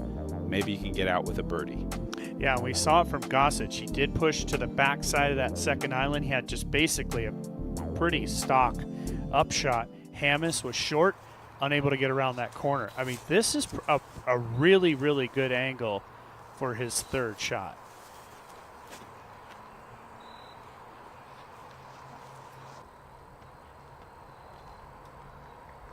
Very nice. I think, man, a little bit just overshined by the play of Calvin Heimberg, but Kyle Klein put on a show today as well. And so did Ezra. These two guys in this card have done some special things. Yeah, I mean, locks basically to be on our lead card, and this is pushing towards the out of bounds. Living dangerously, Calvin Heimberg. I feel like there's been so many times this year Calvin is shooting a great round and then somehow lets it go in the last 2 or 3 holes, just a bogey or 2 or a double or something crazy, and as soon as that was released, that's exactly what I was thinking. Is, oh no, don't give it away here on the last hole of the round. No matter what, it's incredible, but yeah. Let's just see if he can bring this home, bogey free. For Isaac, that's going to be a very important last 5 feet or so as that leaks into the rough. I don't think he's going to have a stand-up shot and ability to cross. And my guess is that, like I was saying, about 35, 40% of the field bogey or worse. I'm going to say 100% of them have been over here that were inbounds without a penalty. Yeah. They're just overturning it, trying to avoid the OB. And then once you're in this, that skizzles a little, but it's going to be tough. If you're in it, you pretty much just have to lay out. Yeah, you can't go get on a knee and throw it over the out of bounds. And even if you make it, you're only going to be on that shallow side, and you're going to be forced to throw another very risky shot. Overcooked. This is a common spot. We're seeing good kick. What a kick. That's not the first one he's gotten today, but it doesn't matter. He's been struggling. Aaron Gossage came in with a 6 under for today's round. He's at 9 under as a total. He caught up with Nate Perkins. Here's what he had to say. Aaron Gossage coming off the course, 6 down for the round. You mentioned off camera that that's actually the goal you set for yourself. How are you feeling? I'm feeling really good. I shot 6 down in practice. I think that there's probably about 4 holes that you should probably get out there. So if you can just get those, stay clean on the rest, you'll have a couple birdie looks, and it should, get you somewhere in that like 4, 5, 6, 7 range. So really happy about it. Well, there was just so much talk leading up to this event about how challenging the new holes and just in general the new layout was. Now that you've seen it during a round of competition, what do you think? Yeah, so I really enjoy the course. I think that the gaps are fair. There's only a couple that are like a little bit on the tight side. A few of the holes are a little bit on the long side, I would say, but I really enjoy that kind of golf. I think that this is, like a little bit tighter, not quite as well defined like W.R. Jackson. So it's got those big lengthy holes with tall fairways, but definitely a little bit tighter and makes it more challenging. Well, Aaron, 12 for 18, circle 2 in regulation, but the real metric, 15 for 16, circle 1X putting. Talk about your journey with the putt and where you're at right now. Yeah, so I had some troubles early in the year. Around Worlds time, it really came together. Had some more troubles after that, and I feel like I'm at a pretty good spot right now. I've been pretty confident. I had one putt that I could just tell I got a little quick with it, maybe some nerves, something like that. But overall, I was, putting them on the center of the basket, so a lot of confidence there. It's about as many putts as you can take in one round. Yeah. 16 of them. Well, Aaron, currently you're sitting on that lead card. What do you need to do tomorrow, and are you going to increase that goal a little bit? I didn't play super well at Worlds here last year, so it's not really a situation where I think I need to push. I'm going to keep playing my game plan, another 6 down, somewhere in that range. I'm going to be really happy with. And then maybe at Ivy, I'll try to get a little more aggressive. If I can get something going, maybe make a push. But I think it's all about just playing your style of golf, hitting your lines, and giving yourself plenty of opportunities. All right, guys, that's Aaron Gossage with a 6 under round 1. That's unofficially 1050 rated. Thank you, Aaron. Thank you.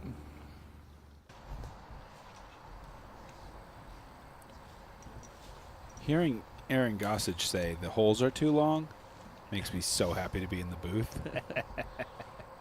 That guy has a cannon. Like, if he thinks the holes are too long, get me out of there. That is shocking. Expected pitch there. What was a little bit unexpected was the second shot of Gannon. Just no chance. And I'm curious to see where it even crossed. I mean, he threw that out of bounds by 100 feet. Let's see the conversation between his dad and himself in the back there. You can see Gannon just totally disappointed with today's effort. Calvin had the fairway driver, and it looks like he settled on the mid-range.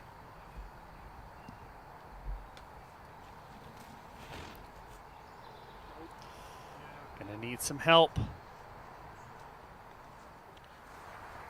And I I don't know if that crossed. We do have spotters.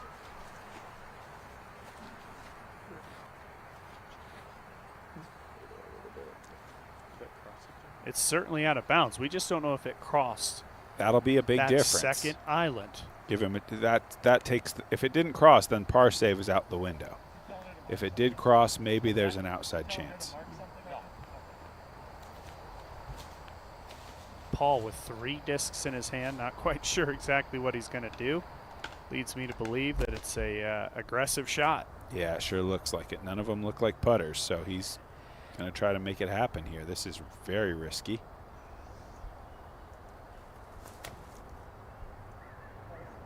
Needs to keep turning, and it looks like it's doing it. Incredible shot. That was fantastic.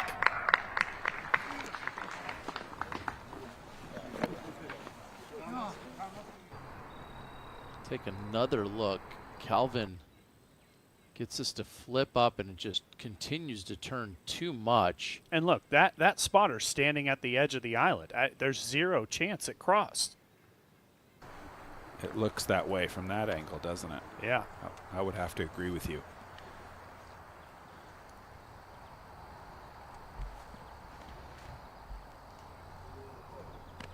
Oh, boy.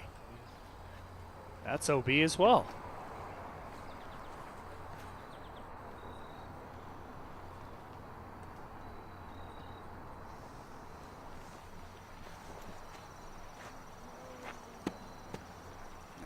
The only thing that is fortunate for these guys is that Calvin is now struggling. And the only 2 men that were bogey-free on the course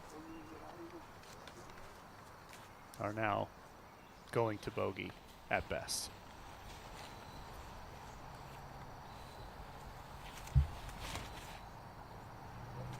What?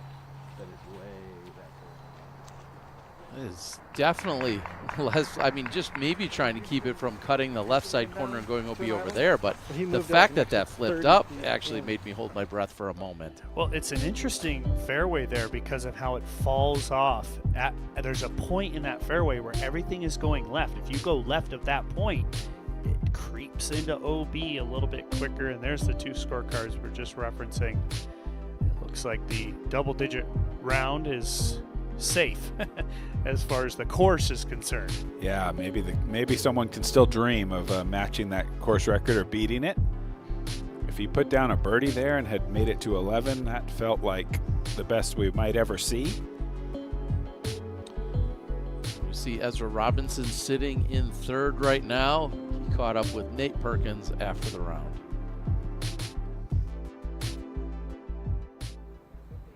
Ezra Robinson, bogey on the 1st, bogey on the 3rd. Talk about how you were able to collect yourself and find your focus. Yeah, I started out, I was letting everything go early. So I had a grip issue. And so just like had to calm down and just make sure I actually had to get my hands more moist, which I've hardly ever had to do. But I was too grippy, so it was just slipping out, which doesn't make any sense. Yeah. But to get a little bit moist, I was breathing into it a lot. And I was able to just correct. And I knew that once I peered a gap one time, I would be able to get on that ball, which happened on, I think, 4. So, yeah, after that, no more bogeys. So. Well, after playing it in a round of competition, what do you make of this new London track? I love it. You can never let your guard down. You have to commit to every single shot, even if you're pitching up for par. I mean, you can there's so many trees out here. The ground's rough. On a couple of the holes, there's a lot of rocks, so you just have to be very aware on every single shot. Well, 10 for 18, circle 2 in regulation. Talk about some of the actual discs you used to get that done today. Yeah, so I rely on my confetti nukes and my onyx, and so still going fast. Yeah, I don't really give up in the woods. I don't like to tone it down because I feel like I hit more gaps just throwing it. If I try to lazy them, then I just shank them. The Buzz SS is perfect for out here, hyzer flip ups. But yeah, I wish I had a flippy 10 speed. I think I lost it a couple tournaments ago, so I'm trying to fill that hole. But yeah, just working what I have, and it's going pretty well. 13 for 13 circle 1X putting today. Can you kind of talk about how you were able to find your rhythm out there? Yeah, Yeah, none of them were really far. They were just either right outside of bullseye, mid 20 feet. So it was really nice not to have to make a lot of the 25, 27 footers. But yeah, you can't let your guard down because like the circle one putts are so important out here because birdies are hard. Not for Calvin, but birdies are difficult to get. So you have to make your circle ones. Yeah, not for Calvin, but it does look like you took Isaac's lead spot on the lead card. What does that mean for you? It means everything to me. He's a 4-time major winner, only a 1-time Elite Series winner, but it's all good. But I love beating him, and that's the goal. I think he plays Ivy a little bit better than I do. He's won Worlds here. Completely different one out here, but he knows how to play Ivy, so I'm hoping to have a couple strokes on him going into Ivy. Same as last year, hopefully. That's my goal, to beat him. All right, guys, that's Ezra Robinson, 6 under for round 1 at the Tour Championship. Thanks, Ezra. Sweet. Thank you, guys. Little brotherly rivalry and fun there, saying that he's just out here, his goals to beat his brother, and he already has more Elite Series wins. He had to make sure he got that mentioned with him picking up the Supreme Flight Open as well as the Turku Open this year. Who counts majors except for all of us, right? That was Ezra fantastic. doesn't. That was just fantastic. I love that. Don't think they don't have a nice sibling rivalry going on. I think the big mistake for Calvin Heimberg there was going to the mid-range. I think he would have been better throwing a fairway driver, especially with his power, making sure that the big mistake is on that second island versus having to play it back. It seems like he's going to get himself up and down for the bogey.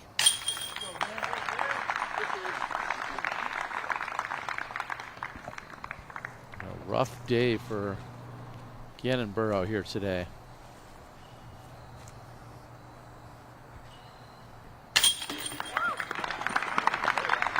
Just the one blemish. Fantastic -9 for Heimberg. And also the one bogey for Isaac.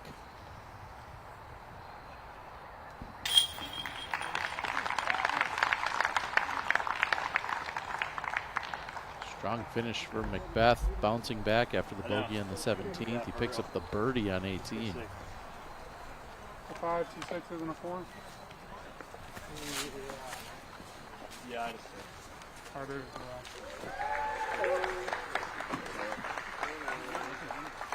We have 2 papers? Oh, yeah.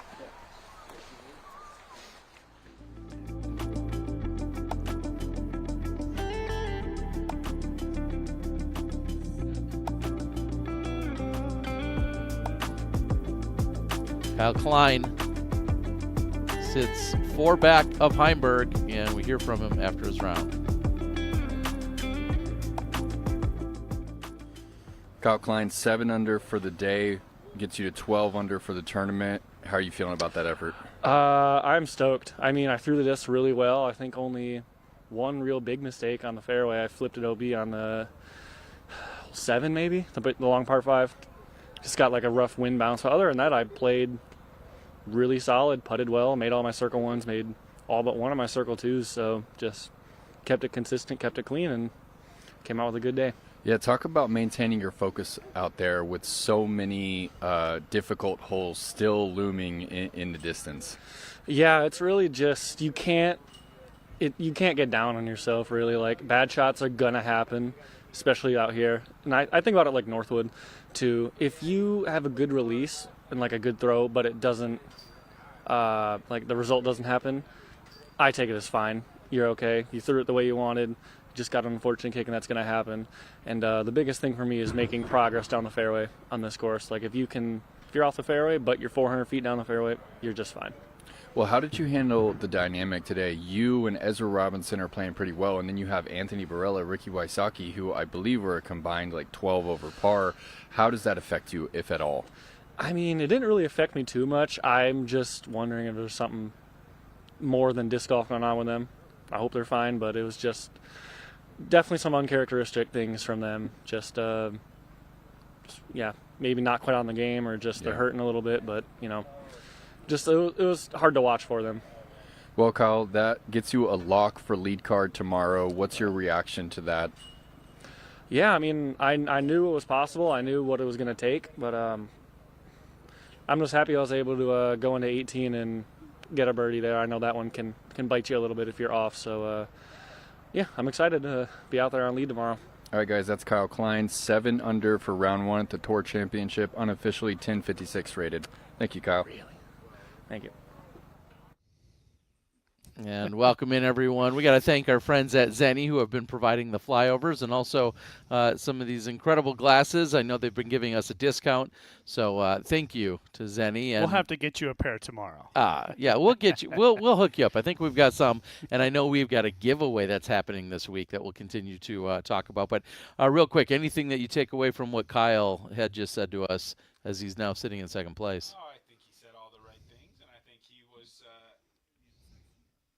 He said all the right things, and I think he reasonably feels like it was criminally underrated at 1056, the effort that he had today. He was playing so well. Well, let me take my glasses off to say this. Never done that before.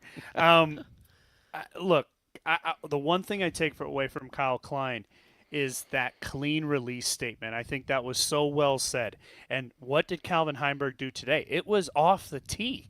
This is all set up from off the tee. It gave him confidence, and then, of course, he putted well, too. So, obviously, when you're playing a really difficult 12,000-foot wooded course, you got to be clean off the tee.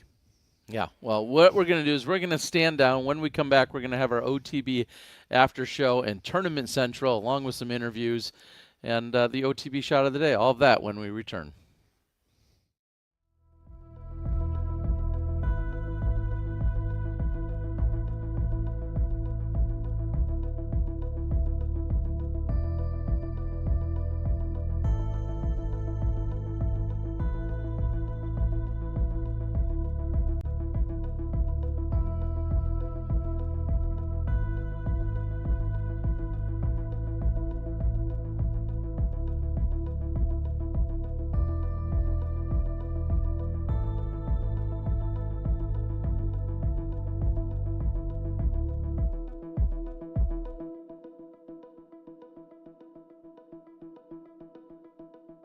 Have you tried the lineup from Climo Disc Golf yet? Designed by the one and only Ken Climo, 12-time world champion, these discs are engineered with decades of winning experience. From laser-straight fairway drivers to dependable putters, every mold is crafted with precision, control, and championship DNA. Whether you're a seasoned pro or just getting hooked on the sport, there's a disc that fits your grip, your style, and your goals. Visit Climo Disc Golf today and discover your next favorite disc.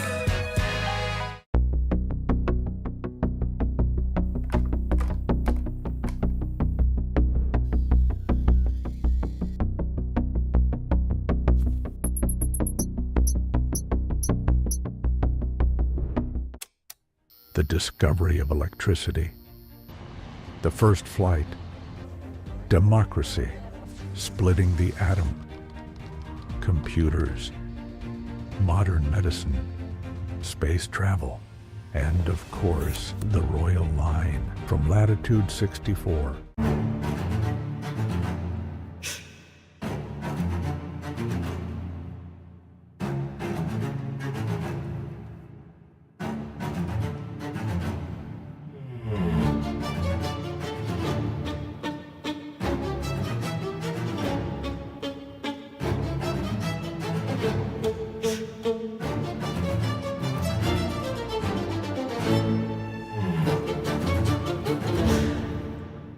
This winter, make Smuggler's Notch Resort Vermont your home away from home. Smugs is home to 3 big mountains, 78 trails, terrain for all abilities, and 300 inches of average snowfall with top-to-bottom snowmaking. Smugs, your home away from home with daily access to heated pools, hot tubs, tubing, Nordic trails, and endless indoor play at the Fun Zone 2.0. Plus, enjoy a variety of dining and shopping options in the village with weekly activities for the entire family. Visit smugs.com and book your home away from home winter vacation today.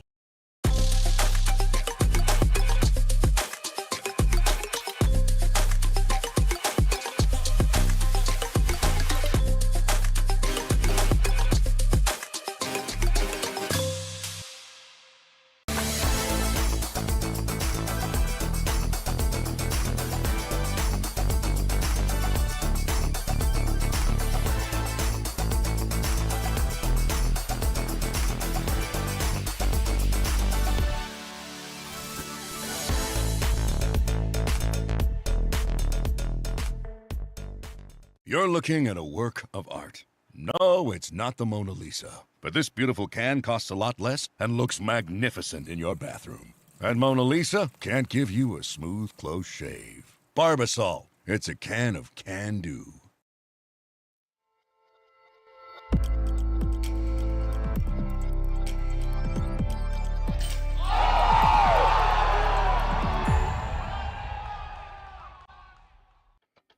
Welcome into Tournament Central after we've completed round 1 at the DGPT 10th Championship. And we've got Zenny by Disc Golf Pro Tour. Win a pair of Zenny eyewear. We have one of 10 pairs of prescription or non-prescription eyewear. Scan the QR code and sign in to enter to win. Go ahead and scan that code. You may need to put your glasses on to scan it, and then you want to get some glasses for free. I don't know, but we appreciate everything Zenny's doing to help us out.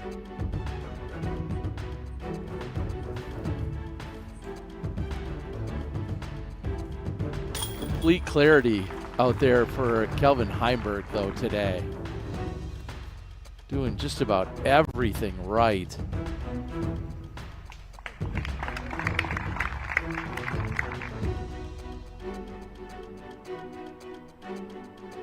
Putter looked so good throughout, giving every one of them a chance. He was 3 for 4 from circle 2 and 8 of 9 from circle 1. So all around solid putting performance by Kelvin Heimberg. And a couple times he faced a significant length of putt when trying to secure the par, and he converted each and every time.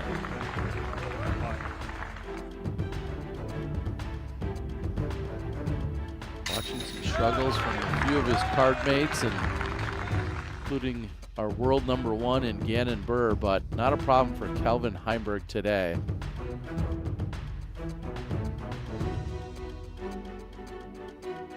Came in with some starting strokes based on his play throughout the entire year, but then still laid down a 9-under effort that's 2 clear of the next best, which was Kyle Klein's 7-under. Ezra Robinson, along with Aaron Gossage, shot 6-under on the day. That is your end of a hot round leaderboard. Kelvin Heimberg out in front. He's 4 clear of Klein, and he caught up with Nate Perkins. Here's what he had to say. Calvin, you kind of went scorched earth on the new London new layout, 9 under par. Talk about that round. Yeah, it was really clean. Scrambled well when I was out of position and only got 1 bogey, which was on the last hole. So, it was a great round. I don't know. I mean, you expect to get more bogeys, or at least I was out there.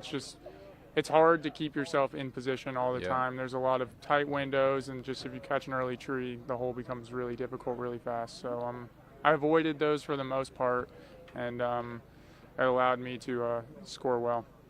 Luke Humphreys mentioned to me that you and Isaac both said that 5 under would be the hot score. Yeah. What do you make of it after seeing it in competition? Yeah, I mean, that was kind of my guess yesterday. And, 5 under is a great round out there. It's just, I guess people, we do have, basically the best field we could have out here. We have 33 of the people that played the best throughout the year out here on this course. But, I'm surprised that people avoided, big double bogeys as much as they did. Or maybe people are birding more holes than I thought. But, because, I certainly got more birdies than I would have thought. Yesterday when I was out there playing skins, I think I birdied 4 holes. So, to get 10 today is a pretty drastic difference. When you play around and you get 4 birdies and you're anticipating maybe a single and a double, or a few bogey strokes, you're thinking even the 5 under would be pretty dang good. More birdies than I expected to get today. Calvin, is there anything to finding momentum within a round? Both your tee shots, and I don't think the putter touched the ground until maybe hole 11, and that was from circle 2. Did you feel yourself kind of catching into some momentum as you were lacing both the tee shots and dropping all your putts? Yeah, I mean, I guess for me, like, I really didn't hit that many trees out there today. Like, for the most part, like, I avoided a lot of trees, especially on a lot of difficult holes. So, I don't know. I mean, that always just makes you feel comfortable. I feel like, when you're getting so much forward progress, it's just, you feel comfortable. And yeah, the putter, I made a couple good putts to save some pars, got some birdies as well. But yeah, I can really only think of like maybe a hole that I missed one I would have liked to make. It was there on, what is that, 7 or something? 7 or 8, par 3 that we almost lost my disc on. That's right. That's right. Just outside the circle. Yeah, I think that's knee. that's about like the only one I can think of that, I kind of think back and like, man, I could have had that one.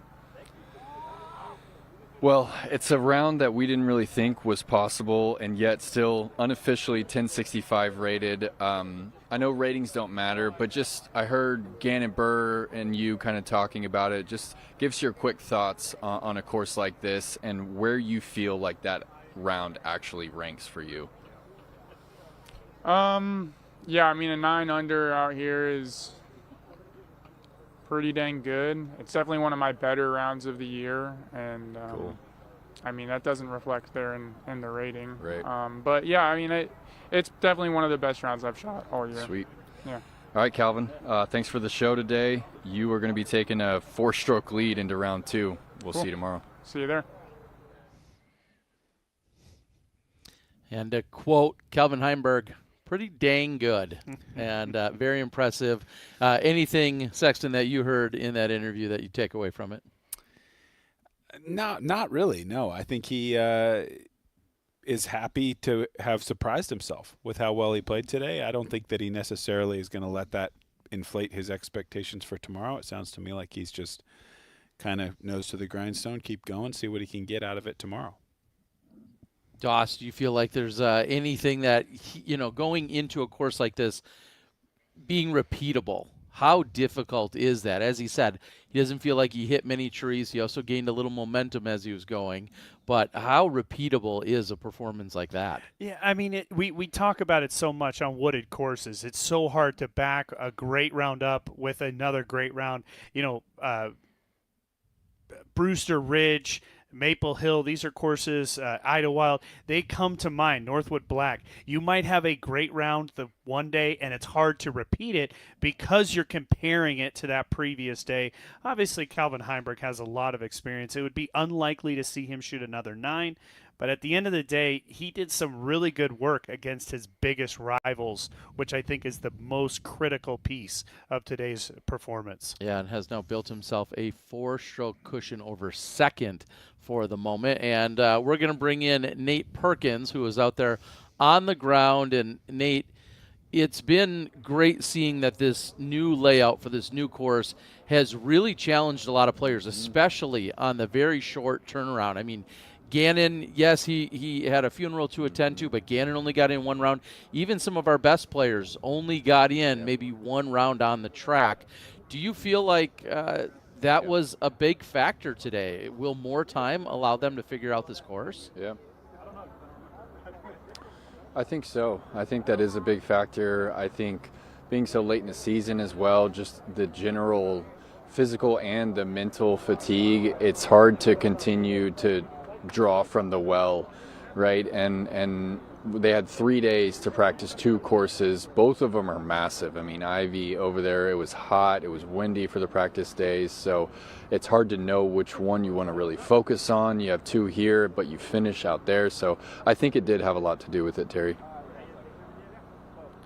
And Perkins, I'm going to throw out 2 different statistics for you and our fans at home about today's round. The first 4 holes, 3 of them played over par. And to go to the flip side of that, 7 of the holes today played 39% or better from a birdie rate. Calvin Heimberg just talked about it. React to that. I mean, there's a lot of birdies out here, but that start is so tough. Yeah. Yeah, the start is really tough. I mean, that gap on 1, knowing that if you want to score there, you have to hit it with some pace, right? We saw Anthony Barella throw the Cigarra there, and he really needs more out of it. He went on to bogey the hole, almost doubled it. So really, you need to stay aggressive off the tee for those first 4.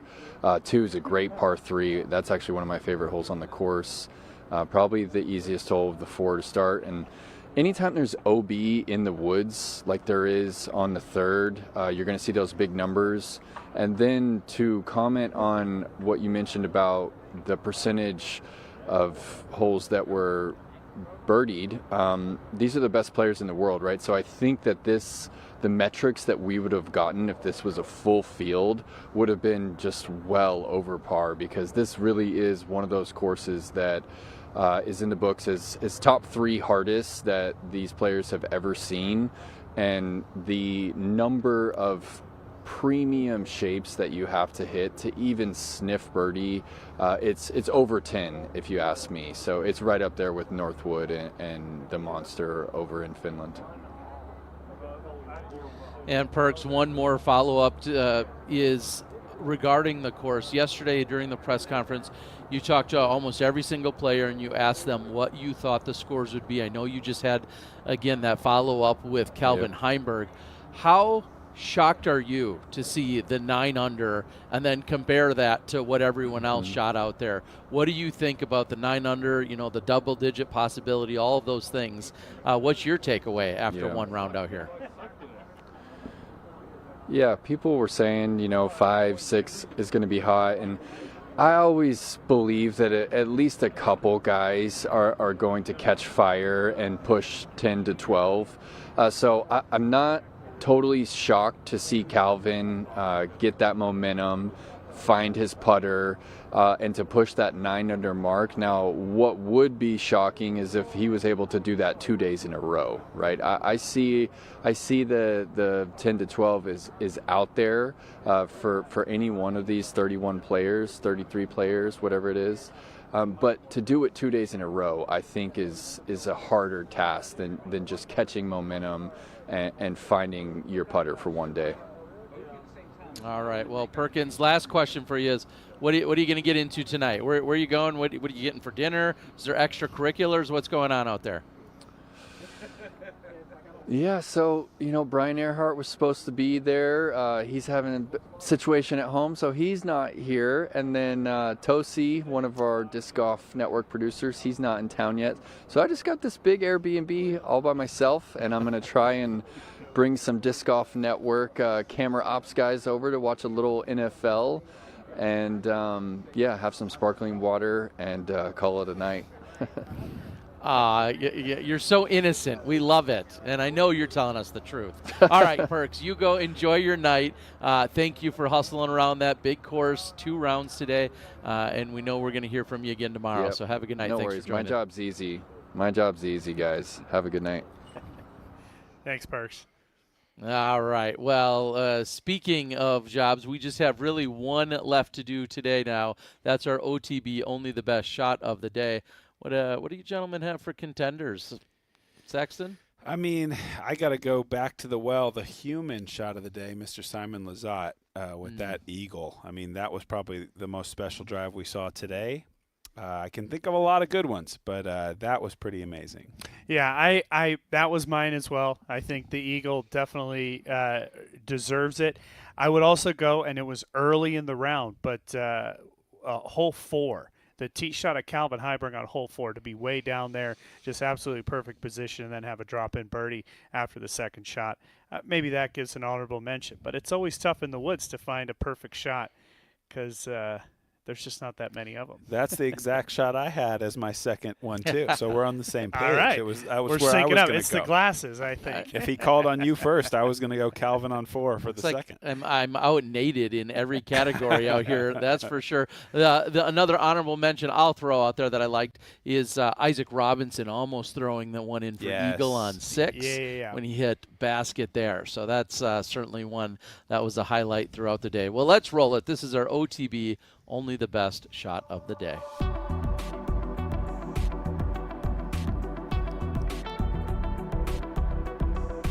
It was Calvin Heimberg, the man of the hour, the man of the entire day out there today, doing work on the putting green. It was so impressive. Here he is on 11. That was to save the par.